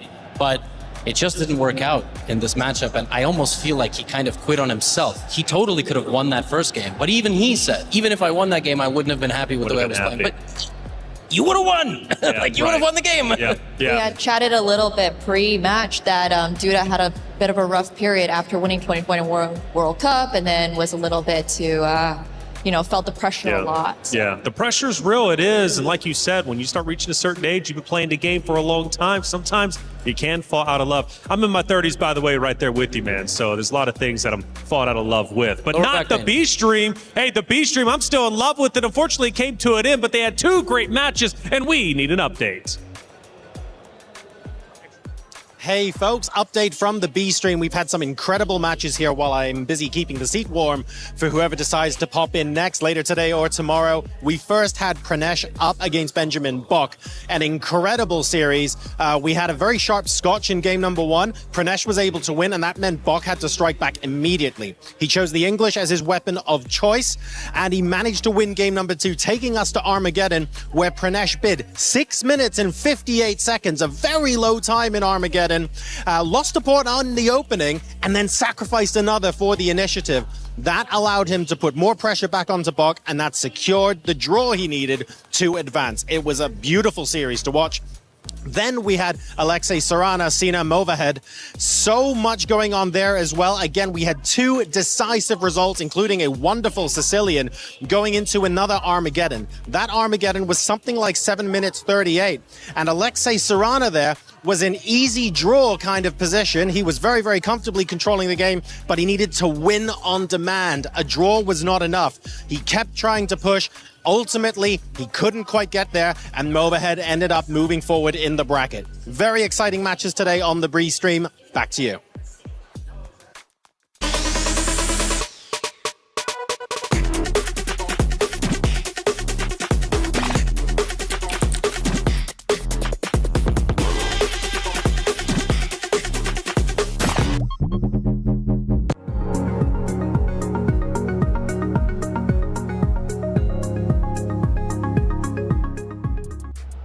Thank you, John, for the update. I actually saw that being filmed live while they were still live. I don't know how you were in 2 places at once, but you're doing a great job. Next matchup, another qualification match, another key, potentially going to be Crush. Arjun Erigaisi going against Pranesh. This is going to be a battle for sure. And honing in on Erigaisi, a great competitor throughout his routes. He did, in fact, beat Niall Sarin, who actually just, in fact, qualified on the very stage behind us. But he did lose to Alireza Farouja, to be expected, a player for Gen G. 4th place last year. He's coming in as a Titan. He is incredible. We saw him last year at EWC, where he did unfortunately also lose to Alireza, but that was in the semifinals. So there is no way he can go home now, because he has to make it as far as that spot. Yeah, I mean, #1 ranked player from India for a reason, and must be heartbreaking for him, by the way. He's got to knock out Pranesh to qualify, and then he also knocked out Nihal, who made it ultimately, right? But yeah, difficult task here for Arjun Erigaisi, but he's a clear favorite in this matchup. I mean, we saw Pranesh put some pressure on Nodirbek.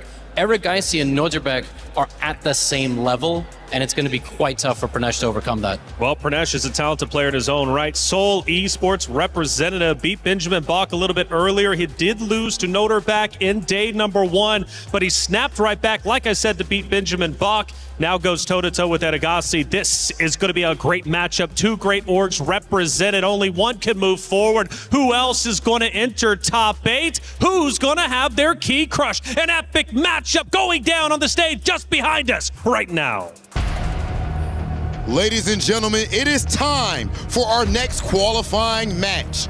On one side, we have Pranesh, who is only 19 years of age and making his first appearance here at the Esports World Cup. With youth, talent, and fearlessness, he is looking to take it all the way. And his opponent, he was 4th last year, and he is looking to do even better this year. Has been knocked down yesterday, that lower bracket, but now it's all in his hands as we are about to kick off the second decider match of the day. Let's get ready for Pranesh versus Arjun Erigaisi. Wow, this is quite a face-off. We have Pranesh, just 19 years old, against Indian #1 Arjun Erigaisi.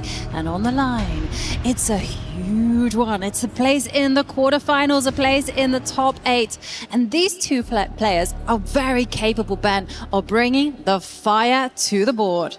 This is typical of the chess world. Arjun traveling all over the world to play chess at the highest level, and only gets paired with his countrymen. But this happens to a lot of people, especially when you're from India, and a lot of the best players in the world are from India. We have several of them here.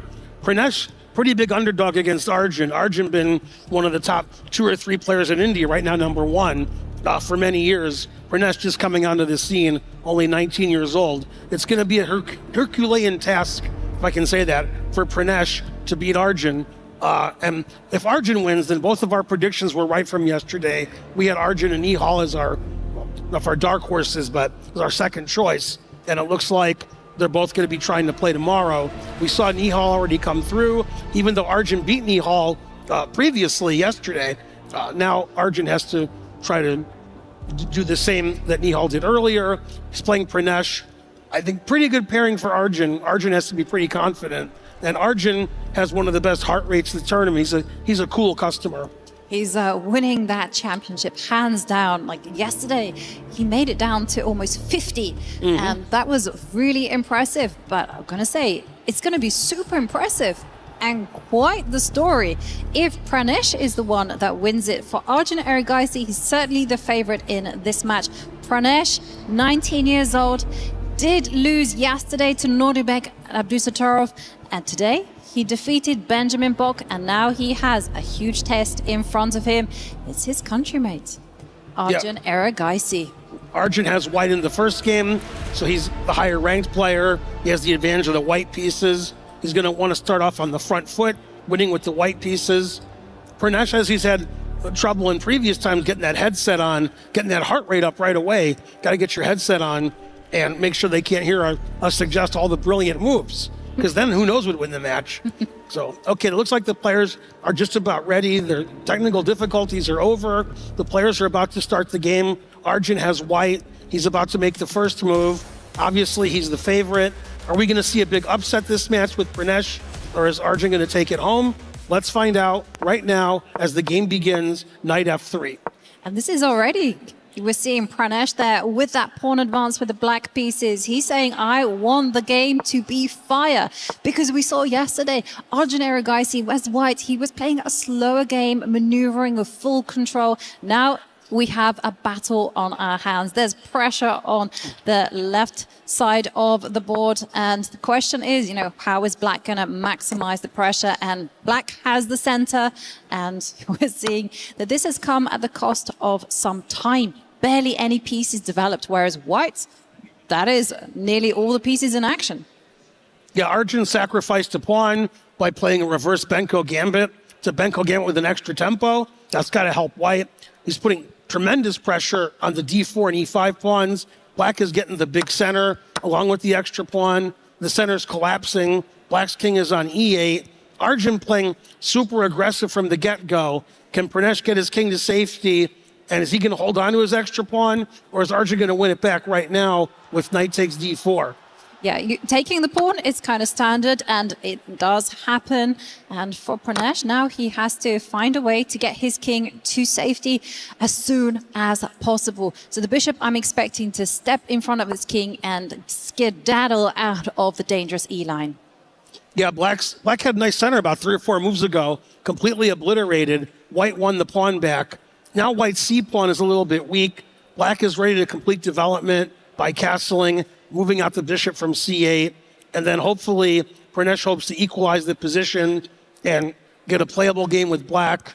If Pranesh can somehow draw the game with Black, then he'll have the advantage of the match, having White the next game. So Pranesh probably reasonably happy with the opening outcome. The engine says Black is okay. Arjun trying to find ways to mix it up and get an advantage, getting that pass d pawn, which isn't very strong yet, up to d4 or d5 and build a big center, taking over from Pranesh's big center. Exactly. Position is so unbalanced. It's going to be a question of whether White can actually start using the center. Also, the question for White is how to mobilize that knight there on the edge of the board. It's still at home. It needs to get moving so that the rook can enter the game. And so many diagonals available for the pieces. So that's the rook comes in, takes the open line, castles quickly. Pranesh playing very confidently. So yesterday, Pranesh was a little bit nervous against Nordibek Abdusattorov. You could tell in his play. And now we're seeing a different version. He's showing us that he means business. And I'm expecting the rook to come over and attack the bishop. And it's a game where every single move will matter. That's right. And as we've seen with previous matches with Arjun, heart rate in the 50s. I don't know how he does it. I'd be a mess if I was playing. Black played very logical bishop e6, developing the bishop, Engine doesn't like it. I like your move, Yovi. Rook D8, putting pressure on the D line. White's pieces are all lined up there. I'm not sure why the Engine doesn't like bishop E6. Maybe the bishop has better squares on F5 or G4. But bishop E6 really solid. Black's ready to move the rooks into the center, put pressure on White's backward D pawn, and looks like Black is already at least okay.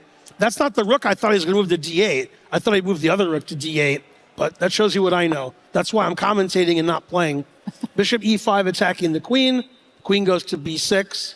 Both players have a lot of time, and this is crazy. This is the first time I've seen it this whole tournament. The heart rate was under 50. It got back up to 50. I saw it say 49. Wow. So Arjun's pretty calm. Yeah, is Arjun asleep? Yeah, that's right. Well, his posture and his thinking indicates no, because this position, you can't sleep on this one. You have to wake up. It's so sharp, because first up, there is an attack against the pawn, and that's why he's advanced that pawn forward. I was a little bit nervous about doing this, primarily because I felt this bishop in the middle of the board could be vulnerable, and it is. Knight comes out, attacks that bishop, exclam. And I gotta say, in this type of position, bishops are going to be better than the knights. That's right. Yeah, knight G4 is an excellent move. Looks like Arjun played D4 a bit too early. Now bishop has no retreat square, and you can't play bishop F4 because you're hanging your D4 pawn. So far, advantage Pranesh. He's really playing well. He's castled. He has all his pieces out. He's putting pressure on white center, and looks like D4 might have been a little too early. Arjun doesn't care. His heart rate is 48-50. He's cool, calm, and collected. Although Pranesh looks like he's taking a nap. So he's also very cool, calm, and collected. Knight B3. White wants to have compensation for the two bishops by having those knight center pawns. Although that C pawn looks pretty weak on C4, Yovi. Yeah, and I can tell you, it's already, you can take it, right? You can take it, but it wasn't chosen, and instead the bishop attacked the rook. Rook attacks in turn the queen. The queen has to step back, and there's like take happening. Queen drops back, and a rook is going to capture. So suddenly, I'm going to say Black still has the advantage, because the bishop pair there are such a magnificent force, and the position is going to be open. There's going to be a lot of trades now. The B pawn's weak. The other B pawn's weak. The C and D pawns are weak. There's going to be a lot of captures. And I think that's going to lead to equality once all the pawns are captured. So, very reasonable position for both. Lots of tactics now. Lots of captures are going to happen. Arjun's trying to find a way for an advantage instead of trading all the pawns off. Arjun really doesn't want to draw since he's playing a low-rated player and he has the white pieces. Yes, he wants to put the pressure right on the get-go. Drawing with the white pieces against an opponent that he is the favorite against is not going to be a great result. So this is why he keeps that tension on the board.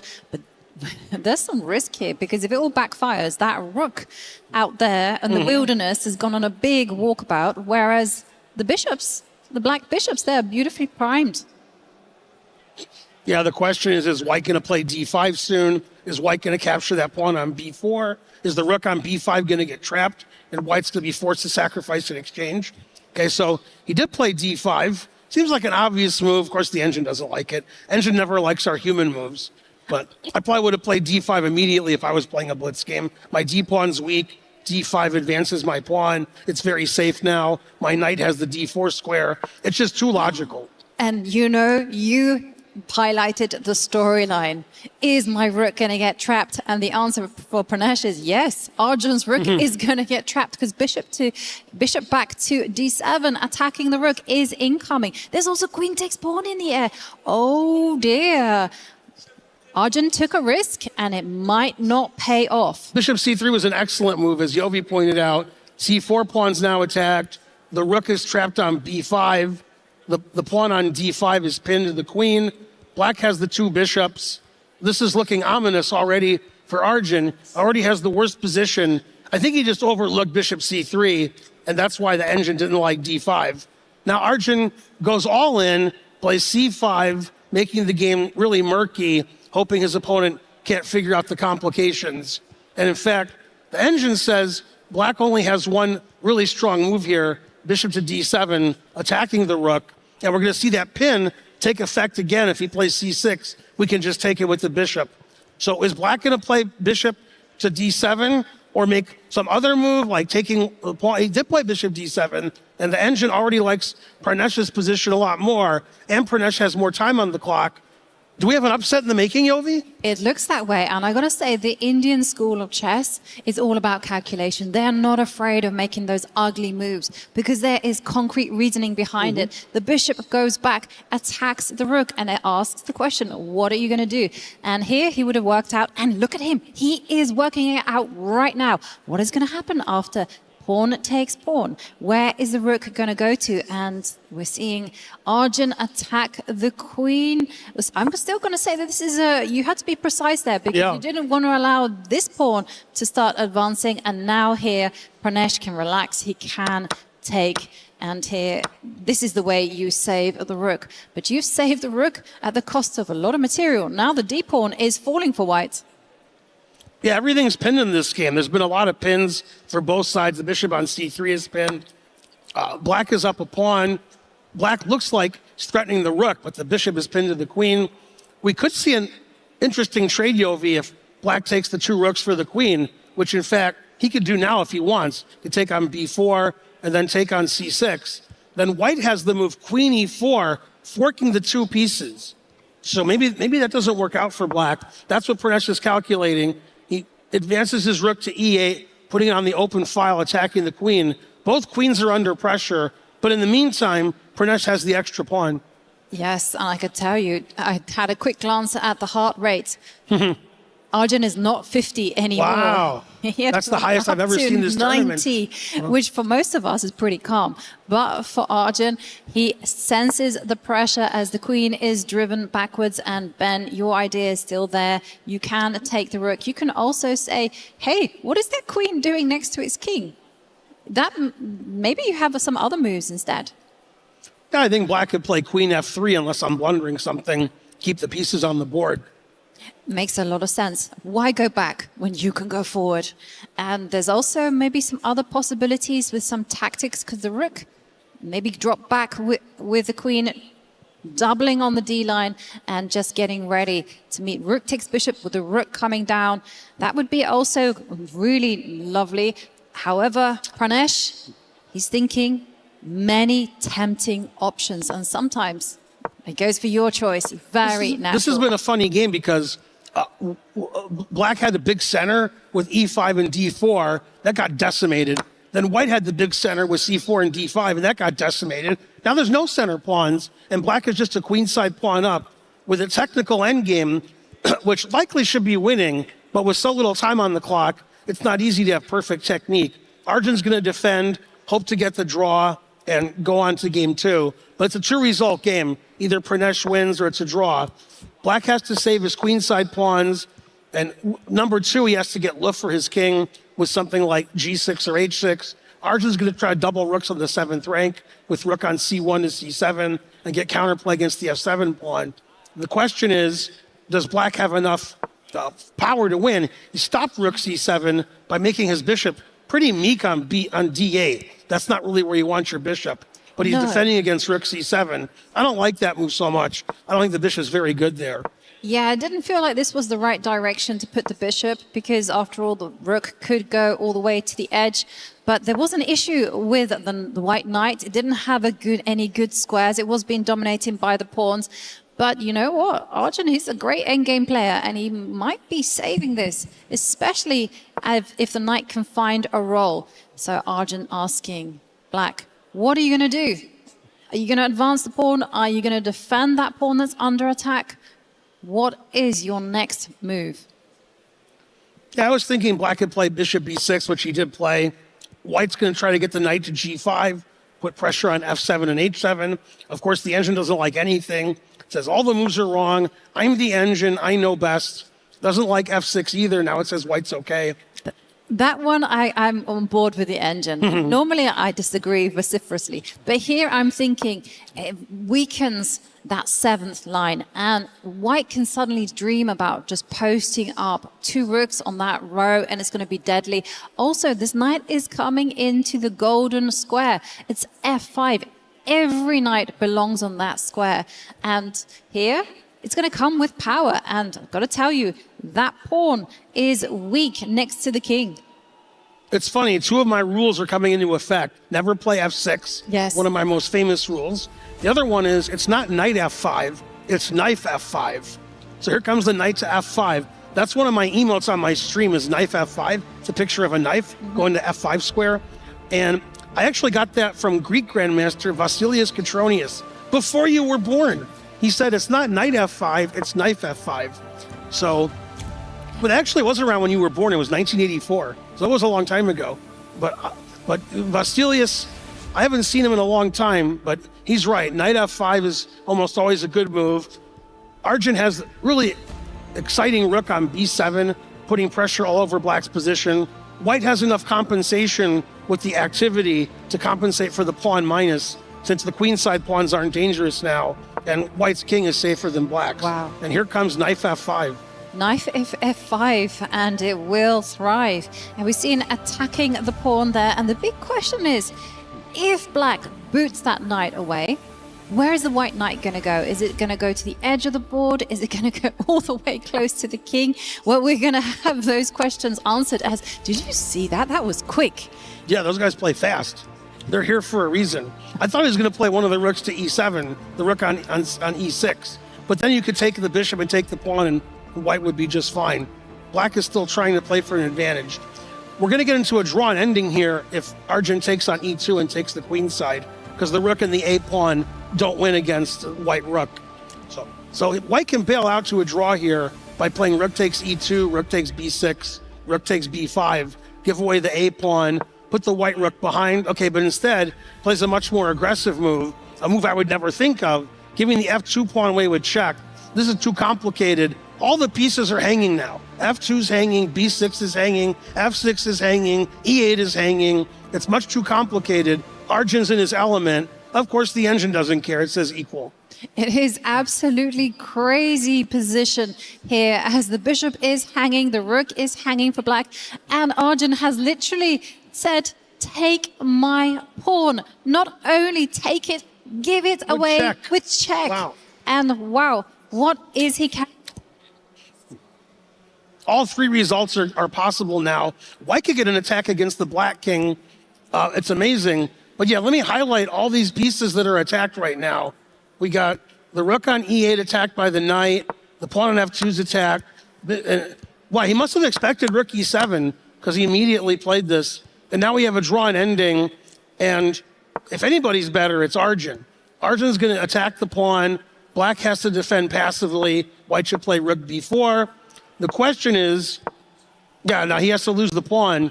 And now Arjun's going to play for the win. The ending is still a draw, but white has the better side of the draw. I mean, it was complete turnaround, right? We had a little moment of chaos. We saw Arjun went into this endgame a pawn down. Now Arjun, in that all of that confusion, is now a pawn up. Now this is technically a drawn position, but only Arjun is the one who's going to win this. That's right. And that's why I tell my students, don't pay too much attention to the engine evaluation in some end games. It'll say 0-0-0, but every grandmaster in the world takes white here. White has an extra pawn. The engine knows it's a draw, but you know, if two club players are playing, then sometimes white's going to win. Exactly. And what white is dreaming about is, first up, the rook is in front of his own pawn. If it can get released, it will be loved to be by the side. And some ideas that you can do is white can, at the right time, run with the king, try to do an assist.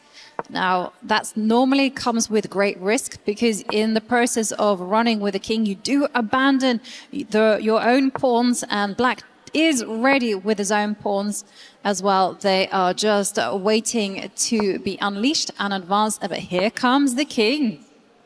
Yeah, I didn't like Pranesh playing king f7. Now it says king g7 is a mistake, although king g7 seemed like the obvious move. Yeah, maybe it was just to force the king. It's a complicated stuff. These positions, they're not too much material, so the engines are pretty good. They've got most things worked out. But this is apparently a misstep. One thing, though, you probably don't have time to take that pawn because here comes the king. This is the plan in action, and it's all going to be about that a pawn as it becomes a queen. Now the engine says white's winning. Again, it's a draw with perfect play, but it's hard to play perfectly with a minute on your clock. White had that extra pawn. Now material is equal. but white obviously has the winning chances with that strong passed pawn. Pawn's on the 7th rank. Black has to try to get a passed pawn himself, which he does. Now the engine says black is drawing because f5 gives him a passed pawn also. Exactly, and Arjun allowed that pawn break, and suddenly the black pawns, they have been unleashed. They're able to create their own passed pawns, and it's going to be a race. You can even give up your... Oh, don't go backwards, go forward. That's the wrong way. You needed to go forwards. Now we're threatening rook c6 check, rook a6. Build what a a blunder. bridge. Block the eye contact with the black rook with the a pawn. Wow, this is over. It's a good thing the engine's not doing the live comments here. I'd be really mad. Why are you playing so bad? Yeah, check rook a4 and white wins. Comes the block, and this an amazing turnaround. Black was a pawn up in the ending and ended up losing. It was a 2-result game, except that it wasn't. It was a 3-result game. Yeah, and this is going to be super painful for Pranesh. Their queen takes pawn, and now there's going to be checkmate. Good technique by Arjun. Wow. And Arjun, well, he might have used up one of his 9 lives there. What a game. What a turnaround. Clinching it in a rook and pawn endgame, going into that endgame originally a pawn down, and just creating chaos. Arjun, the master of chaos, as it appears. Yeah, they got to some crazy position where Arjun played rook c6 with all the pieces hanging. I thought Arjun was going to bail out to a drawn ending where he was slightly worse.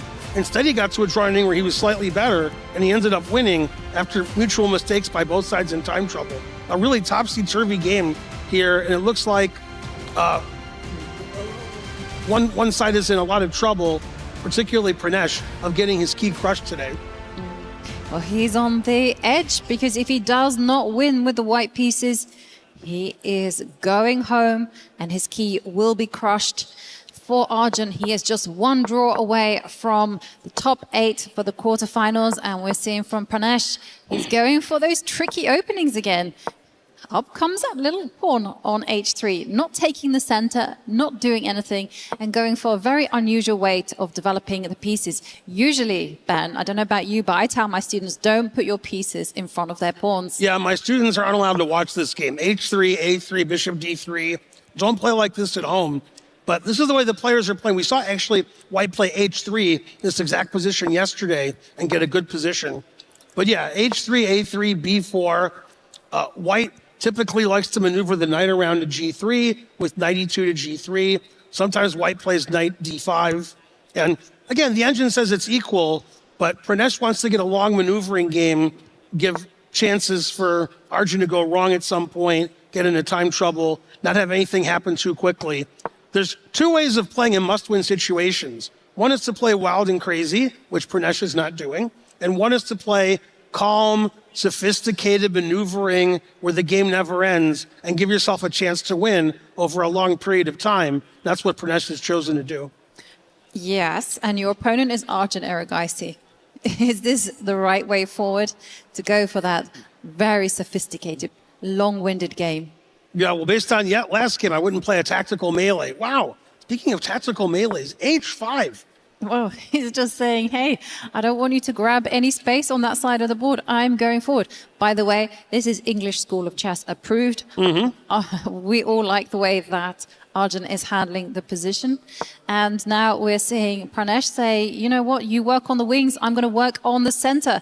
As the rooks come, maybe got ideas of dropping that bishop back, and then at the right time, breaking with d2, d4, catching the opponent on the wrong foot. Oh, what's this? This is very provocative. a5, h5. A FIDE master friend of mine in New York City told me when his opponent plays knight e2, he always plays h5. That way when the knight goes to g3, he can play h4 later. That's exactly what happened this game. Pranesh saw black playing h5 and a5 and decided to play in the center by moving the bishop away from d3 and playing d4. The engine likes it. White's actually breaking in the center. White's king is very safe. It's not clear if black has a safe place for the king. Hopefully, black's going to castle queenside, play G5, and it'll be super exciting. And I was going to say, that's my favorite thing in chess, and it's happening right here on the board. Arjun Eric, guys, he just needs a draw, and he's like, you know what? I am not going to go to the king side. That's exactly where all the white pieces are pointing. It is the queen side, the left side of the board. That is where I'm headed, and this is gutsy chess. It actually was the best move, by the way. You needed to do that with the king, and now we are all systems go, complete chaos. All three results possible. Yeah, Arjun doesn't play for the result of a draw when he needs a draw to win. He wants to win the match, choose 0. He wants to play the best move. He wants to play the move that meets his style of chess. And castle and queen side, that's just Arjun's style. Pranesh has to be happy with a double-edged position, which is most likely to be decisive, because a draw is no good. If Pranesh draws, he loses the match. He needs to win the game. He's got a complicated position. The engine says white is a little bit better. White has chances to get a knight to f5 or maneuver his knights around and get one to d5. Instead, he plays queen d2, a natural-looking move. Of course, the engine doesn't like it. Engine never likes our moves.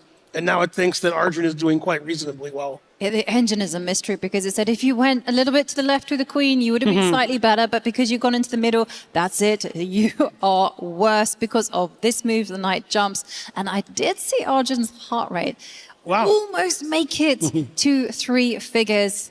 Is now back to 83, and we're seeing Pranesh. He is in a spot of bother because that knight is nicely centralized. And the big thing is, because it's opposite side castling, the king's opposite side of the board, it's going to be all about cracking open a line for, I call them the big guys, the queen and the rooks, to start infiltrating. Well, if I was white, I would have defended my c-pawn, but that's why I'm not white. I'm here doing commentary. Instead, the players play super aggressive, counter-attacking style, activating their pieces. White doesn't mind if black takes the c-pawn, because that opens lines to black's king. And white wants the game to be double-edged, doesn't want to play passively and defend, wants to play aggressively. And Arjun, maneuvering his knights around to the dark squares, wants to put the other knight on c5, maybe play pawn to f6, pawn to g5. Is white going to take one of those kingside pawns and open up his own king with queen g7 or queen h5? Exactly. And, well, if you do that, then you're going to allow the black rooks to infiltrate. And Arjun's not afraid of the queens coming off, because one of the things about pushing pawns is they leave behind weak squares. You can also say, and I'm going to coin an expression by David Howe, with great space comes great responsibility. You have to protect those squares. Well, what do we think? And now David says, with new children on the way comes great responsibility. So, okay, queen g3, the engine hates it, says, why are you retreating? It doesn't like retreating. You go back, I go forward, and I would be pounding the table for moves such as g5. Get that g-pawn. Doesn't matter if it gives up a pawn. I want to just be opening up the lines and let the pieces do the business. So we'll see whether that happens. Maybe you can play a bit more cautiously, maybe go knight takes knight or something like that. But we'll see how Arjun, he is the master of chaos. He's going to be completely at home in a position like this. Yeah, once again, I'm wondering if white is ever going to try to get the 2 bishops by playing knight f5 or knight takes e6. Knight on d4 is very strong. That's why he doesn't want to trade it off for one of black's bishops. Black has the c5 square for his knight. The bishop on b6 is excellently placed. Very double-edged position. Even though the engine likes Arjun's position, I think Pranesh is doing a good job of making the game complicated in a must-win situation. The engine doesn't know that white is forced to win, so it wants to play different moves, which may lead to equality, and Pranesh doesn't want that. He wants a position maybe where he's slightly worse, where both sides have winning chances. Exactly. And he wants a path to clarity, because as it stands, it's not that easy for white to continue. Ideally, you want that knight in the middle to be up 1 square, menacing the queen. Whereas, I asked, and the players delivered.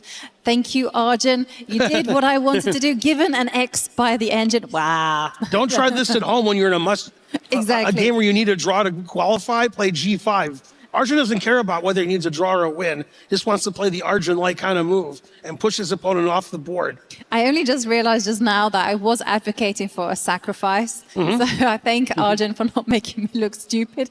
But yes, I think you have to take that pawn with the queen and go into an endgame, because if you don't do that, then black is simply going to get those two pawns on the edge on the right side and start going advancing forward, forward, and it's very formulaic, right? Yeah, it seems like if we don't try to trade queens with white, then white has no attack against black's king, whereas the G file, H file are about to be open against white's king. Bishop on B6 is bearing down against the king on G1. The bishop on E6 is bearing down on H3. Black has the knight on E5. That's very strong. So it's looking very difficult. Black has all these pieces that are going towards the white king. White's pieces not really doing much against black's king. Arjun doesn't want to trade queens and be down a pawn, but he wants to have that open G line. With the open G line, Arjun's going to have a ready-made attack. The engine, even though black is down a pawn, prefers black's position because in the long run, black has an attack down the G line, white has no attack. Yeah. And, well, we're going to see here how is Arjun going to recover the pawn, because after I excitedly gave up that pawn as a recommendation, I mean, it's every goal of the gambiteer to win back the sacrifice material. So maybe you can go queen takes queen. You can maybe get out of harm's way. You can actually go F6, block the trade, and then just start using the G line. Actually, that's more Arjun, right? Arjun is not going to be Arjun's more like F6, rook G8 than trade queens and take on C4. So he's trying to figure out whether he should win his pawn back or they should just sacrifice the pawn, maybe even the H pawn. Yeah. Now that might be more suicidal, taking on H5. The queen might easily get trapped there with rook H8. We'll see. And he did play an Arjun style, as you suggested. Exactly. I mean, he is all lion. I am part chicken. But we've seen the queen drop back. And now it's going to be Operation G-line. First up, you can just go immediately on the attack. You can just line up your rook against the white king. You can do something that you advocated for. You can grab that pawn, go on the steal. But here, rook comes in and, okay, come on. This is like the most natural move, and the engine is being ruthless. As per usual. The engines are mean. Now, is white going to play one of my favorite knife F5s? Or are we going to keep that knight on D4? He took the bishop on E6. Engine doesn't say it's great because that knight on D4 was really strong. And now king F1, avoiding the open G line and the diagonal, the bishop on B6 was attacking the white king on G1. White's trying to play safe, keep that extra pawn. Arjun wins the pawn back. Engine doesn't like it. The engine doesn't like, the position is too complicated. The engine says it could play better. The engine wants to tag in for the players. We don't know why these moves aren't good. They look very natural to us. They do, and this is actually engine approved. Centralize the bishop, because they say when you are on the attack, you should be getting rid of the defenders. You should just make sure your opposing king is as vulnerable as possible, and this is a great step forward. And now the knight is going to be a little bit shaky out there, because the bishop that is hiding away almost in the corner can actually start to boot that knight away. And suddenly white has a potential. Oh, you going greedy, Arjun, but can you do that? Knight's on the edge. Well, the engine doesn't like that move, putting the knight on the side of the board. Now the C file is open, and things have turned around completely. Bishop D3 traps the knight forever. The C file is open to black's king. White's king is very safe on F1. Of course, bishop D3, which I liked, which the player played, the engine doesn't like it, even though it traps the knight on A3. White must have had a stronger move. Yeah. Still, Arjun's position is very difficult. So the engine was advocating for something super complicated. It's very unnatural. Drop the queen back, and again, it just pile on the pressure against that bishop. But as it stands, that was a missed opportunity for Pranesh, and now we still have a very unbalanced position in front of us with, I'm not sure who's attacking who. Yeah, it looks like white has more initiative on the queen side. A lot of the pieces for both sides have shifted over to the queen side. After Pranesh moved his queen over to the king side, he's now moved it back into the center, and white's pieces are dominating the center now. Knight on A3 isn't very good. And both sides have moved their king away from their opponent's rooks. The engine really hates the move king B8. And this was a mistake, and there was only one move to punish that, and that was to lift up the rook 2 squares, attack the knight. This is not the correct way, because the black knight can block the attack. The queen at the minute, the white queen, is attacking the knight, and black can get away with it, but it's an only move. Maybe we can have analysis board, because this is it, and he finds it. Black plays the brilliant move knight B3. Both sides move their king out of the way. Let's go back and show. Instead, white should have played rook C3, attacking the knight directly.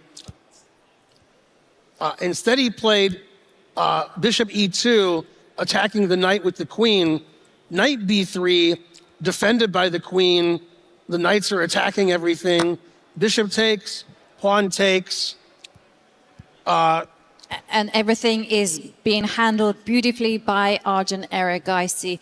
And you can see he's in full defensive mode right here. And perfect defense there. But that was a golden opportunity for Pranesh. And now we're having, the rook coming to C8. Very natural move, challenging for control over the C-line. But I guess the big issue is that this knight is trapped on the edge of the board. Again, the engine doesn't like it. The position is too complicated for a blitz game.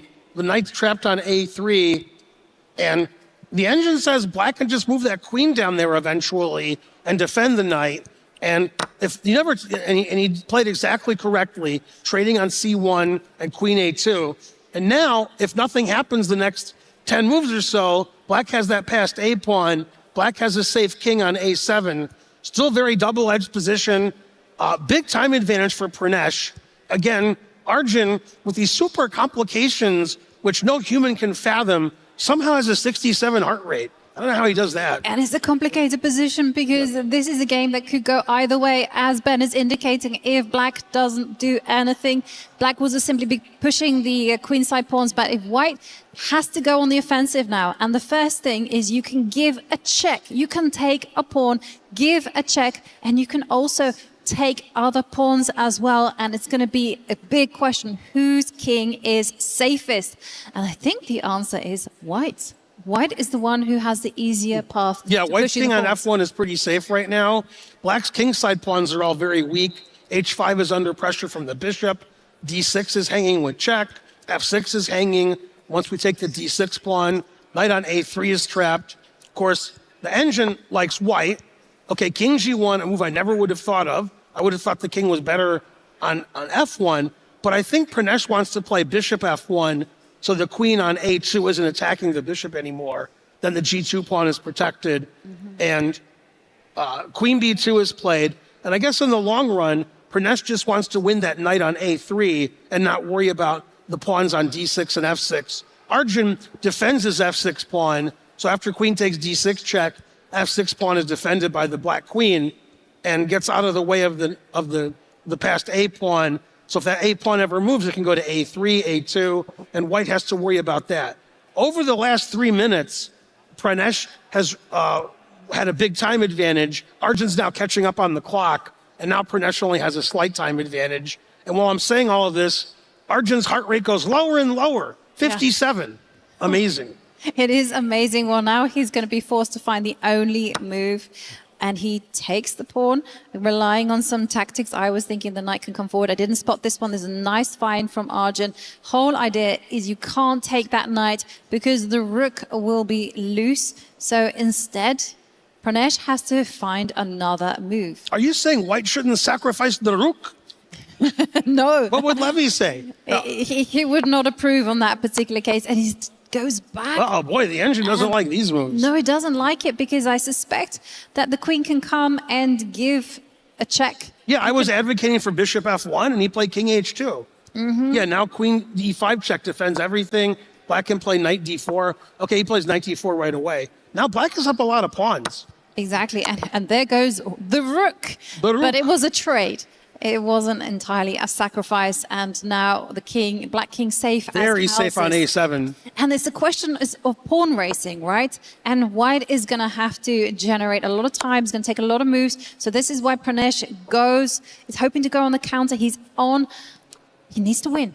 He needs to win if he wants to survive in this competition. Check there from Arjun, block from Pranesh. And now the queen is threatening the pawn on f2. And you have to step back with the king. You have to do some defensive footwork there. And Arjun, look at him. Look how he's combining the bishop, the rook. Sorry, not the rook, the queen and the knight threatening checkmate. And there goes a pawn. There goes another one. And again, the Black King, super safe. White's position completely collapsing. It's pandemonium. He's losing all of his pawns. Black has so many extra pawns, I can't count that high. White's trying for tricks with bishop d5 and queen b7 mate. That's not going to happen. Black's king is too safe.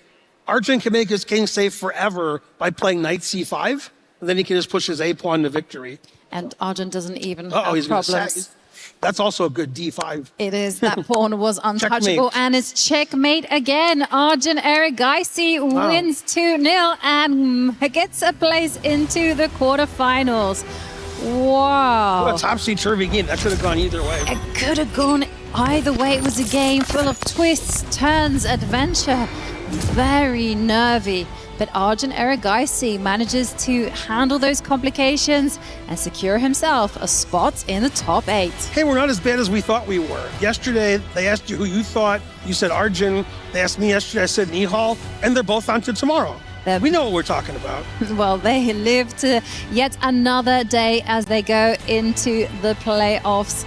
For Arjun Erigaisi, I think he'll be breathing a huge sigh of relief because this was not an easy match despite the scoreline. No, that was a very exciting match. Both games could have gone either way. We saw Pranesh lose an endgame where he had an extra pawn.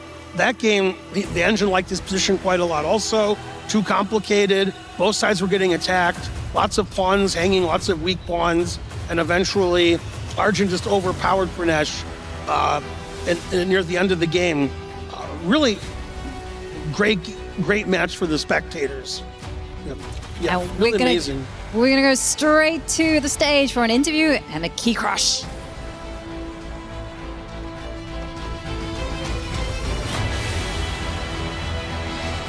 Okay, ladies and gentlemen, please, as Pranesh hands over his key, round of applause one more time for Pranesh.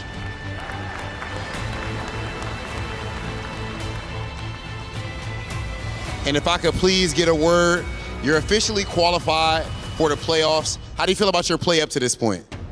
I think yesterday it was very good. Even though I lost one match, I was pretty happy with how I played. But today, even though I won, I wasn't so satisfied. I think I should have played better. But okay, I'm happy that I got the job done. Last year, you finished in 4th place, an amazing finish. Of course, this year, you're looking to take it even further. How confident are you in your chances to beat your placement from last year and maybe lift this trophy? Yeah, it's never going to be easy with such strong players like Alireza, Magnus and everyone, but I'll just focus on giving my best and that's all. Okay, and last thing that I have to ask about, they show the heart rates up there. Your heart rate is only like 50-something while you're having these matches. How are you so calm in such a high-pressure match? Yeah, this is something that comes to me pretty naturally since like 4 years ago was the first time when I played under heart rate and yeah, it was like 80s or something and recently I started exercising more so it's understandable it got even lower. Okay, ladies and gentlemen, please put your hands together for Arjun. Arjun, you can go ahead and crush your opponent's key.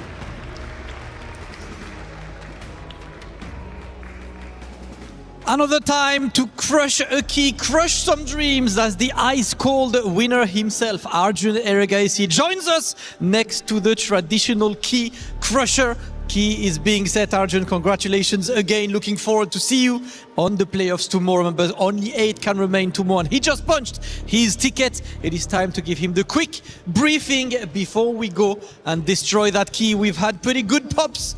All you have to do is to go for this until you hear it explode. This is the end of the way for Pranesh, but Arjun validates his ticket. Let's hear it.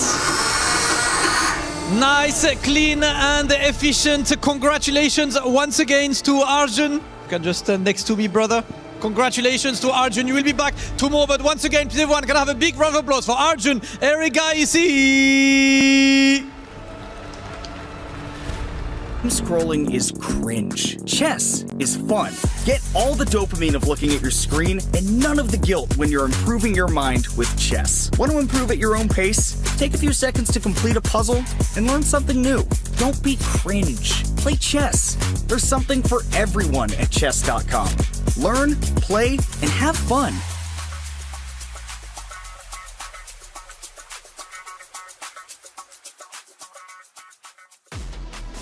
And one more spot in the playoffs has been earned. Arjun Erigaisi gets the win over Pranesh in a commanding fashion, 2-0, knocking him out of the tournament, crushing Pranesh's key. As it crushed and crumbled, so did the heart of the competitor of Pranesh.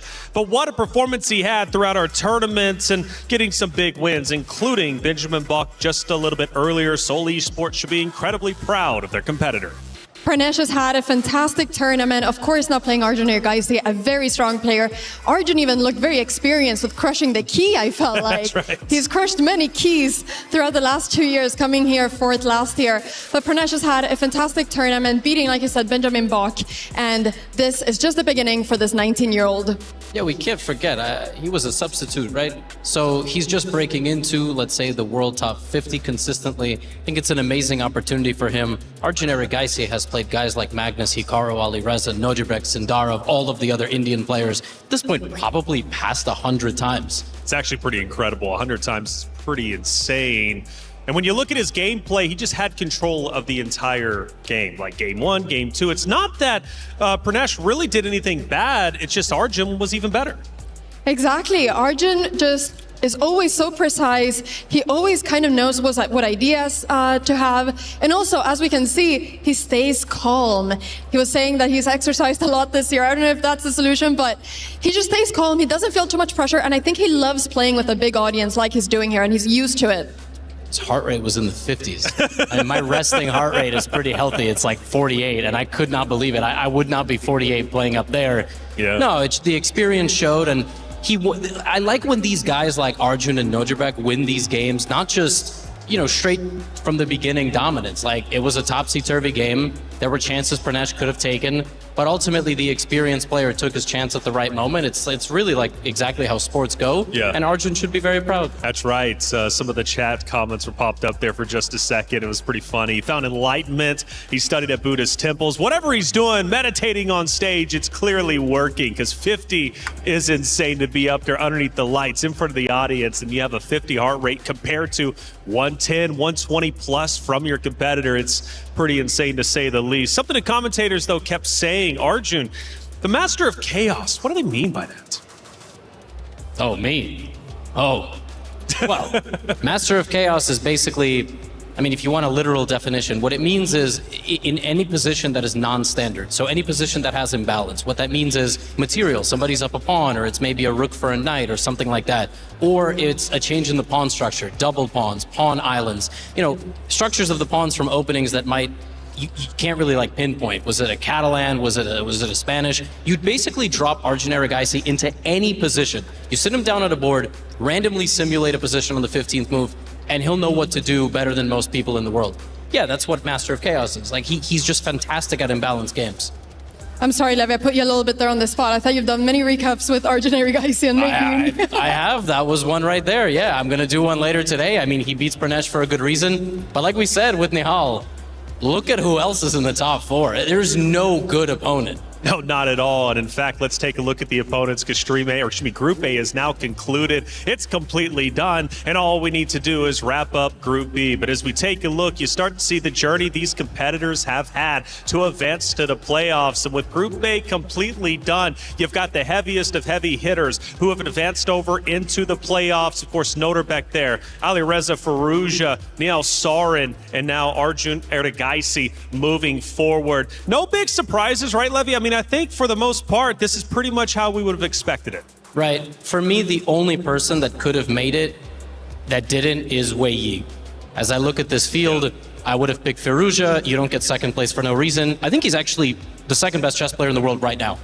Wait, No, Ali Reza. Oh, gotcha. I think it's Ali Reza. It's very close, and it's funny we're always talking about who's the second best player in the world. We've been talking about who's the second best player in the world for 15 years, which is kind of bananas. Maybe even 17 years. Magnus might have already been the best before he was ranked 1, but Wei could have made it through, and he is very, very good, but yeah, I'm pretty satisfied with that. Yeah, I know we were kind of, or at least I was hoping personally that he would make it through. Not because I necessarily have skin in the game, but just Wei in his story, right?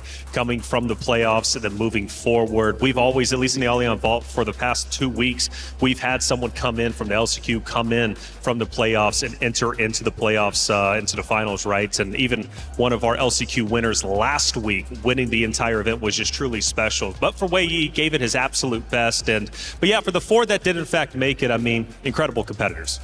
Nihal Sarin, I think, also should get so much credit. I mean, he's been playing so well. That first game against Duda was completely crazy with the time scramble. It looked as if Duda maybe could get a flag over there and win that game, but then Sarin pulled through, and now Sarin is through to the next round. So many strong players, but this is just getting started. There's still keys to be crushed. Still keys to be crushed, and I believe, 2 more, in fact, because we need to move 2 more players forward to the playoffs. Only 2 more spots remaining, and then we have our draw at the end of the day to figure out what playoffs is going to look like. Nobody wants to play number 2 of Farouja. Nobody wants to play Magnus, but somebody's going to have to do it either which way, and they had to do it coming out of the LCQs, coming out of the play-ins as well, which we've lost all of them. Wei Yi was kind of the last hope, right? The last chance, the last dance didn't end up working out for him. It is what it is, though. But playoffs going to be incredibly exciting starting tomorrow. But for now, we still need to finish up Group B. And coming up next is going to be a great matchup. Hans Niemann going against Senna Move Ahead. But as far as the club championship update goes, we've got a lot of great organizations at least being represented. And we need an update via Trav. Here's our club championship update powered by Aramco.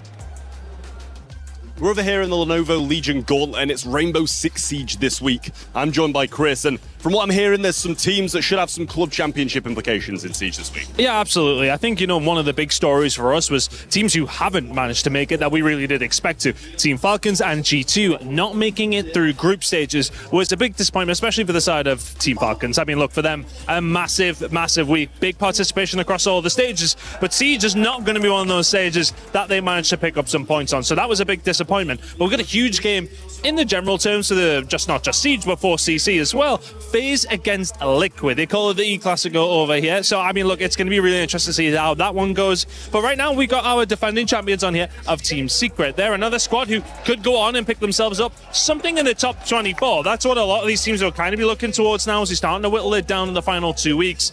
For some of them, it's not necessarily about winning that club championship trophy. It's about participating in that top 24 and getting some good prize money. Yeah, absolutely. Well, a joint effort across chess and Rainbow Six Siege from Team Liquid this week. We'll see if they can get it across the line.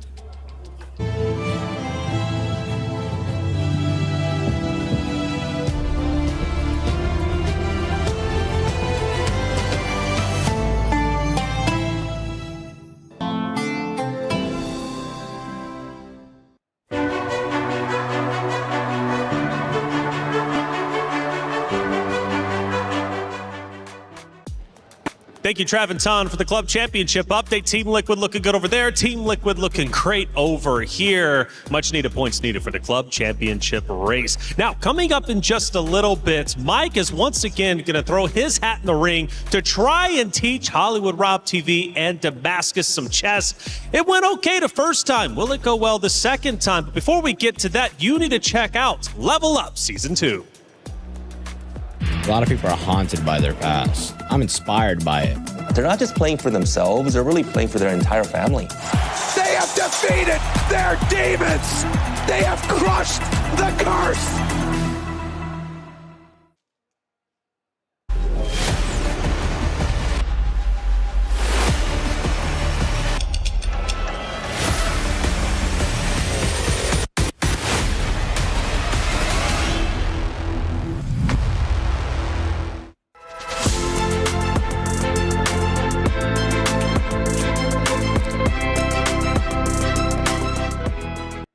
All right, we're back with my new favorite students, Rob TV and Damascus. We're going to double our ELOs again. Are you ready? Oh, That's yeah, cool. it's about that time. Last time we looked at a very practical end game. Now we're going to look at some tactics, okay? And this is the most common tactic in chess. If you take a look here, Magnus had the 2 rooks lined up in his first game against Esipenko. That means if this knight moves, the rook would be lost. We say that the knight is pinned. And it's kind of like when a wrestler is pinned to the mat. All the other wrestlers jump on top.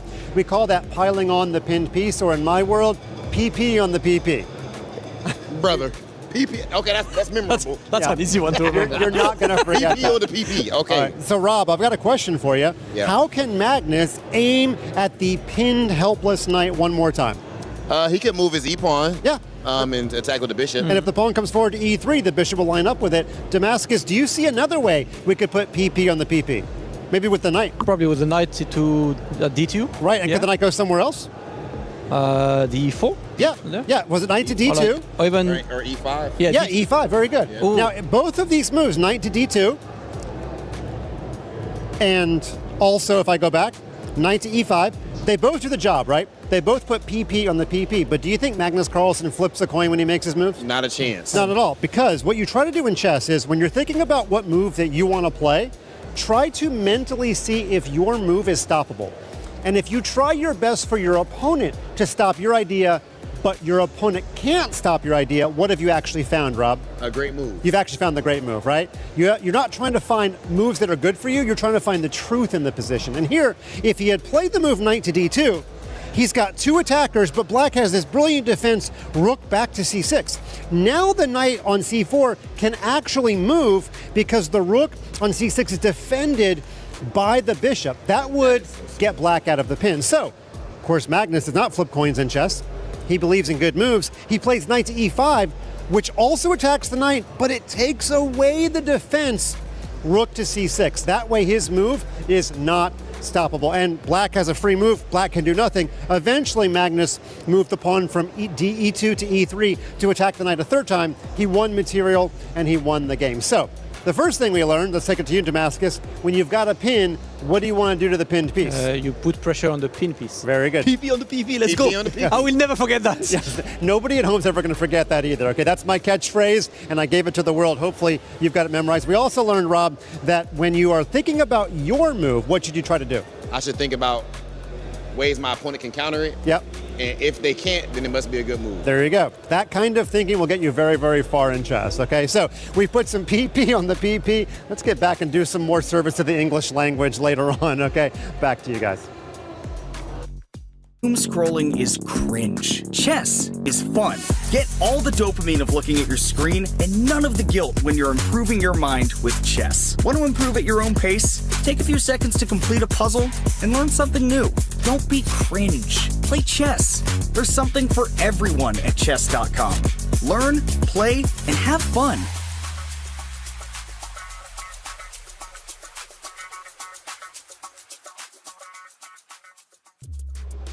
Thank you, Mike, for that lesson. Damascus, you're catching on pretty quick. I see you out there. Anna, I don't know. He is looking like the #1 teacher so far. Listen, Taylor, I'm going to be up there. I'm going to be giving you a lesson as well very soon, and you can decide after that. Okay, fair enough. I think I'm actually probably going to choose you, Mike. No hate, of course. Hey, we got a great schedule. 2 more matches to go, and they're both impactful. Why? Because it either moves you forward or gets your key crushed. It's going to be Hans Niemann, Senna Movahead going against each other, then Denis Lazovic and Jan Nepomniachtchi. 2 great matches for sure. And talking about the one that's about to be on the stage just behind us, it's Hans Niemann going against Senna Movahead. And let's go ahead and talk about Niemann and how good he is. One of the guys that I think in the chess world, there's a lot of eyes on him for various different reasons, right? But he wants to make it into the playoffs. Why? Because he's got some rivals he wants to take down. Yeah, for sure. I mean, Hans was a quarterfinalist in the World Blitz Championship. He was up a game against Magnus. So that's always a matchup that we look forward to. We got that matchup yesterday. Maybe we're going to get it again come the knockouts. Really, you look forward to Hans Niemann against anybody. He, in my opinion, is one of the most well-rounded players in the world in freestyle, also in classical, in rapid, which is what they're playing here, in blitz and in bullet. I would argue that Hans probably is like a top 10 player across all formats. Wow. He just has to prove it. And we're going to see that today against, Sina, who's a rising star from Iran. I mean, he is just completely unbelievable, burst onto the scene the past year. Yeah, so and he also wants to go against Hikaru as well, too, because I know it's quite personal between those two, and that's going to be fun for sure. But what I love about Hans is he's not scared to show emotions on stage. Like, he's a very emotional player, whether for better or worse, but for at least when I come from esports, I don't know, I love that. I agree. I mean, when we see Hans winning, we see a big smile. We could see it yesterday against Nepo. He was smiling. He was so happy. Of course, when he loses, he's also going to be upset. But I think the thing with Hans Niemann is that he's a fighter, and he will fight till the very, very, very end. He never stops fighting, and I think we're going to be seeing that now for sure. For sure, but let's go to the opposite end of the spectrum, the opposite end of the stage. His opponent, only 16 years old, representing the Stallions, Senna Move Ahead, who 16 years old, Levy. For me, that's just absolutely insane. The fact that he's competing for a prize pool of $1.5 million at 16, come on. Fun fact, Magnus Carlsen was already 2,800 rated internationally when this kid was born. Which says more about Magnus than it does about Cena. Right. All he had to do was be born. No, he's incredibly strong, and he has not hit his ceiling. A lot of the players that we've seen here have likely hit a ceiling, particularly when they're past 25. That's just the reality, right? They can adapt their playing style and change a couple of things and maybe get back into it. We see very few people playing past their 30s, right? Especially at a level like Hikaru. Yeah. And if you look at the last 8 and who we're about to crown here, it's just Nepo remaining, who's 30 plus. So, age is a huge thing. I do think Hans, though, is a favorite here. Right. But if there was ever a man to pull off the upset, it's Cena. Cena Move Ahead. Let's see if he can do it. Only 16 years old. He hasn't even hit his prime yet he's competing for $1.5 million. He's competing for a chance to move forward into the playoffs. Or will he get his key crushed? That's what's up for grabs. Let's head to the stage to get another qualification match started. Ladies and gentlemen, it is time for our third qualification match of the day. Only 2 spots remain in that top 8. And on the right side, Cena Move Ahead, 16 years of age. What were you doing when you were 16? Well, this guy is fighting for a spot in the playoffs of his very first Esports World Cup. He clutched the win against Sarana earlier. Can he do it again? And on the other side, we have the American Grandmaster, Hans Niemann, who built his name through confidence, through strong performances against the elite of the elite. He gets people talking, but on the board, he always gets it done. Ladies and gentlemen, it's time. Hans Niemann versus Senna Move Ahead! Thank you, Rob TV. Thank you, Damascus. What a match we have in store. Hans Niemann, Cena Move Ahead, 2 really youthful, energetic players with the world at their feet. Who's going to continue? Who's going to stay home? Tanya, what are you predicting?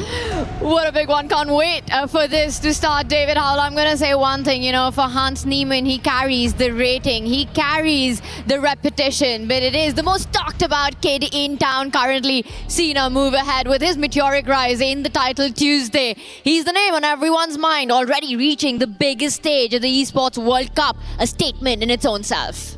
Exactly. He can go anywhere. He's already beaten some of the best players in the world. Cena Move Ahead, he's beaten the likes of Magnus Carlsen in Title Tuesdays, in some of the qualification events for the EWC. Of course, Hans Niemann also has beaten a lot of the great players. They can beat anyone on their day. They also maybe have some weaknesses in their game that they'll be trying to exploit. We saw Hans Niemann there doing some last-minute preparation. The game's about to begin. It will be Hans, starting with white, aiming to strike the first blow. I have to say, for me, this match is experience of Hans Niemann versus the youth of Cena Move Ahead. And I will point out that in my eyes, I see the pressure lie firmly on Hans in this one. The expectations are on him. He is the rating favorite. For Cena, with the pressure off his back, with this already being such a big achievement, to be right here gives him freedom, and freedom is a dangerous weapon. It really is. He's the player with the best name in chess, Cena Move Ahead, and he will be able to play with freedom as the game begins. Hans with white starts. It's a Sicilian, and okay, we're going towards the Alapin variation, a C3 Sicilian, trades in the center, a set of pawns leaving the board, and Cena Move Ahead getting ready to Fianchetto. I love this opening. It's my personal favorite from the white side. White often gets good attacking chances due to the advanced pawns in the center. Cena Move Ahead will be trying to neutralize that by trading off the light squared bishops. You want that bishop off the board as quickly as you can if you're black. Eyelining that light squared pawn at the edge of the board on 8-7. With the pawn that's already pushed halfway across the mark, e5, Hans makes his intentions clear. For the rest of the game, his focus will be on the king side.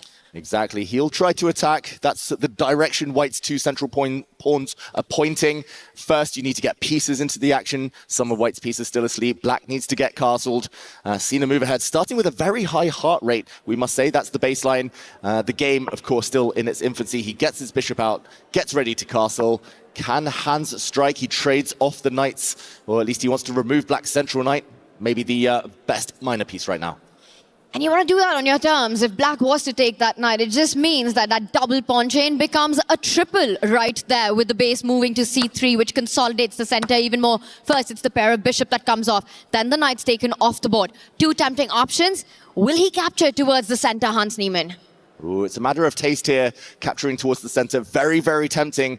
Taking with the queen maintains a slightly more symmetrical structure, but he does take with the pawn. Connect 3 for now with those white pawns. Black wants to castle, but the central pawns are going to start advancing for Hans Niemann. That's why Cena move ahead has paused. He might be trying to prevent White from advancing, but no, he decides first order of business, get the king to safety.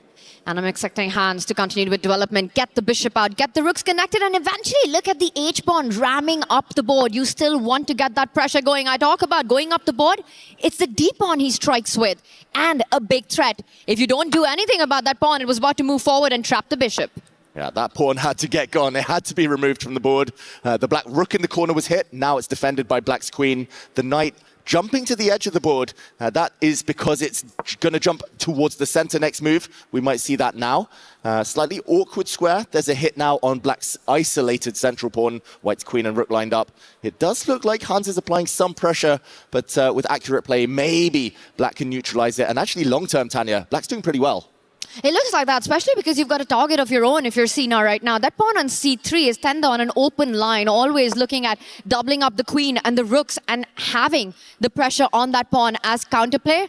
Right now for Hans Niemann, how does he connect his two rooks? Will he bring out his bishop to line up against the queen, or potentially even offer a trade of the dark squared bishop? That would be a very logical idea right now, to try and play energetically with gain of tempo. Trading off the bishops might allow the white knight to jump forward as well. The one move I don't think Hans will play here is White's queen going up 2 squares, taking a pawn. The d7 pawn would drop, yes, but Black's rooks can slide across. There might be a skewer.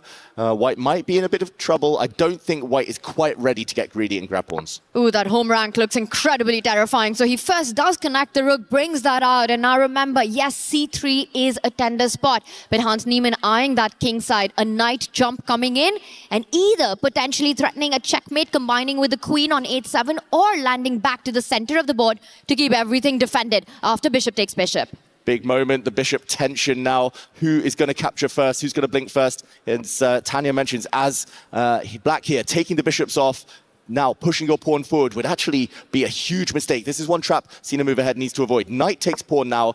There's X-ray vision, and the rook and deflected would drop the rook in the corner. That is why here, Cena move ahead has seen 2 moves ahead, and he's moved his rook across, making sure that the black rook does not get captured. It now defends its bishop. He wants the trade to happen on his own terms. You know, you've got a name like Cena move ahead. You know, chess is in your DNA. That's where you belong. This is the stage that you belong in. He does bring the rook to that central line, David, making sure that things remain defended on that f7 spot right now.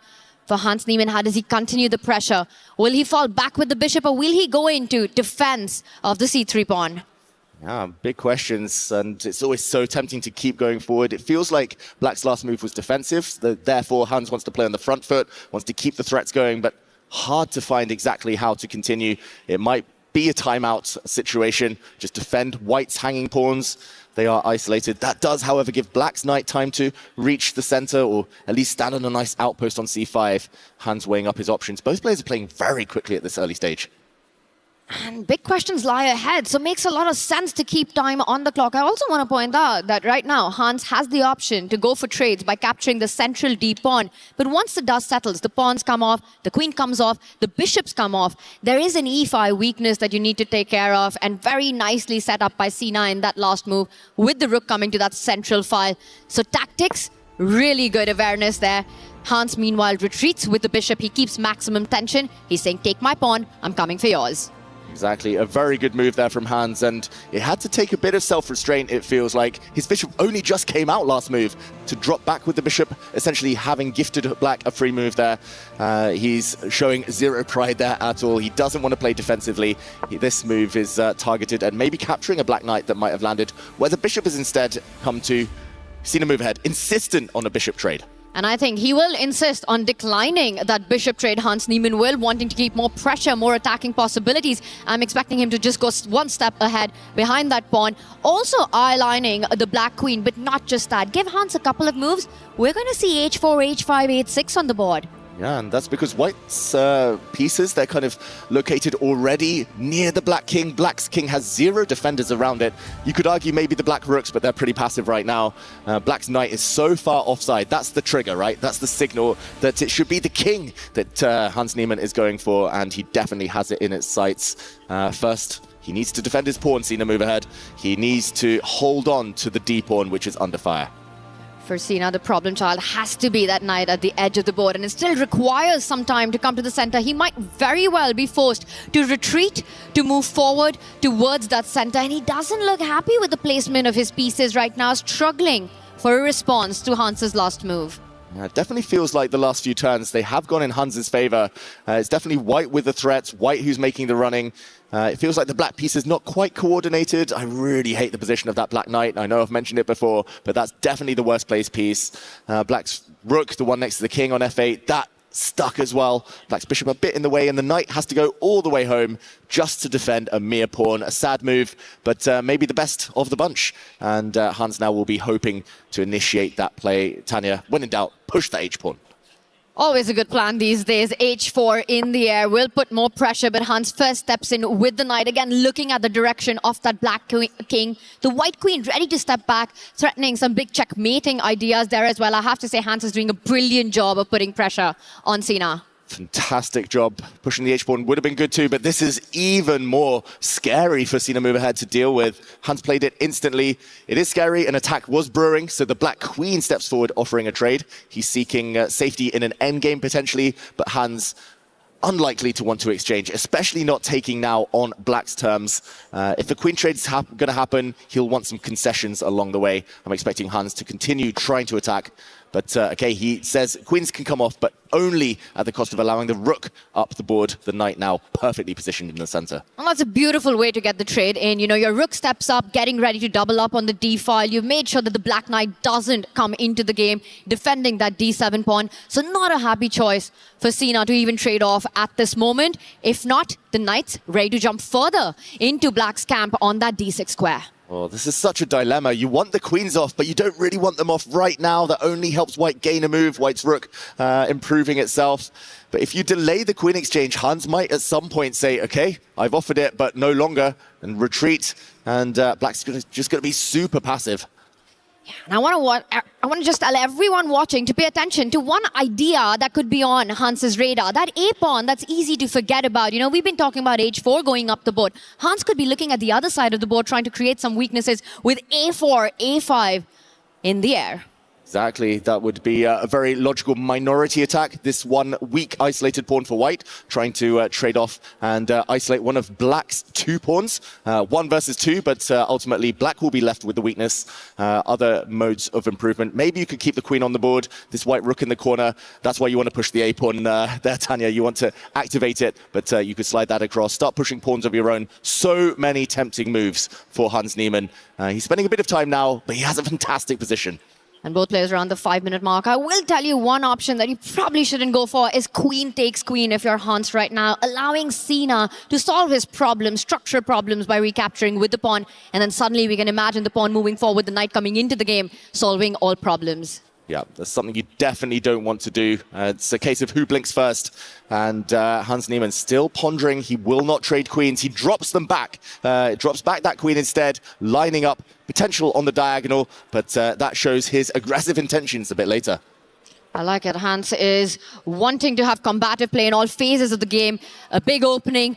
A stressful, tense-filled middle game right there. Doesn't want to go into the end game just yet. And very resourceful by Sina right there, making sure that the white knight doesn't jump in. The queens will get traded off. Exactly. Not quite a pin, but maybe a pin. And White definitely doesn't want that queen exchange now. He drops back the bishop instead. Black's knight at some point wants to move, but tied down defensively right now. Or is it? Can the black knight enter the action? And it does. White's queen cannot move yet. It has to hold its own knight. And okay, it's F for forward for Hans Niemann. The F pawn marching instead.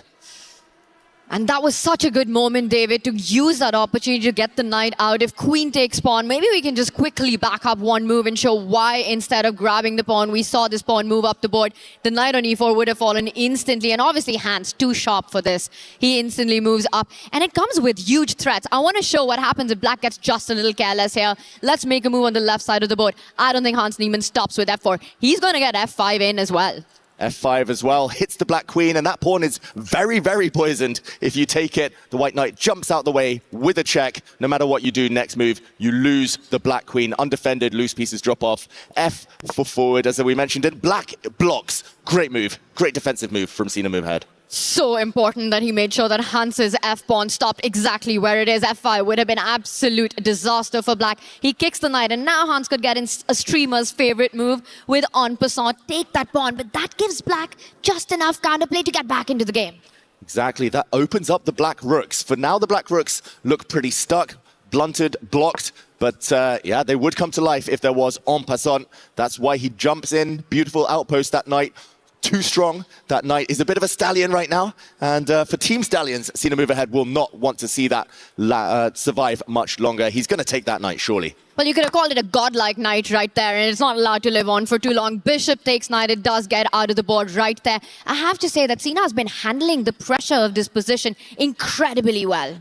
Yeah, and look how he's put all of his pieces on light squares. That's because White has a dark square bishop, and he's essentially playing checkers. He's just trying to control one color complex, and look at this. Tanya, I was not expecting that. I thought maybe he'd try and challenge rook, stay passive, but he's happy to counterattack here. Temporary pawn sacrifice to try and destabilize the white center.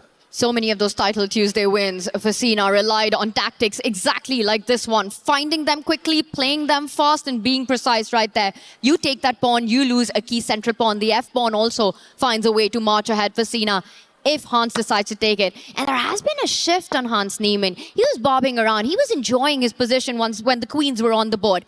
It's not the case as much anymore. Definitely not. It's still a 3-result game. Although the queens are off, that does not mean it's going to be peaceful at all. Counterattack from Hans Niemann. He hits the black rook with his pawn. That rook has to decide where to go. It has to stay on the F line defending its pawn. White saves his bishop, and Sina Movehead grabs in the center. White's pawns look very nice, at least that G6 pawn. It keeps the black king in a mating net, but it could also just drop off on the next few moves, and suddenly momentum might be turning. Especially once Sina is able to lift his rook up to sever the connection between the white rook and that pawn. And that just takes one move to happen. So that's exactly why Hans wants to get rid of that attacker at the center of the board. Plants his bishop, getting ready to trade that knight off if we see rook f6. Exactly. Very likely to happen. The white's rook on the 6th rank. Very strong, holds everything, attacks pawns itself. Maybe a rook trade. Or will Sina Movehead come up with more surprises after his last few moves? He looks like he's happier than he's ever been in this game, Sina Movehead. Clocks looking like they're under control as well, both around the same amount of time, just under 3 minutes. It's a blitz game. It's an end game. Tanya, who is going to come out on top?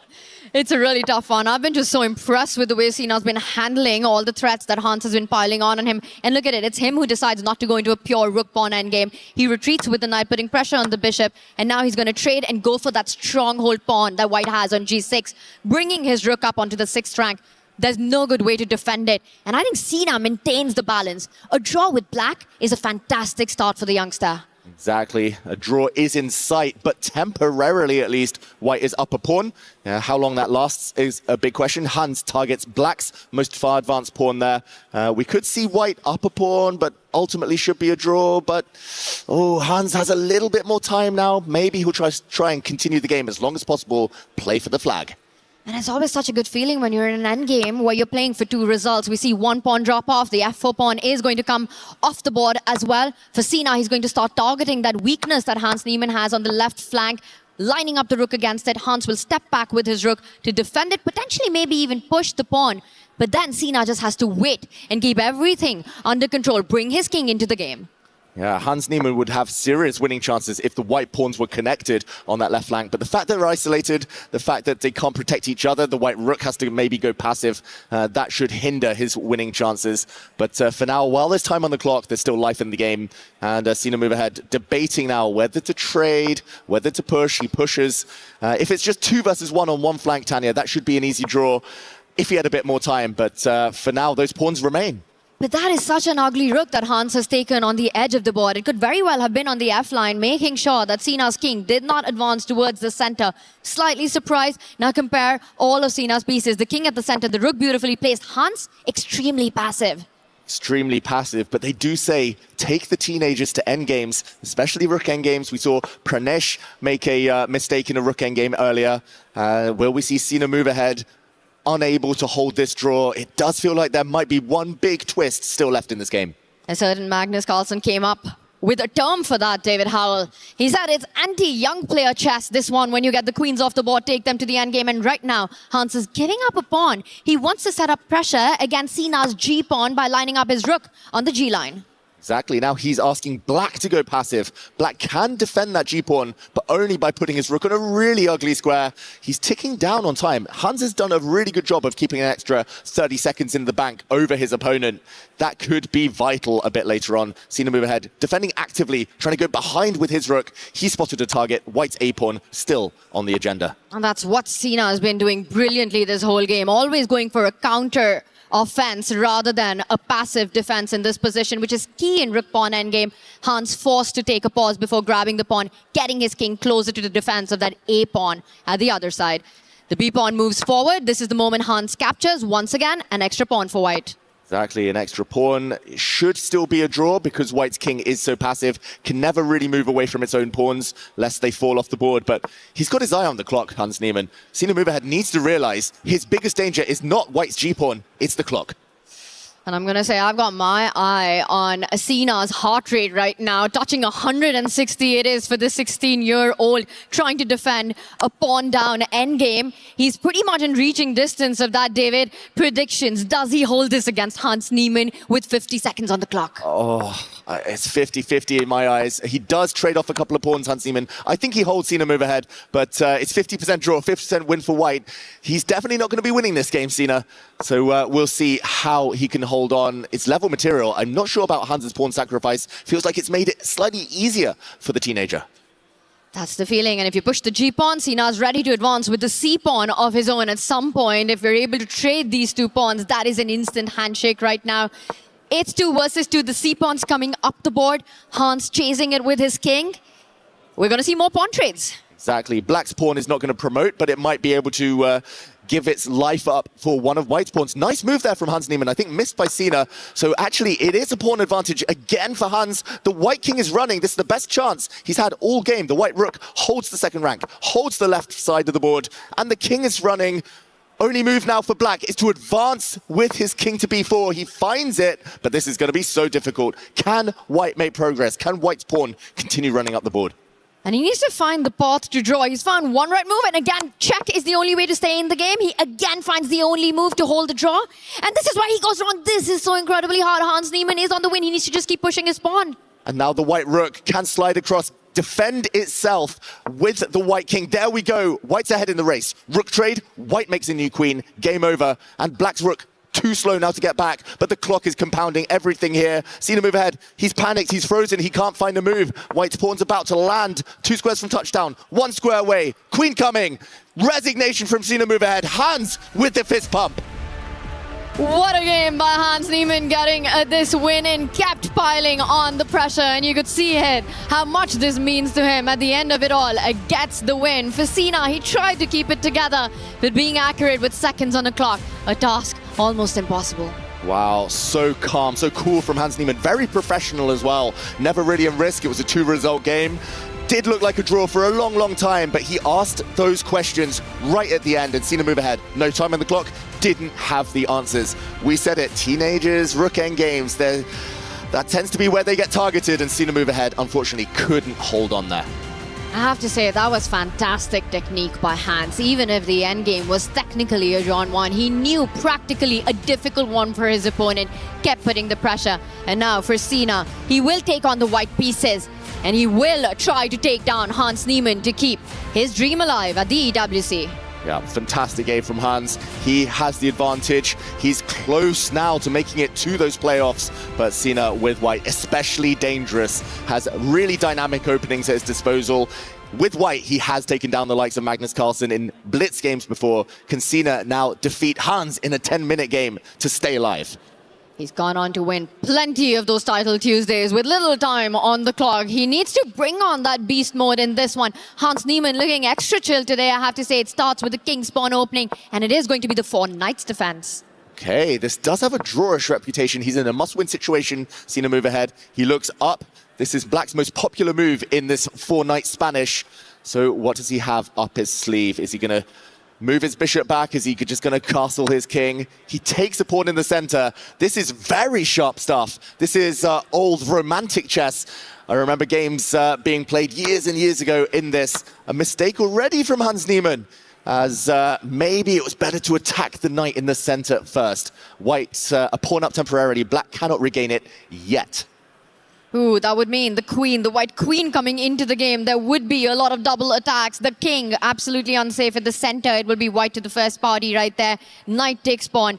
It is going to be a massive blunder at this point. You could step up with your queen all the way to h5. If you're feeling extra romantic, you could even sacrifice knight takes pawn immediately. Wow, this would be the target, and as you say, Tanya, even better moves may be available, but after pawn stepping up to g6, white can go back. There's simply no way to control this line. You can defend your knight, the knight gets hit. If it ever moves, the white knight jumps out the way, discovered check, discovered attack on the queen as well, and this would be fatal. No way to escape this one. So if you can't take this pawn back in the center, something's gone wrong. Hans Niemann, a pawn down, caught by surprise, and a minute down too. And he rushed with that decision just a move ago to trade that knight for the bishop. That was a critical moment where you take a pause and try to find your way when you've been surprised early. Cena knows it. He senses it. He's locked in right now, understanding that Hans has been thrown off. This is his chance to seize the initiative right out of the opening in a trailing game. Huge opportunity. That's what you want in any of these games. The format here at the EWC, the first surprise is like gold dust. It's at a premium. If you can land a first surprise, it often gets you a couple of extra minutes on the clock. The fact that he's a pawn up as well is fantastic news in his comeback attempt.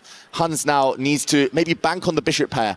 It's not over. Long-term compensation of the bishops. If he can get the black king to safety, get castled, avoid any immediate disaster, the game is still very much alive.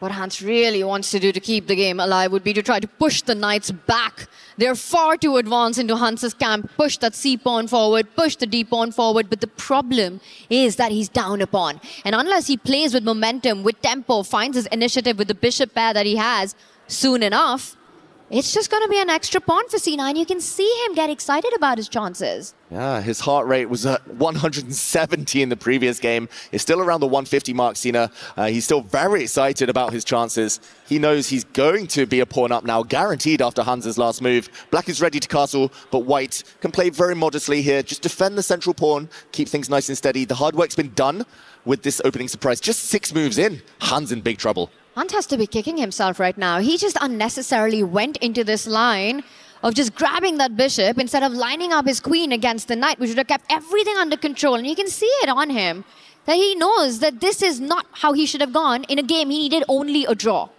Yeah, it feels like a brain fart. He knows this opening. Surely he studied it before, but he just got the order mixed up, Hans Niemann, and finds himself in a bit of trouble. Move ahead here, just needs to defend his central pawn. We've all been there. Opening move orders, they're so tricky. How much memorization is needed, as you need to play quickly as well. Hans just getting the balance slightly wrong, but game still on. He's going to get castled. Niemann here, and Cena move ahead. Slightly surprised he drops back his knight without it getting attacked, but that's the move he's chosen. I'll tell you the one idea that Hans has to achieve counterplay as quickly as possible is to strike with d5, and he does it. He needs open diagonals for his bishop. He needs piece activity to compensate for that pawn deficit that he currently has. And Cena needs to make a decision. Does he trade? Does he push his pawn to consolidate the center? Yeah, this is decision time for the teenager. This is actually quite a typical scenario, Tanya, where, especially in E4, E5 openings, Black ends up gambeting a pawn, here maybe by accident, but getting the bishop pair, opening the center, the light squared bishop for Black might be sleeping right now, but it becomes a very strong piece later in the game. So whether he does trade off, whether he does just defend his pawn, Sina move ahead. There we go. I think a good decision, maybe keeping things slightly more closed with this pawn push, opening up his own bishop in the meantime. He's making it less easy for Hans to get those open diagonals, those open lines. And Hans has to be energetic about his play. Speaking of open lines, might be time to get the rook to that central file, just forcing Sina's hand for a trade at the center of the board, doubling down, tripling down on an attack on that E4 pawn right now, if you're Hans Niemann. But it has to be said that trailing the match, this is a dream outcome from an opening for Sina. Exactly. He couldn't have hoped for more. 9 moves in, pawn up. He's up a minute and a half as well. In a comeback attempt, must-win situation, this is pretty much the maximum from any opening. Hans, meanwhile, yeah, he's going to be looking for counterplay. In a way, it's kind of the burden's off. He can't just play boringly for a draw here, so you don't have to worry about the mind games. You just have to look for good moves and counterplay. As I like your move, just shuffle the black rook into the center. Maybe some of the black bishops can come out. Yeah, Hans feeling the heat. I think still flustered by those kind of surprises he faced early on. The candidate moves, the options going on in Hans's head as his eyes dart across the screen, looking for ways to create counterplay right now. Does he keep the tension on the board? Does he first trade before bringing the rook onto that central line? Is the rook move that he goes for a shake of his head that gives away exactly how uncomfortable he's feeling on the inside? Exactly. It felt like he was chewing that gum slightly faster than before, Hans, but he does find a good move.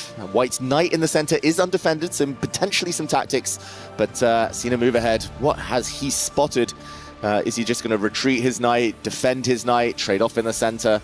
Still multiple options here. He definitely doesn't want to open things up too quickly, but yeah, he still has that extra pawn to cling on to.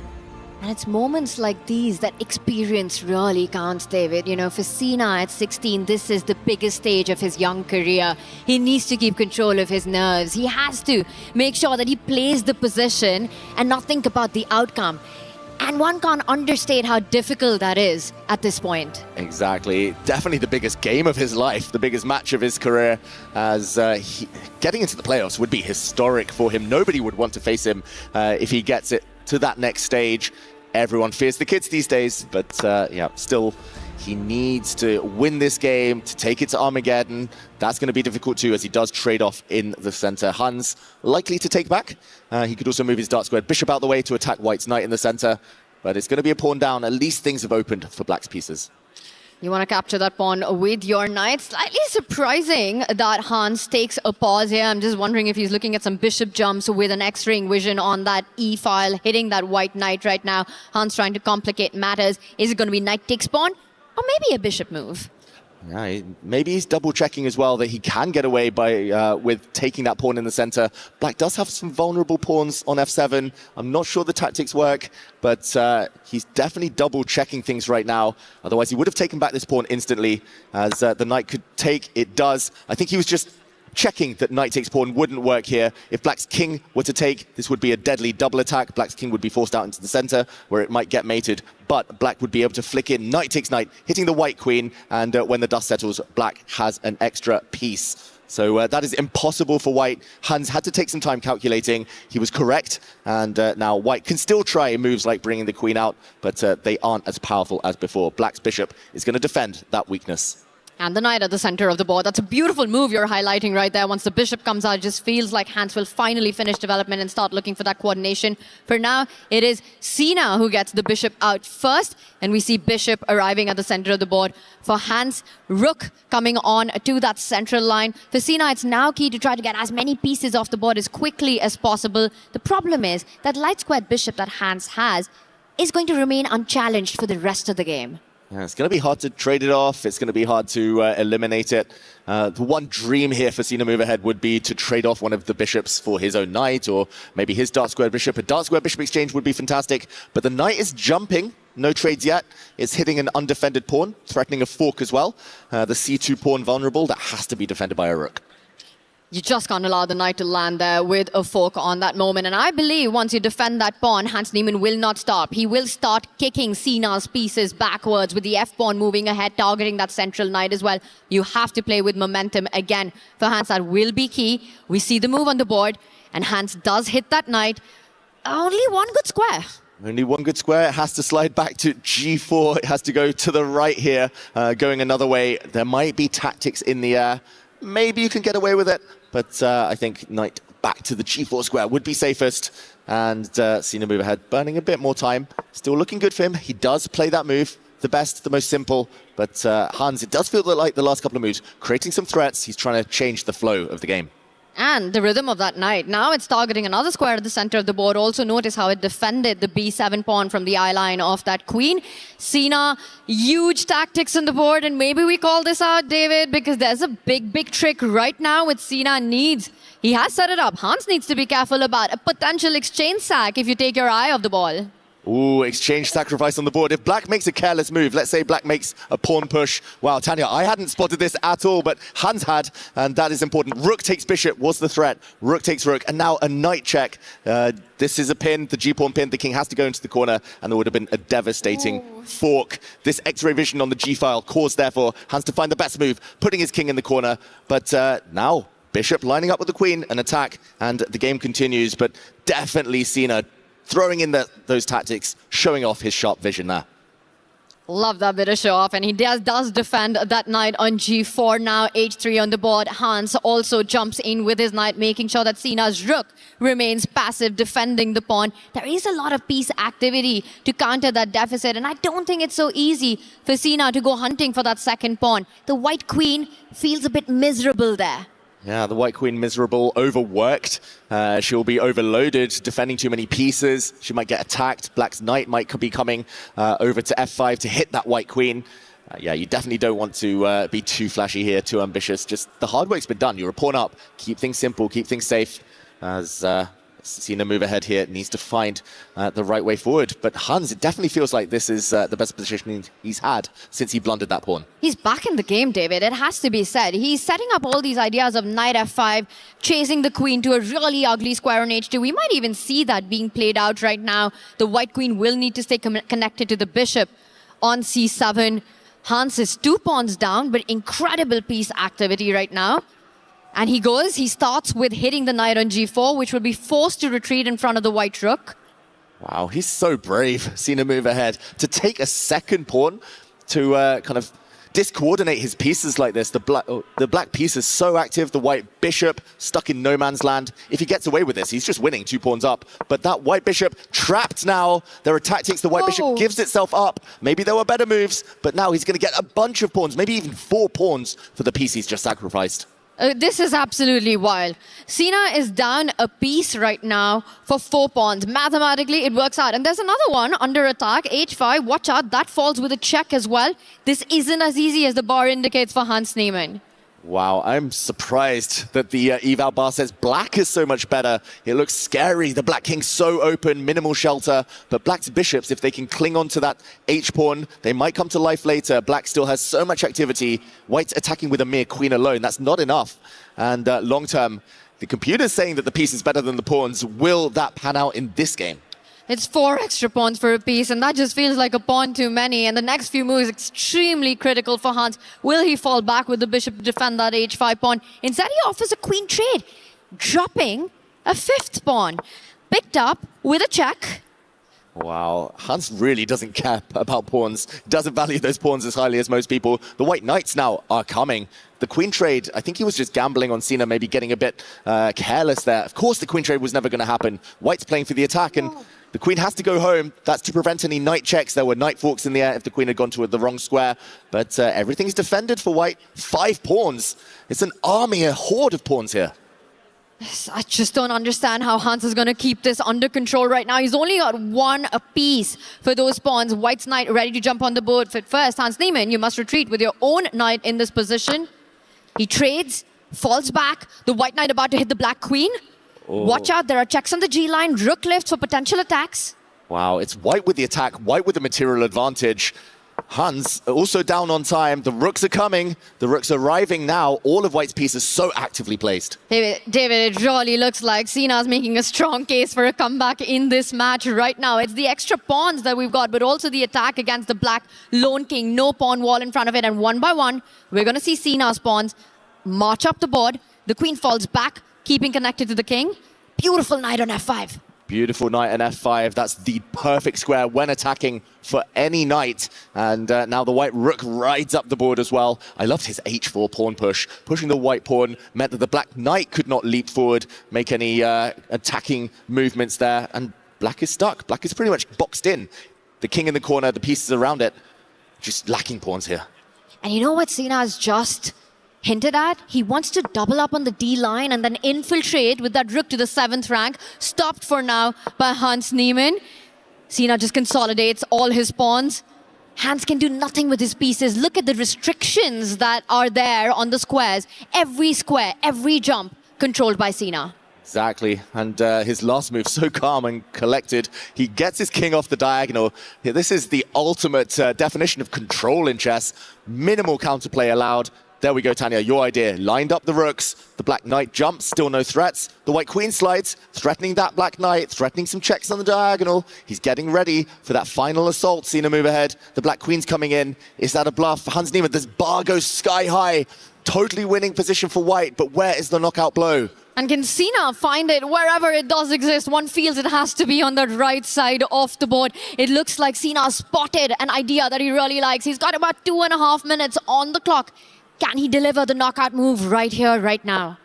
He finds it, the best move on the board. Sina move ahead. That's a family fork hitting the black queen, hitting the rooks. The bishop can take the knight, but the white queen will replace it. Black only has one real check here with the queen. The white king is very safe behind its wall of pawns, and this is winning. Black's knight is going to be hanging when the dust settles. If the black bishop ever moves away, he's winning material, even more material than before. Leans back, almost a celebration from Sina. He's going to give a check. He's got to be careful not to take the black knight yet. The rooks have to stay connected, but he's totally winning now. Wow. But Sina still needs to put the finishing touches. Very nicely pointed out. With the D1 rook hanging, instead he defends it. He moves forward. Now the black knight under attack. Hans still hanging on in this game as he puts further pressure on that white centralized rook.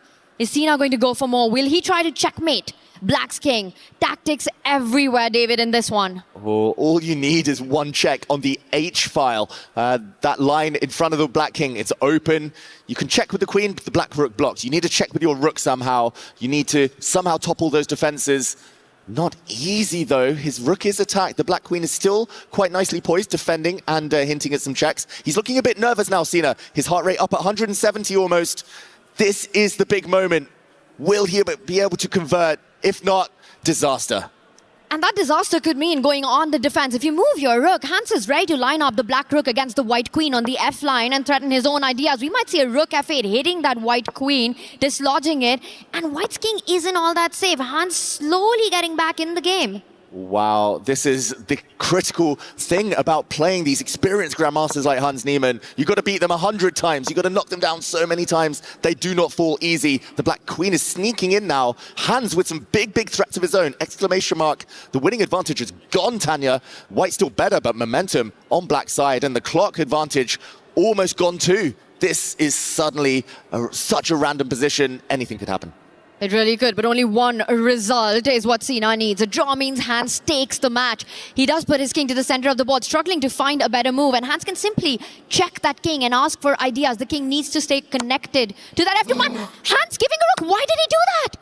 What has Hans done? That was so unnecessary. He's miscalculated. The white king is running. There's no more checks. He gave up a rook for nothing. There's a checkmate in one being threatened on the F2 square, but it's going to be Sina first to the black king. Right now, queen F2 is the only threat you need to take care of. The white king starts running away, and Sina is up in exchange.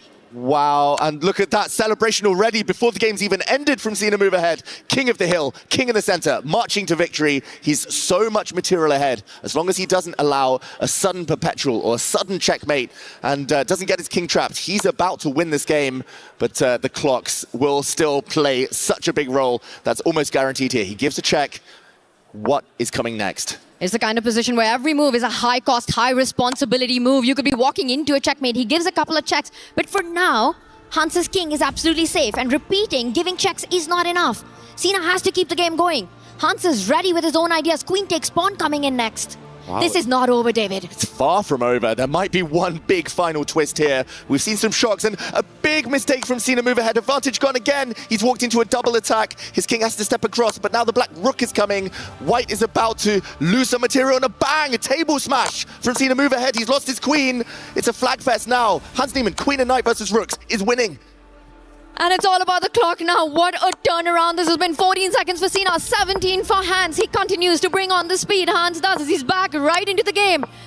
And the draw is enough. Can he continue checking with the black queen? The king moves. Queen off the board now. It's knight versus pawns. Hans should have this in the bag, but time, the clock. We've got to watch that clock. 5 seconds for Cena move ahead. Oh my god, there's no time. The pawns are racing up the board. Cena's trying, but he doesn't have enough time or enough pawns left anymore. Hans needs only a draw. The knight's coming towards it, and Hans is about to win. And Hans cannot lose. There we go. It's a draw. Insufficient material. Look at that celebration. Hans Niemann moves on, gets to the playoffs. Cena move ahead. So close. But wow, what a chaotic finish we just saw. What an absolute roller coaster. What a match this was. Up and down. Absolute entertainment, just as Hans Niemann always does. Gives us the drama on the board for Cena, 16 years old. What a stage this has been for him. What a match, almost making that comeback. But today, right now, belongs to Hans, who makes it to the playoffs. Yeah, incredible defense from Hans Niemann. That was fantastic to see. That's the resilience you need at this top level to make it to the likes of the playoffs here. Hans, that was, yeah, almost hopeless it looked like, but kept finding those resources. We saw a glimpse into the future with Cena move ahead there. Inspired play for most of that game from him, but finishing off these top elite Grandmasters is so difficult. He'll be back stronger than ever before, but for now, the man of the moment, Hans Niemann. You have to beat them again and again and again as Hans realizes perhaps what he missed there, how close he was, and then the big blunder where he sacrificed, allowing Cena right into the game, but still bouncing back as resilient as he is, Hans Niemann. He will go on. For Cena, we have to talk about this. Just the experience is what came at play, and that is what he's going to take away from Paris, is the experience of playing against the elite. At 16, the whole world in front of him. Exactly. He's already proven online so good over the board. He's leveling up day by day, Cena move ahead, but this is the biggest stage he's witnessed for sure, and he's got a taste of it. He'll be wanting more in future. He'll be back. For now, Hans getting ready as wow, what a finish, Tanya. Anything could have happened, that's for sure, but it was so fast and so furious. Incredible mouse skills at the end of it all is what saw Hans Niemann claim that win to take it to the playoffs. We're going to be seeing more of Hans, and I have no doubt we will be seeing in the chess world much more of Cena move ahead as well. And we've got the man of the moment with us on the stage.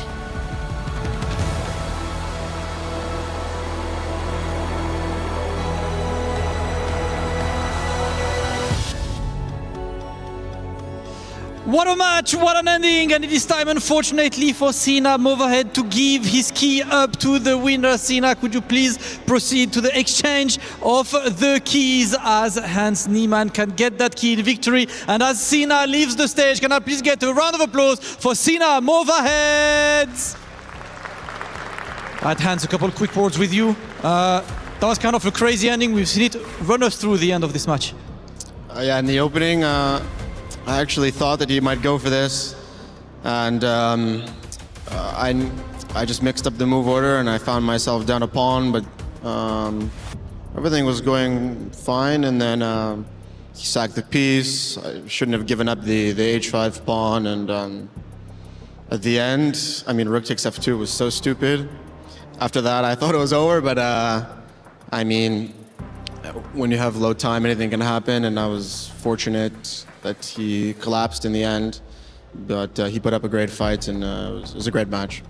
Love to see it. Hans, it's on your first EWC. You made it to the playoffs. That's top 8. What's the objective for tomorrow?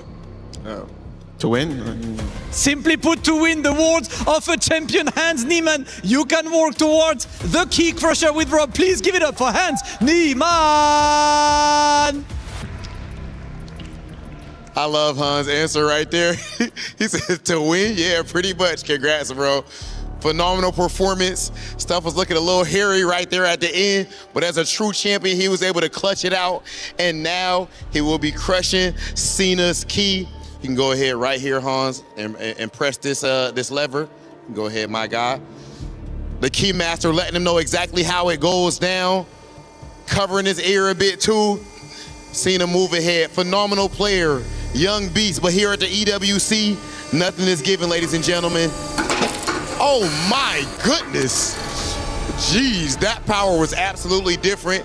Ladies and gentlemen, officially, Hans Niemann has moved on in the bracket to the playoff stage. Congratulations once again, and we will see if he is able to move on to take it all.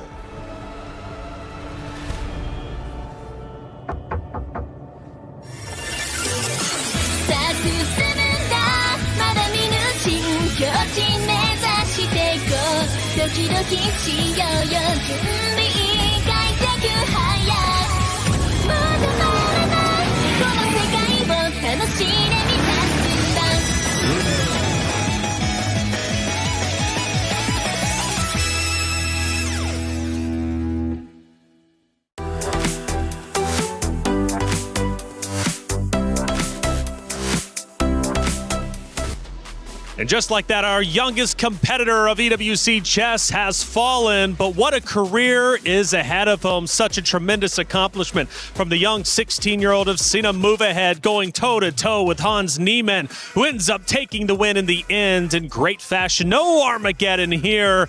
Cena Move Ahead's key has officially been crushed.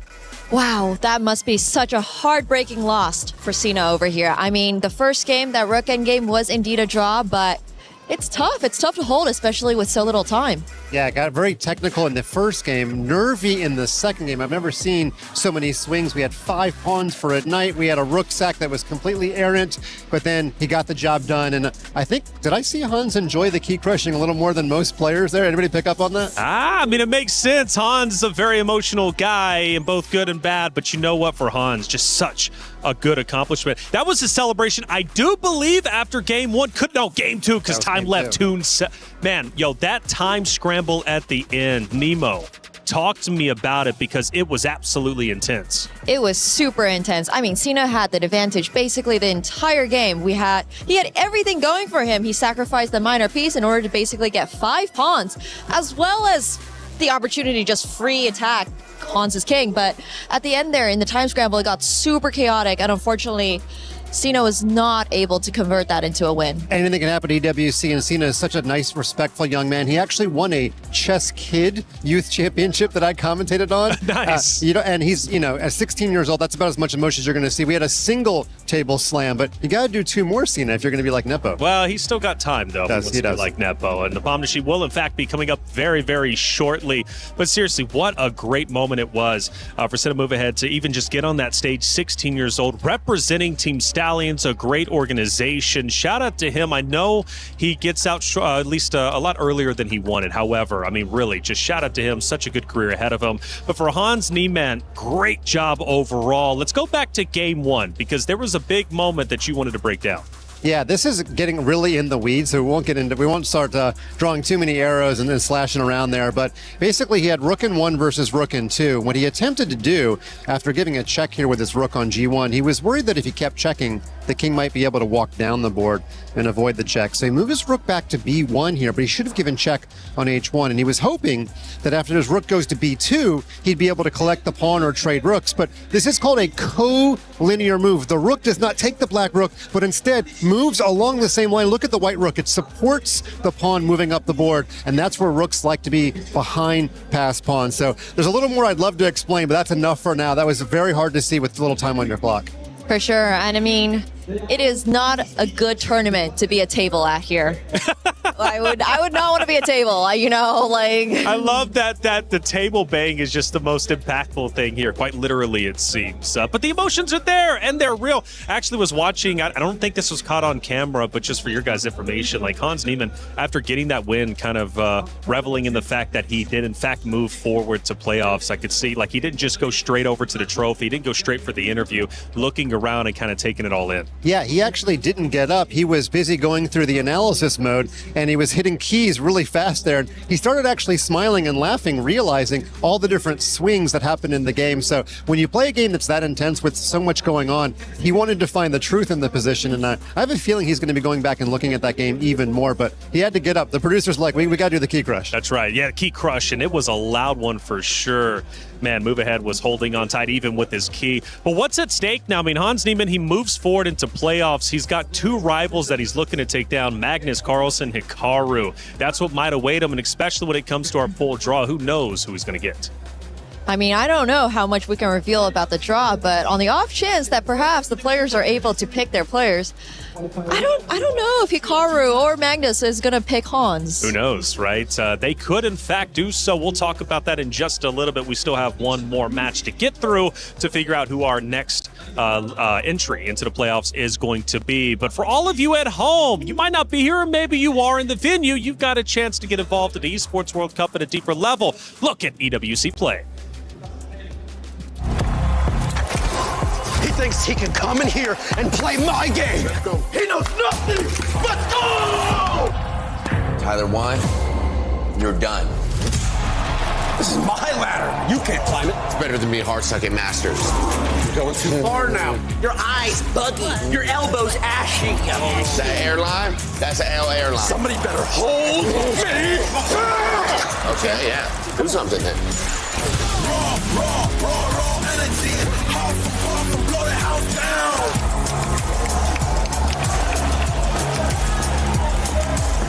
You look nervous. You look short. Everything's good? Mm-hmm. Fight.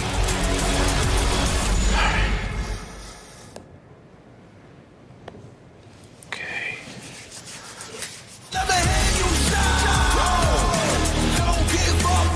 Do you really need the wraps? Yeah, that feels like overkill to me.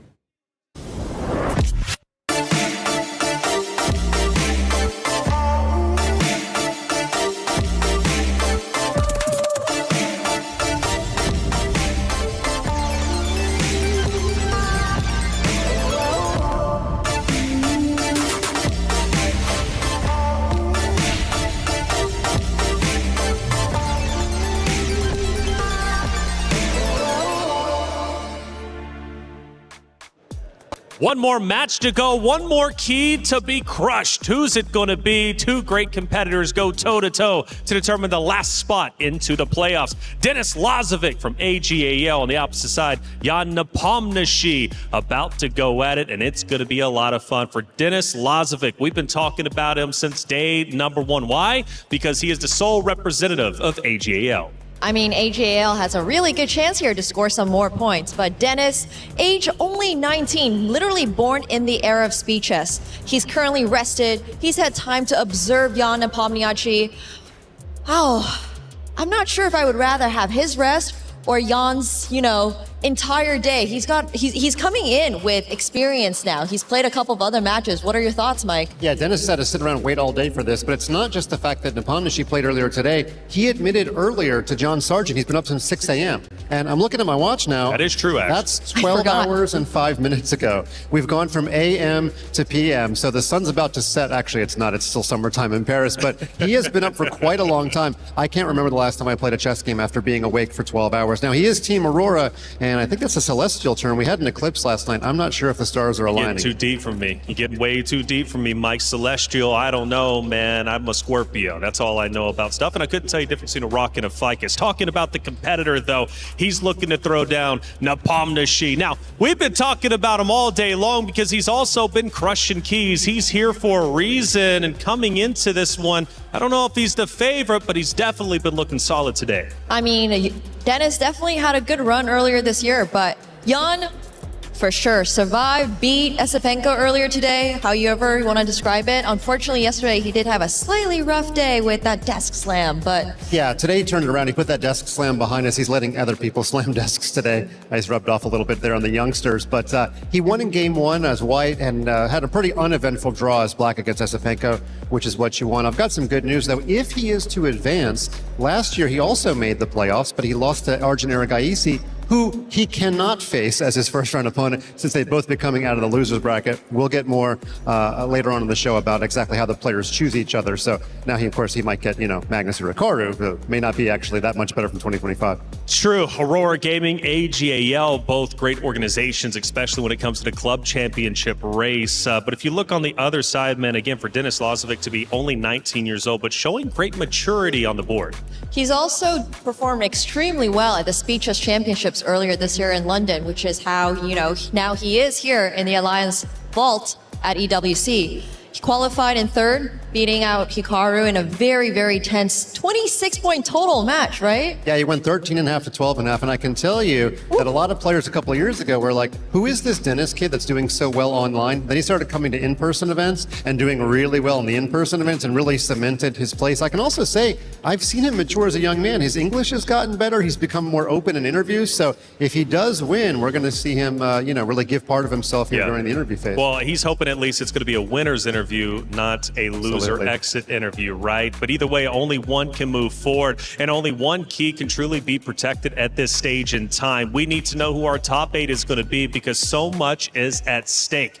$1.5 million, $250,000 for first place. But after all, though, you also want to cement yourself into Esports World Cup history. To call yourself champion, this is only the second year of chess, maybe many more to come. But either way, you don't want to waste your opportunity by going home empty-handed. Our last match of the day, Denis Lazovic versus Jan Nepomniachtchi. Ladies and gentlemen, it is time for our final match of the day. Jan Nepomniachtchi is one of the most accomplished players of his generation, and this will be an ultimate test. Ultimate test for his opener as well. Denis Lazovic, 19 years of age, lost to Hikaru yesterday and now has a chance to make top 8 of this competition for his first appearance at Esports World Cup. It is time for the final deciding match of the day. The final spot for tomorrow's playoffs is about to be decided. It is time for Jan Nepomniachtchi versus Denis Lazovic.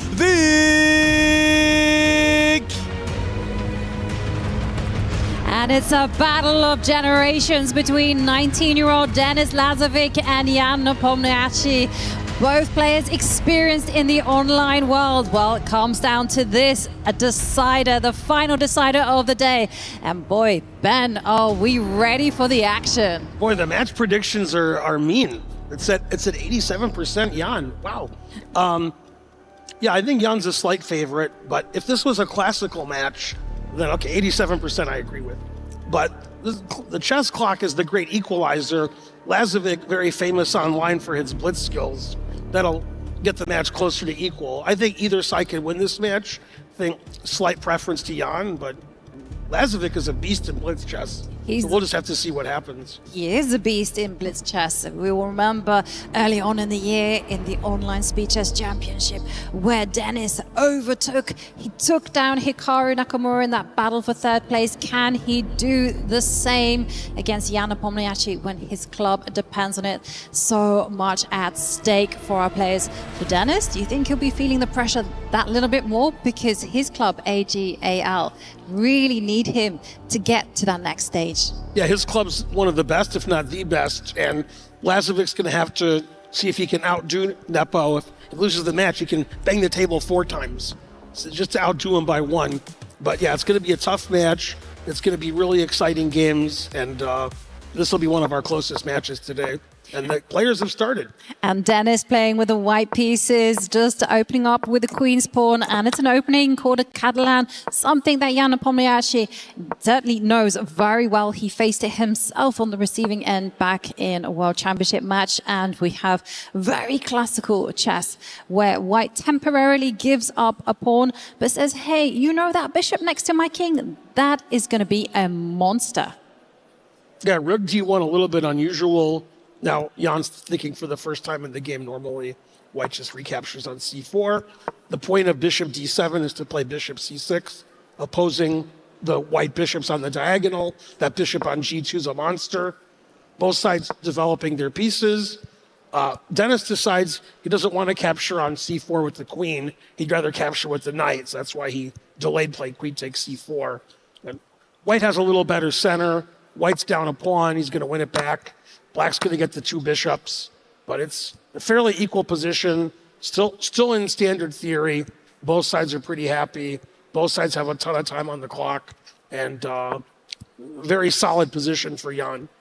Yeah, he knows this position super well. I mean, at the minute, he's not 100% content because his bishop is in front of those pawns on the left. And there we're seeing a knight jumping into the center. Dennis has a very clean positional style. He just enjoys having that solid, secure base. And now it's going to be a question. Are those two knights in the middle, are they going to be better than the bishop and the knight? The good thing about having two of a kind is that you can traverse both sides of the board. You can also work on both colors. Yeah, and we've seen this earlier in the tournament today. Black putting pawns on white squares, but trading off the white squared bishop so that the bishop isn't behind on c8 behind those pawns. It gives white the nice center. White has a slight advantage with the center control, but black is very solid, has no weaknesses, and it's very hard for white to move forward without creating weaknesses himself. So a very to and fro strategical game, and Jan seems to be happy with that. He has experience in these kinds of positions at the very top level. Yeah, and some subtle maneuvering going on from Denis Lazovic. Looks like we're getting the maneuvering games, Ben. But I was actually thinking maybe White can get a little bit ambitious. You know, after all, without risk, there is no reward. And I'm thinking the English School of Chess is telling me, well, not exactly now, but in the future, I predict Harry, the H-pawn, is going to step up the board. Yeah, White can advance his kingside pawns instead. Since Black wants to trade pieces to ease the attack, White retreats the knight so that pieces aren't traded and keeps the knight on f3. And it looks like he's solidifying his queenside. The a4 pawn was attacked. So Jan can trade pieces here. Then if White takes with the pawn, he has more pawns in the center. Or will he take with a piece? This is an interesting decision. I don't know which move is better. Taking with the pawn is more interesting, and that's what he did. Now he move his pawns up the board. Maybe he can move the f pawn to f4, and we'll have a really exciting position with White advancing pawns everywhere and Black being very solid, if not passive. Yeah, and I gotta say that everything is looking really nice for Dennis. Ha ha ha. There's your Harry. There is my Harry, and indeed I can now be super satisfied with his position. I gotta say, I love the fact that White has so much space, and Black does feel rather cramped and not easy to come up with anything active other than doubling on the D line. But that kind of feels a bit like, Yeah, cramped and passive isn't really Jan's style. Likes to play active, calculating, complicated chess. Puts the bishop on b4. Nice square for the bishop. Doesn't really hit anything, but it can't be driven away. And Black is just going to wait and hope that White overextends the position. So Dennis has to be cool, calm, and collected and not go too quickly. Not play something crazy like g4, g5. Or maybe he should play that.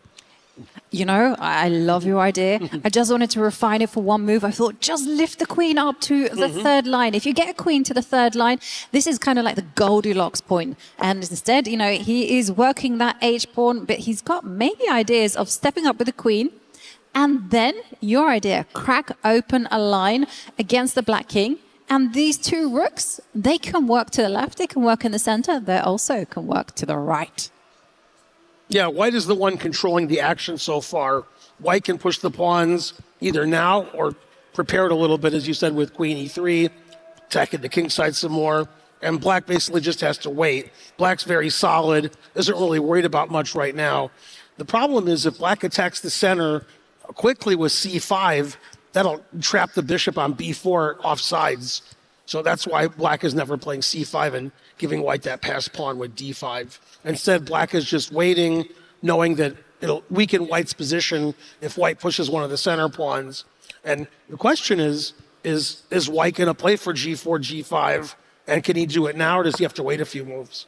Exactly. And I love the way that Dennis is handling this. He's not rushing anything. He's just simply saying, I'm going to double up first. I'm going to make you wait. I'm going to keep you second guessing. Queen goes back, and we have Jan preparing perhaps a c5 push in order to start eyeballing the a pawn, that lonesome pawn there on the left. And look at this. Dennis is like, no. You're not going to get that. If you break out, I will counter that by locking in the center. So all Jan can do is wait. And that's why we see the bishop retreat. That's right. Yeah, Jan played queen e8, eyeballing the a4 pawn, trying to play c5. Dennis saw through that with queen c2, doubled the rooks on the d file. The question is White going to play on the king side with f4, g4? Is White going to play in the center with e5 or d5? Or is Dennis happy to just wait and try to slowly improve his position, which seems like that's what Jan's doing. Just chill, be solid, wait for Dennis to overextend, and then Black's bishop will eventually be strong if the center opens up. So it's a cat and mouse game. The engine says White's slightly better, with White having the better center, more space, but it's very hard for White to proceed and do anything active. Yeah, and White has to keep an eye on those far advanced pawns. You know, there's two potential liabilities in the position. There's the H pawn all the way on the right. There's also that leftmost pawn as well. And so they've got to tread with some care, make sure that both points are connected. And there's no natural breakthrough. In comes the knight. This makes a lot of sense. Just, again, putting the question to Black, what are you going to play? Yeah, it's funny. Both sides just moving around slowly, going to and fro, not really clear what the breakthrough is. And typically in positions like this, people start doing things that are maybe too active once they get below 2 or 3 minutes on their clock. Both sides have a lot of time now, so they're just going slowly. Jan trying out different squares for size for his bishop, e7, d6, b4. They're all okay. And he's simply not worried about anything that White can do. Black's position is really solid with no weaknesses. White has more space. But again, if White overextends, then his position could open up, and it could be to Black's advantage. Exactly. White has more space, but no breakthrough. You can't touch any of those beautiful pawns in the center, and there's no clear path forward. So I suspect the maneuvering game is going to continue for some more. And it's not really clear whether it would be the knight, whether it be the queen or the rooks that's going to be moving. Because if White gets really active and start pushing the pawns, well, there's going to leave behind a lot of weak squares. Queen tucks itself back, and now the question goes over to Jan. What are you going to move? Yeah, basically Dennis has to babysit his a4 pawn with the White queen on b3 or c2. Otherwise, Black's going to play c5 with a discovered attack on the a4 pawn with the queen on e8. And now it looks like Jan is preparing to double rooks on the d file and try to put more pressure on the d4 pawn, which is really well defended. And again, you know, the main idea for White to just push those kingside pawns looks a little too risky. Players are repeating right now. Is either one satisfied with a draw? Oh, we might see a draw here, Yogi. Yeah, as the players are repeating, and, well, we're going to be seeing what is Jan going to do. Is he going to go for that repetition, put that bishop where it came from? Are we going to be seeing that? It was a very refined game. It was like the players had a cup of tea in their hand, and they were casually just maneuvering their pieces. It's a very fair result. But what is going to be the response from Jan? Yeah, Jan can play bishop b4 now and against bishop. And instead, he said, Jan no, thank you. Does the opposite and plays the most aggressive move in the position. The queen on e8 is now attacking the pawn on h5. Black weakens his king, and the game is very double-edged now. Maybe the decision was made because not only is Jan super confident at all times, but Jan has a nice time advantage on the clock, and he didn't want to waste it on drawing the game. So very interesting choice from Jan. Good for the spectators. Will it work out in the end? Well, it's certainly a choice because, yes, you have advanced the pawn. But the thing is, though, it's actually Dennis who's going to be sacrificing the pawn because once that pawn recaptures, that knight is going to be driven backwards. And there is a pawn that we mentioned earlier on, that pawn on the right. It's going to fall off. And then White has to be the one finding that compensation. Yeah, and he plays an interesting rook e3 attacking the queen. The knight goes to e5, attacking the black c6 pawn. Black is a pawn ahead, but Black has weakened his king somewhat, and he's weakened his f5 pawn.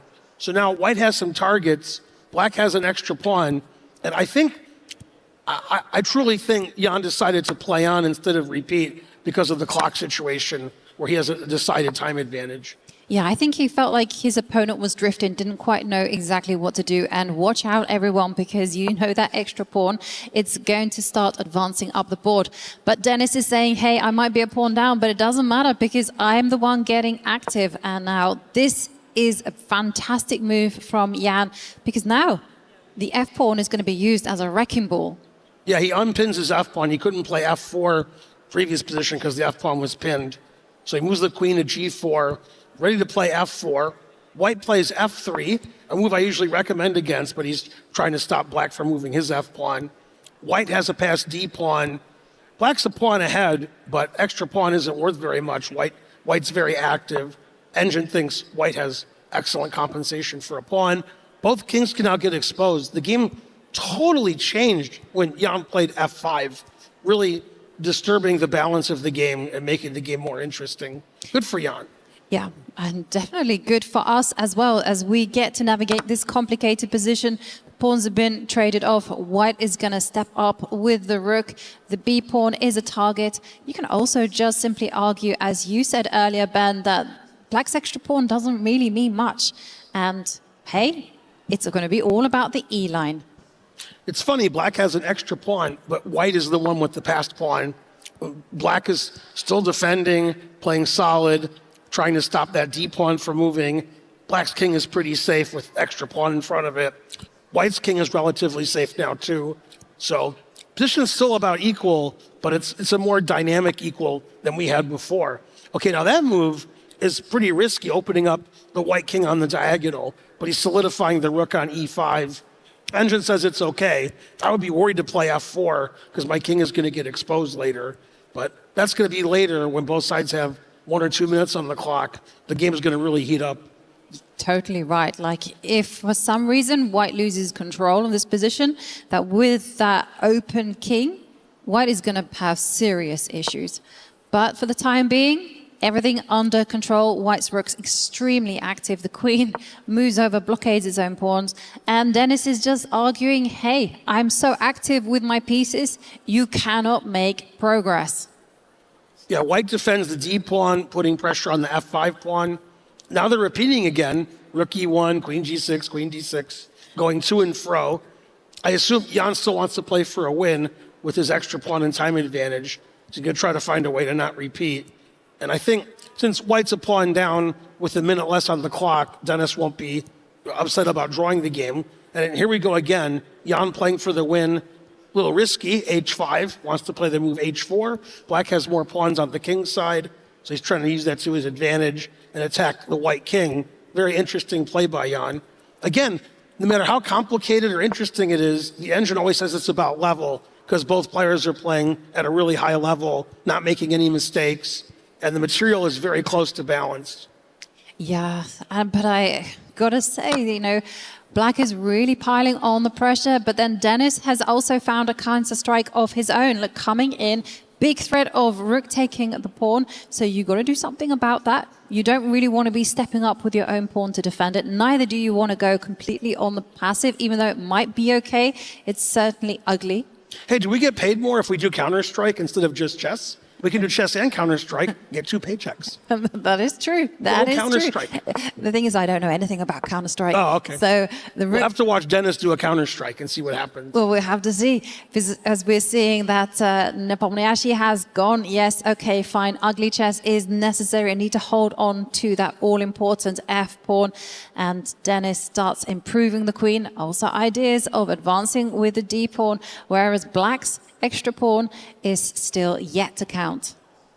It's funny, Black has an extra pawn on the king's side, which doesn't do much, an extra pawn on the queen's side, which doesn't do much, but White's extra pawn can go D6, D7, and that's pretty dangerous. So Jan decides to use his extra pawn on the king's side. Since he played H5, he's going to play H4.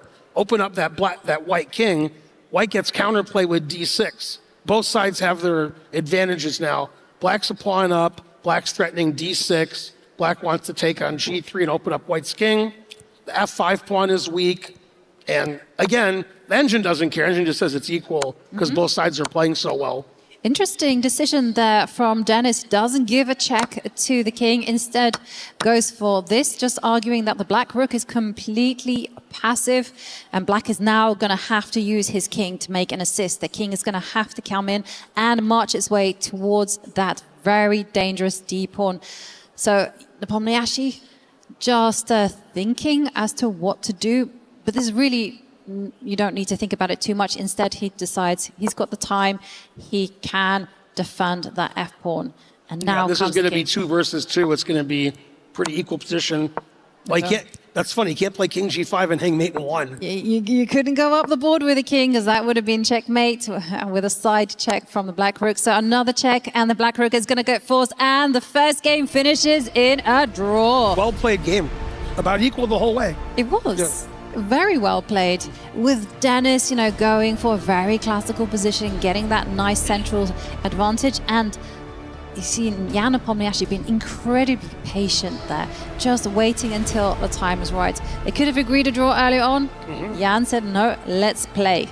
Yeah, Jan really played for the win there with black. Never really got a winning position, but he was the one pressing for some of the game. Well, now it all turns on this game. Jan Nepomniachtchi will have the white pieces.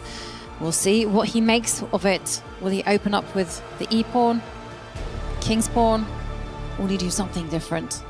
Yeah, Jan was able to play anything: e4, d4, c4, knight f3. It's funny, when I was a kid up and coming in chess, people just played one opening. And nowadays, when you play a grandmaster, super grandmaster, they can play any opening with white or black, and they just know it perfectly. So Jan can play anything on move 1. Depends what kind of game he's looking for. I keep looking every game this tournament for a Sicilian, but I haven't seen one yet, because I want to see some exciting Sicilians. But it seems like the players aren't playing the Sicilian as much as they used to. They're playing more double king pawn, and black is pretty good at equalizing with those. So I think a lot of players are playing knight f3 or c4 on move 1 to avoid double king pawn. We'll see if Jan is of the same mindset when they start game 2. And no, they play double king pawn, as I alluded to. And we have an Italian game. We do. An Italian game is really popular now. It's a very complex opening, and it's based on a whole lot of maneuvers. Ben, I tell you, the players are like, Ben and Jovi are in charge. Let's give them a classical game. So that little h-pawn moves forward just to prevent a bishop coming out. So no complications whatsoever from Dennis. He does not want to get into that. And now the knight is going to maneuver. And this position is so flexible because so many plans here for white. You could have expanded on the left side of the board, but instead white is going for maneuvering the knight and just saying, I do not want to be trading off the light squared bishops. And everything will hinge on white preparing for that central break and doing it at the time when black is not ready. Yeah, this is an interesting position because sometimes white plays for d4, sometimes black plays for d5, and sometimes both sides just maneuver their knights around and try to improve the position of their knights. Black played d5 first, which weakens the e-pawn. That's why black played rook e8. Now black takes with the bishop, so the rook on e8 is defending the e5 pawn. So black has a lot of space, but black's e-pawn is constantly under attack. And sometimes white tries to play knight f5, which was stopped by queen d7. White has 2 knights, so the knight went to h4. White's going to play knight f5. White's going to sacrifice everything on g7 and h6, and the crowd's going to go crazy. Yay, go white. Well, we'll see whether that happens. Will a knife appear on f5, or will Dennis just say, no, I want none of that, and drop back with the bishop? Now, generally, if black advances, breaks out in the center and gets away with it, then they stand perfectly well. But it says no knight. He allows it. Yeah, he's not listening to us. He's remaneuvering his bishop to f8, it looks like, to defend the king side, stopping all my crazy sacrifices. Yeah, that's a bit of a dampener, isn't it, when they stop those sacrifices and stop the fun appearing. But now we have a new set of ideas on the board as we see the left side of the board start to open up. Yeah, a4, giving black something to think about.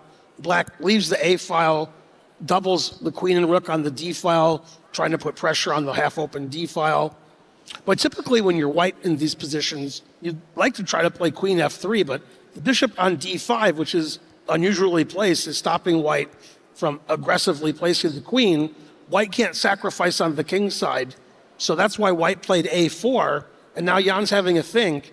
Do I play on the king side? If I do, how do I do it? Or do I keep playing on the queen side with something like b4, a5, or take on b5, open up the a file?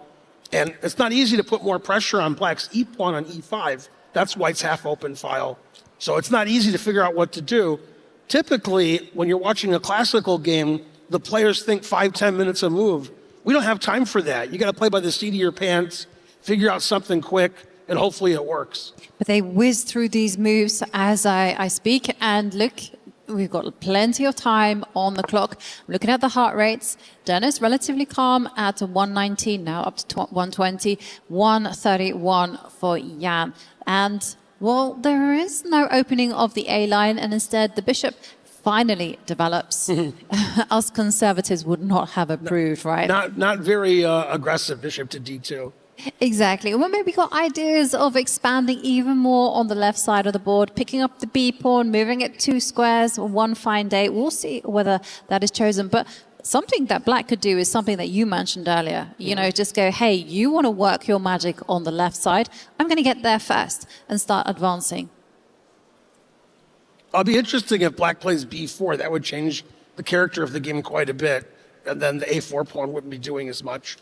Then white would try to probably play a5, bishop a4, and improve. And b4 did happen.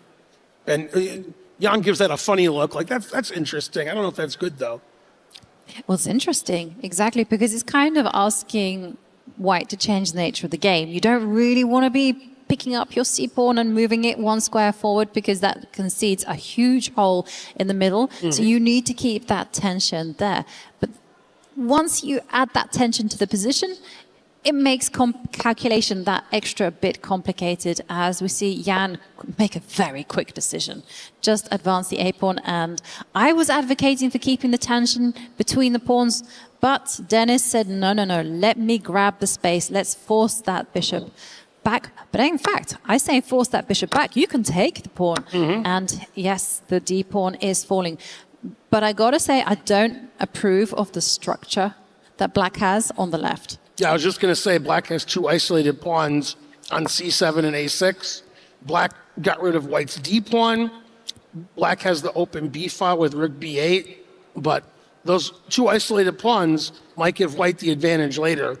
But trading pieces isn't bad, especially trading off the white-squared bishops. This sort of gets rid of white's attack with the knife on f5. And so that engine still says it's about equal. Those trades were fair.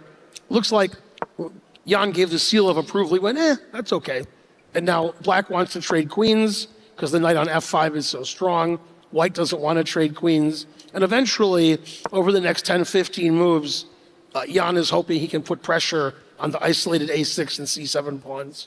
Yeah, that's an in-game approach, right? But we're in the middle game now, and so white needs to start just positioning the pieces. That's why the rook comes and takes the open line. Rooks belong on open lines. And again, decision time for Dennis. What is he going to do? Is he going to accept the trade? Is he going to plant a rook on the other half open line?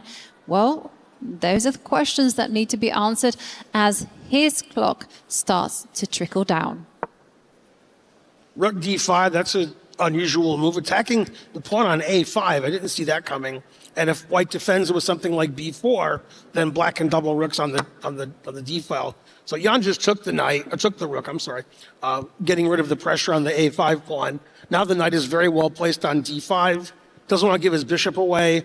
Plays bishop c1, which unblocks his rook on e1, putting pressure on the black queen on the open e file.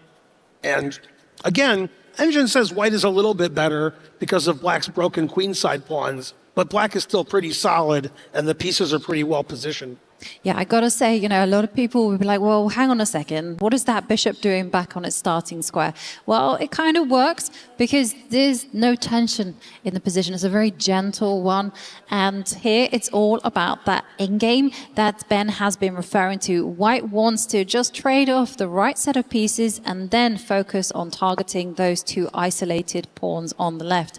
And in the meantime, Dennis wants to improve his pieces. But one thing I see is that Grandmasters don't like to be pinned, and it is possible for the white rook to slide over one square and set up a pin.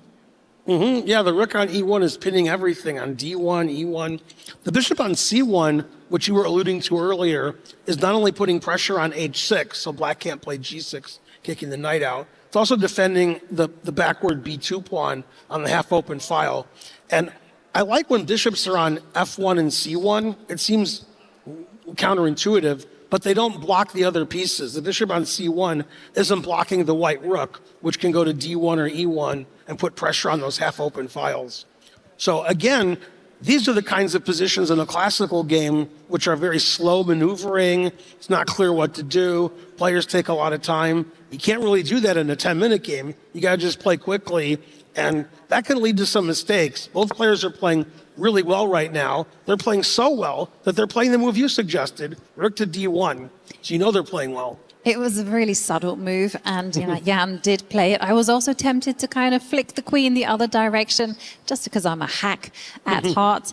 But this move also super nice as well. And I'm actually struggling to come up with a constructive plan for black. You can't boot that knight away from the beautiful f5 square. And now the rook coming to the d7, well, hang on a second. I would be tempted again to flick the queen all over to the other side. Yeah, a couple of good squares. We got e4, g4, h4. The queen on a4 is actually well placed also, because it's putting pressure on the diagonal with the knight and rook on that diagonal. Instead, he plays knight e3, trying to get rid of black's most aggressively placed piece, the knight on d5. The other knight can go to f5 later or e4. And the knight on c6, it doesn't really have a good home. It's just defending the pawn on e5. It can't go to d4 or b4. Can't really move anywhere because it's pinned. And instead, Dennis plays knight f4, improving the position of his own knight. The knight can't really go forward anywhere, but it's well placed on f4. It is extremely well placed on f4, but it is just one horse, and one horse does not fell a kingdom. So we're seeing queens, rooks traded, the queen comes there, and I think it's going to be your plan all the way. It's going to be reinforce the left side of the board with the pawns, and then just solidify the king, make sure the king has a hiding place, and then white is going to be targeting, especially that pawn on the A line, the A6 pawn. The position's about equal, the heart rate's about equal, the time on the clock is about equal. And for some reason, the voters said Jan was 87% to win the match. Pretty close match so far. So I don't see either side as a big favorite. Obviously, Jan in classical chess is higher rated, but this is in classical chess. This is chess with a clock, and the clock equalizes the game. Now here, Jan is threatening knight takes e5, and the knight on f4 would be attacked by the queen and bishop. Also, white's threatening bishop takes f4 and queen takes f4. So white has a few threats against black's looseness on e5 and f4. Does Dennis have a good defense? Does he have to retreat his knight, or can he play something more aggressive? Well, this is the issue, actually. Like, how are you going to defend that pawn? How are you going to actually keep that knight there, right in his golden square? Because if you have to sound the retreat, then white is able to position everything perfectly for that plan that we were talking about.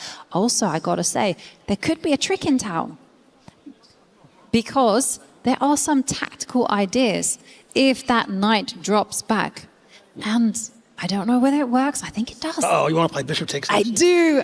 You kind of gave it the idea to me, Ben. And hey, we got to put it up, because there is an idea that if you just play defensively with the knight, just drop it back, then there might be some attacks. The knight comes forward, and this is And he did play bishop h6. We don't need to show it anymore. Double exclam. The engine loves it. But we can show why that bishop is poisoned. Do not capture that piece. Don't capture, because no, the queen. The queen is going to fall off, and a bishop is worth 3 points. A queen is worth at least 9 points. Not only do you lose your queen, you get your key crushed. Oh, it's a double whammy. Exactly. The math ain't mathing if you take that bishop. So, wow, what a blow. Bishop takes h6. Stunning move, and now the ball is in black's court. And we're seeing that, of course, no one took that bishop, and instead Black said, hey, there's a pawn on b2 that needs to go. It wasn't the best move, apparently, but as the players start to get short on time, well, it becomes harder and harder to play 100% accurately.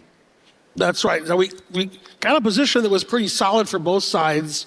Both sides took a pawn, one on b2, one on h6, and the engine still says it's around equal. Now, the a5 pawn is weak because white can never play b4. So it looks like Jan missed an opportunity when he played queen e4. Got the knight back on f5. He's still playing for the attack, but now he's down a pawn. He's down a pawn, and who would have thought that, Ben? Because we were saying that black's pawns on the left are so bad, and it turns out that after everything, it's white's pawns that had to be careful. And now you can feel that because the structure has changed, and also black is up material, that black is now taking over. Dennis is the one who is looking in good shape. Yeah, black is a pawn up, black's trading pieces. White doesn't really have a big attack, and black has that past a pawn, which is really strong. Black is really solid. The white bishop, which Jan is using to stop the a pawn, is very poorly placed behind the c pawn. The tactics didn't work out for Jan, and now Dennis is winning. Boy, that bishop's in a lot of trouble. Can I play something like queen a2 or queen b3? I don't like that bishop on b2. You most certainly can put the queen. The best square is to plonk it on b3. You put that queen there, and that bishop is going to find itself in hot water. I don't think there's a good square for it to go. So therefore, Jan is actually banking on complications, and he wants to go for, okay, we're going to see it. We're going to see it here. His big idea is that if you take the bishop, there's going to be a check, and the king is going to be forced to abandon its own bishop. This was not the most precise move. It was more precise to actually drop the knight back to defend the bishop. A knight is a king's best friend. But this one is also still enough to give Dennis an advantage. Never play f6, but h5 is also a mistake. Yeah, Jan, double question mark. The engine's really mean. Well, I could check and take that h pawn if I wanted to. You can. You can also take the bishop. The bishop is worth 3 points. Bishop is good. I'd probably take the bishop. Yeah.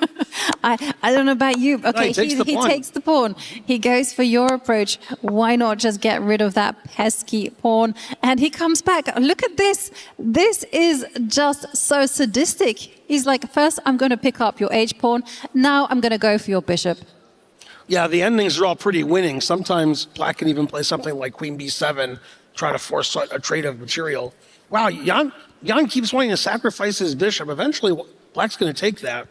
Well, I think black is going to take it right now. And Jan, he is now on his last legs. If he wants to survive this, he has to generate some miracle. And he's getting tilted. He's so angry. It's like the position just turned so quickly, and Dennis took over. If he plays queen e8, then just queen b7 defends everything. Yeah, now he's just playing for tricks. This should just be technique. Now, one thing in Jan's favor with this piece down position that's losing is Dennis has a lot less time on his clock. His heart rate's a lot higher. So sometimes people make mistakes in this position, like queen b6 would be a blunder because queen b7 would be a blunder because of knight d8 check. But yeah, this seems like white just doesn't have enough checks. It's a check, and the king can just step up the board. It will be absolutely safe. It can also go back here. There's going to be just a few spite checks, but in the end, a piece is a piece as Jan moves his queen, attacks that bishop. And how are you going to help that bishop get to escape? Or maybe you're just going to say, no, I don't need to because I'm up enough material.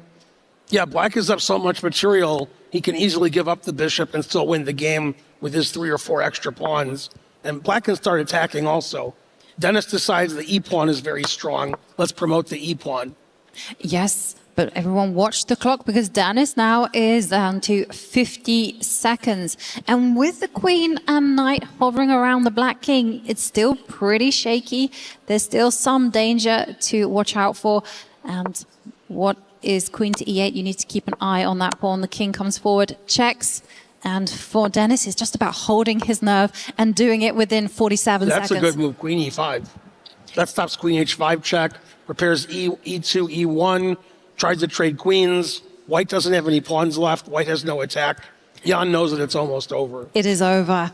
It is over. And the grimace on Jan's face tells us everything. He has no choice. He has to trade off queens. And there is not only a runner of an e-pawn and a whole horde of pawns on the right side, in the center, and the left side. And they are all going to be marching forward. 42 seconds. Down goes the e-pawn. But it's the a-pawn that is the killer, as look at that. It's all cornered and a table slam, and that's it. It's over. Wow, Dennis wins. Amazing. What a comeback.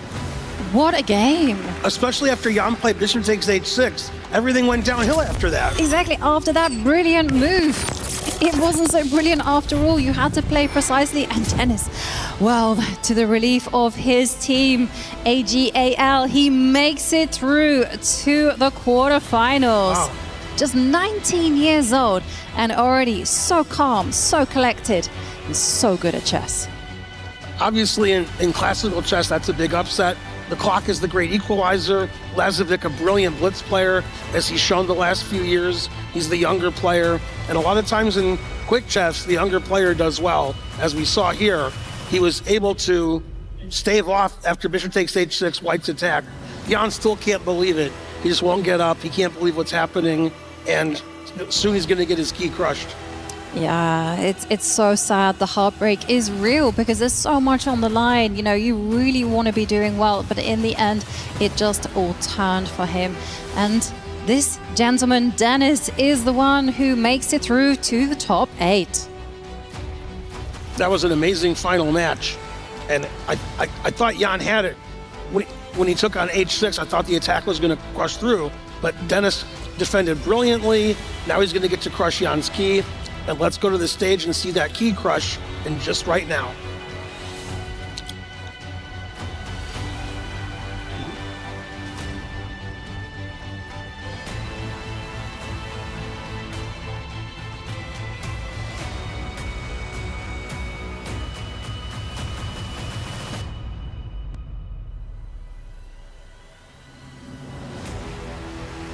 All right, ladies and gentlemen, and as the key is exchanged, please put your hands together one more time for Jan Nepomniachtchi.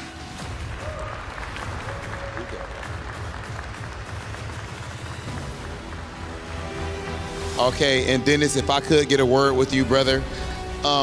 Officially, congratulations, you've qualified for the playoffs. How you feel about your level of play up to this point?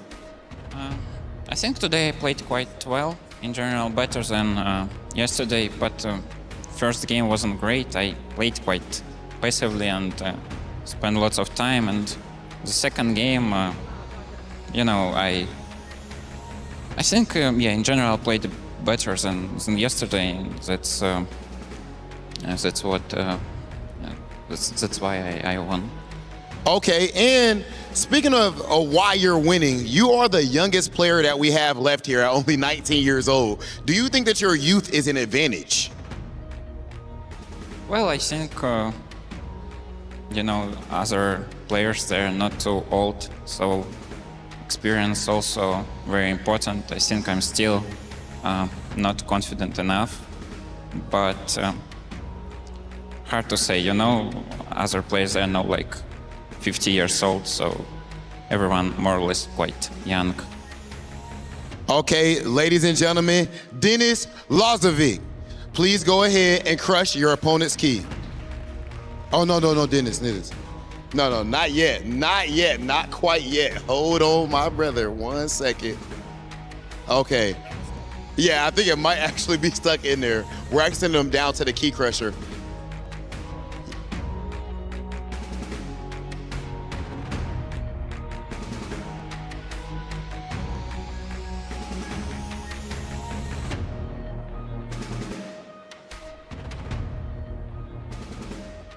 Okay, ladies and gentlemen, it's not quite that time yet. For now, you're gonna go ahead and walk down to the key crusher to crush your opponent's key.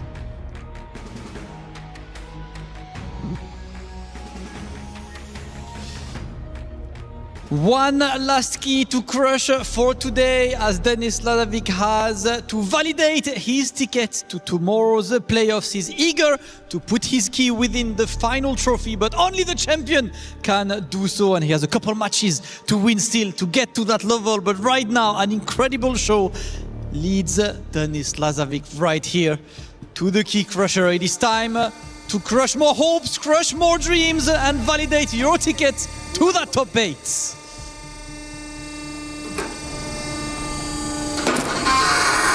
Ooh, another loud one that validates your ticket to top 8. Denis, once again, congratulations. You guys will see Denis tomorrow for playoffs, but there is one thing left to do for today. We are about to go for the play of the knockout reveal. It's a draw to know which player will play who, so you will know Denis Lazovic's opponent in just a few minutes, sending it to the desk, and then we'll be back on stage with today's draw. Human body was built to move. Not trapped at a desk in one singular posture for 12 hours a day. It's time your chair evolved. This is Secret Lab Titan Evo. Ergonomically engineered for you, gamers, hybrid workers, artists, backing your every move. Well, the young gun of Denis Lazovic gets the job done, only 19 years old, but moving on to the playoffs. He is now officially top 8. How far can he continue to go? Well, it's up for him to decide. Jan Nepomniachtchi, however, put up a tremendous fight, but just could not recover, and he goes down. He stayed on the stage. He couldn't believe it, but his key has officially been crushed. He is now out of the competition. Team AGAL must be salivating. #1 in the club standings, and now they're guaranteed more points. I think Denis was a great pick by them. They're guaranteed at least 200 more points, maybe as much as 1,000. He really played well in that second game. Nima, what were your thoughts on that match? I mean, I think game one in the match was not exactly fireworks, not exactly, you know, what we had seen previously in the day, but game 2 was crazy. I mean, we saw a double exclamation mark coming through by Nepo with that bishop takes h6, which we'll cover in a little bit. But unfortunately, it just wasn't enough. It wasn't, and I think that the pre-match selections by the fans at home were a little more based on Nepo's, veteran nature and world championship status. Lazovic in this format should not have been that big of an underdog. Yeah, Nepomniachtchi writes has EWC experience. He's done incredibly well. On the other side, though, Denis Lazovic has a great history when it comes to chess, but not necessarily on the EWC stage, which makes him a bit unpredictable, right? So coming in, we didn't know how his performance was going to be outside of AGAL. They knew he was making top 8, and that's why they decided to back him up. But going to that move that you just mentioned, right, let's actually break that down a little bit further. It's game 2. You noticed a moment and you said, I got to talk about it. For sure. I mean, if you're Nepo playing the white pieces, as you usually do with the white pieces, you are going for the win because you have more initiative, just naturally. Here, he finds a really beautiful move with bishop takes h6, double exclamation mark. This is the Cypress gift. And in this spot, if bishop takes h6, g takes h6, it does leave that square on f6 weak, which means Jan would have won Denis's queen. Now, of course, Denis didn't take it, and instead he played knight takes b2 here, which eventually led to Denis actually getting a better position. Yeah, we call that pawn on g7 an overworked piece. It was trying to guard h6 and f6, but actually it was Nepomniachtchi who was overworked because he was getting worked on the board and worked on the clock. I wouldn't want to face Denis, so world-class player, and Nepomniachtchi's going to have to go home due to the youngest kid remaining, a teenager. Yeah, Nepomniachtchi, by the way, 5th through 8th last year. This time around, he doesn't even get out of his own group. Just comes to show you the scale of competition that's here on the EWC stage. It is year 2 after all, and the competition only gets better. Yeah, it absolutely does. In fact, the creme de la creme are still sitting around. In fact, most of the top players that our fans are familiar with, they didn't even have to play today, although they do have some work left. We'll get to that in a minute. They get to make some fun selections. So all of those big names are going to come back and play a few more games of chess, but no more double elimination. Everything you see on the next 2 days is going to be win or go home. Yeah, that's right, single elimination. But the benefit is, and we'll talk more about it tomorrow, you do get more matches, or at least more games, in your match. Which is very nice because, as we have talked about multiple times, this 10+0 format is crazy because why are we even throwing the +0 there if all it means is that there is no increment? that might open up the board to more openings being played, because if you're white in game one of a 2-game match, you don't want to play anything too exotic or too risky, since you don't have any more whites in case you have to make a comeback. So this is actually why the World Championship of Classical Chess was extended, because they want the players to feel like they can take risks in the opening games and have time to recover. Sure. Now, Denis Lazovic, to go back to him, now going into tomorrow's competition for playoffs, we don't know who he's playing just yet. We still have our knockout reveal in just a little bit, where the opponents are in fact going to choose who they want to play in the opening matches tomorrow. But Denis Lazovic, where does he rank now in the 8 competitors that have made it through? What do you think? I think Denis ranks pretty high. We talked a little bit about his Speed Chess Championships experience, where he did knock out Hikaru Nakamura to earn himself a spot here at EWC earlier this year. And I think that was a really crazy match, because once again, it was so long. It was 26 games. Oh my gosh, that sounds crazy. But the fact that he was able to have nerves of steel the whole way through, come out with just 1 point ahead, 13.5, 12.5, and in Armageddon, I mean, he was completely lost against Bovahead. He was being checkmated at 3. Yeah, checkmated in 3. That actually, if that would have went down, by the way, I would have read out. You wouldn't have had a host anymore. Chat might have actually loved that. I don't know. Either way, let's take a look at our groups. Group A and B was highly competitive over the past 2 days. They are now officially done, however, and we now officially know who at least have advanced to playoffs and the keys that were crushed. It's crazy. Today we crushed 8 total keys. We started with 16 competitors. We now have our top 8. Looking at Group B, what do you see? Yeah, over there in Group B, we saw Magnus and Hikaru. They got to sit today, and down there at the bottom, we just saw Lazovic advance and Hans. Now, I think what the crowd would really like to see is the Magnus-Hans rematch. We've got some rules that are actually going to preclude that, but we're starting to get to the phase where we're going to prognosticate in a few minutes about who's going to pick who.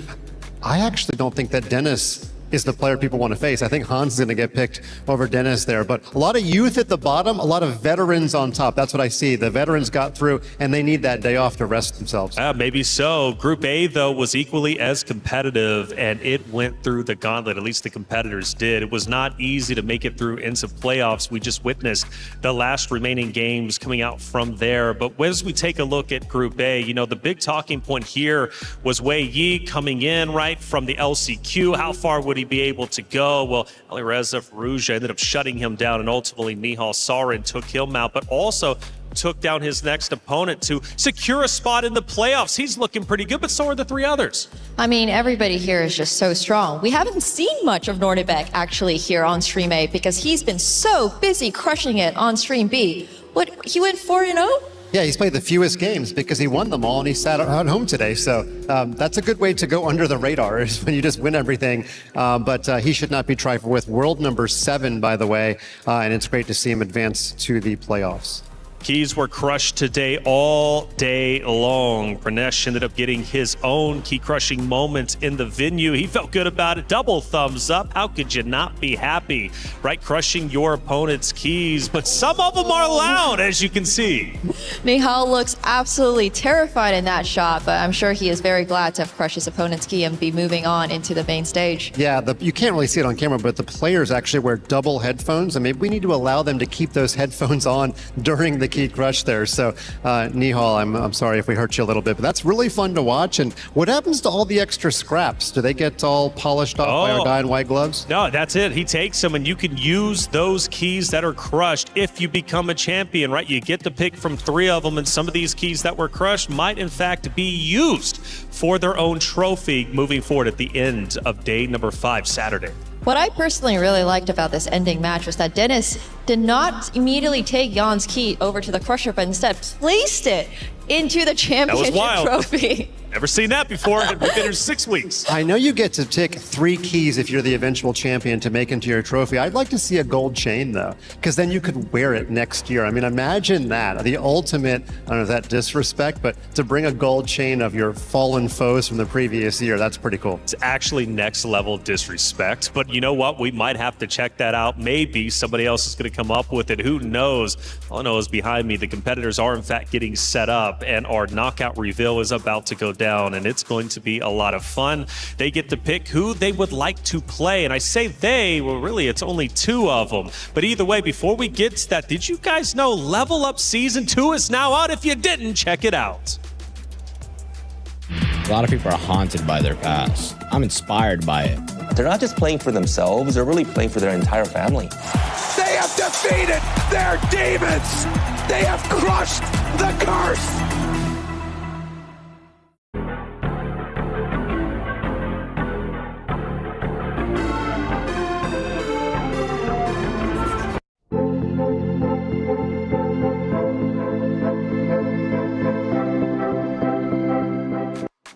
Well, the playoffs are set, but the matches are not. It's time for the knockout reveal. Bear with me as I read the rules to you because there's a lot of them. Number one, upper bracket players are ranked and seeded first to fourth based on FIDE rating, plus match game and round win-loss differences, with the coin toss breaking any remaining ties. Number two, the highest seeded players from each Phase 2 group earns the right to select their quarterfinal opponent. Number three, opponent selections cannot be made from the player's own Phase 2 group, aka Group A. If you're in Group A, you cannot choose from Group A. You got to choose from Group B and vice versa. And number four, the remaining upper bracket players are automatically assigned to the last unselected opponent from the opposite Phase 2 group. Like I said, Group A choosing from Group B. Now, with all the rules out of the way, let's theory craft a little bit, okay? Now, Magnus is the first seed. Now, even though Hikaru does have the second highest FIDE score, because he's in the same group as Magnus, Magnus gets the selection over him, and Hikaru is going to have to just basically be happy with whoever Magnus didn't pick. And Magnus has got two opponents he can choose from, Nihal Sarin or Arjun Edagasi. Who do you think he's going with? That's right. He can't pick Hans. They're from the same group. There is a negative 5% chance he's going to pick Arjun. He's going to pick Nihal. And he actually played Nihal last year in the opening round of the playoffs, which was the round of 8. He won, I think, 2.5 to 0.5. And there's just no way he's going to pick somebody with the strength of Arjun. Not that Nihal's not very strong, but I think Magnus lines up well with Nihal. He's not going to let his clock get down to the 10-second time scramble that Nihal could potentially beat him in. In Hyper Bullet, he would not pick Nihal. But in 10-minute chess, he's going to pick Nihal. Sorry to ruin the surprise. That's what's going to happen. We don't know for sure, but you said negative 5%, so I've got to go with the big brain for you. But on the other side, you got Noterbek, who gets the first seeded pick, at least for his respective group. Alireza Farouja is going to have to just, again, settle for whoever Noterbek does not pick. Now, for Noterbek, he's got Hans Niemann or he's got Lazovic on the opposite side. I think both are going to be quite tough. You know, this is it's the four youngest possibly in like terms of ranking. That's kind of interesting. In terms of, you know, skill level, they're all really close, right? Obviously nowadays Noterbek is ranked number 7, Alireza is ranked 10. Not that Noterbek can pick Alireza anyways, but probably seeing the performance from here in the Alliance Vault, I would go for Hans, perhaps. Yeah, I think Noterbek might view this as an opportunity to really, really prove that he is world number 7. He's incredibly strong. So. Okay. Well, and by the way, whoever they pick might be picking their opponent that might take them down and crush their key. That's what's at risk. But either way, we theory crafted enough. I read out the rules, and now it's time to head to the stage for the knockout reveal. Okay, ladies and gentlemen, it is officially time for the EWC knockout reveal. We have our finals, but it is time to see how that bracket is going to play out. Absolutely, we've got players with the luxury to pick their opponents, and all we have to know is who would you pick to make sure you win the first round tomorrow.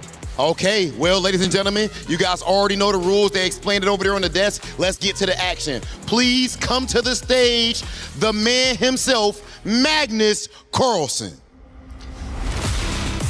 He gets the luxury of a choice. He can pick his first opponent for tomorrow, as he's got 2 keys to choose from. No hesitation. Key shown immediately to the camera, which means you and I, Rob, are not sure yet which key it is, but you know that the players must be worried about this one. Can we get the results and the players to face off, Rob? Okay, so was that Nihal? Let me make sure.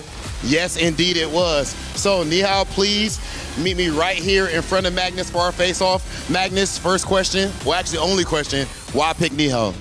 I mean, I think they're both very, very good players, but stylistically, I think, you know, Arjun is very difficult for anybody, and yeah, I thought out of 2 very, very good players, this was the more sensible choice. Okay, Nihal, how do you feel about going up against Magnus here and being picked? Not very happy, but But yeah, I'll just try to play my best and give as good a fight as I can, and yeah, just see what happens. Okay, ladies and gentlemen, we have our first matchup officially set. It will be Nihal going head-to-head with Magnus. Much luck to both of you guys, and we'll see how everything plays out tomorrow. You guys can actually go ahead and exit the stage as we find out our next matchups. And we do now know officially we're going to have Arjun versus Hikaru as well. Ooh, banger matches only, Rob. But now it is time to figure out the other side of these brackets. Of course, I'll see these two gentlemen there waiting to see who will pick them as an opponent. It is time to welcome onto the stage Norebek Abdusarov. Ooh, Rob, same thing. That's the question. Is there hesitation? Have you planned something? We're still taking a moment, and there is no moment to be waiting for. I do believe that is Dennis being picked there by Norebek. Can I please have the two players? Yep. Can I have Dennis? Can you also go right there for the face-off, of course? And I've got a quick question for both of you, of course. Norebek, why pick Dennis over Hans? I think they are both same strengths, very close. I played many games against Hans, so I thought that this time would be interesting to play against Dennis, because I mostly played against him online, so would be interesting. All right, from online to in-person, Dennis, how do you feel coming up on this matchup? I think it's nice because I didn't want to play against Alireza, so I'm like, it's okay. All right, you know what? Both players happy for their choice. This is the match you will see tomorrow. Abdusarov versus Lazavic. Guys, you guys can exit the stage now that we have our matches. And Hans Niemann, of course, will be facing Alireza Firouzja. Rob, nothing but bangers tomorrow. Nothing but bangers, top to bottom, and you can expect nothing less here at the Esports World Cup. Our finals bracket, our playoffs bracket is officially set, and the action is going to be absolutely insane. Let's send things over to the studio to break everything down. Hollywood Rob TV in Damascus, thank you so much. The knockout reveal is done with. They picked their opponents, and we now officially know what our playoff bracket is going to look like. Yeah, it was interesting there when Magnus picked Nihal. He was trying to be as politically correct as possible and make sure that he gave both players their credit. But when Nihal was asked how he felt, he admitted to something that Magnus has said for many years, which is players, I have a psychological advantage when I sit down on the board because players are afraid of me. And Nihal admitted to it, being basically afraid of Magnus. Well, it does happen. He's got a lot of aura, and he is, in fact, a returning champion. But for Dennis, hey, he's got to go against Norebek. But he said, I'm actually okay with that. I mean, your options were to go against Norebek or Alireza. You know, neither of them are particularly great. Norebek obviously coming off of a 4-game straight win streak, which is crazy. And Alireza is obviously Alireza. So all things considered, you know, I was wrong in my prediction. I did think Norebek might pick Hans. They do have that past history together. So he's right. Maybe he's tired of playing against Hans and maybe he wants somebody new. Well, maybe so, but that is going to be a fun matchup, Hans versus Alireza. Yeah, maybe Dennis kind of nudged his key forward a little bit there to encourage him a little bit, but it's like, you know, the little kid on the basketball court, like, pick me, but he, yeah, it sounded like, if we believe them at their word, Norebek wanted to just play somebody creatively that he hadn't played a lot before. He just wants to enjoy himself up there on the stage, but it was a much tougher call for Norebek. Magnus, I think we knew he was going to pick Nihal. But what about Edegaisi going against Hikaru? That's the final and last matchup. Never easy to go against Hikaru. Never easy to go against Hikaru, but if we have found anything out from this EWC, Arjun is also extremely, extremely difficult to play against. I do think that their playstyles are going to match up really well together for the viewers. It might be fun for them too, but especially for us, we're going to see some excitement. Both players really do like that kind of initiative, aggressive, attacking position.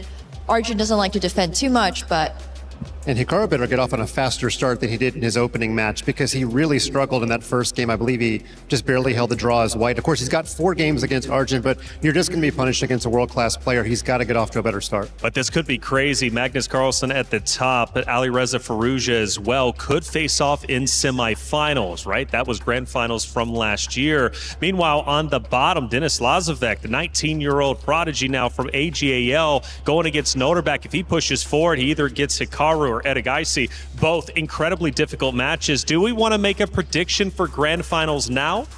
I don't know if we want to make a prediction for the grand finals, but I do think a lot of people are going to be rooting for El Clasico. In case you haven't heard of it before, it is Magnus Carlsen against Hikaru Nakamura. Oh, yeah. That's why, honestly, last year, that's what I was thinking we would get, but we didn't.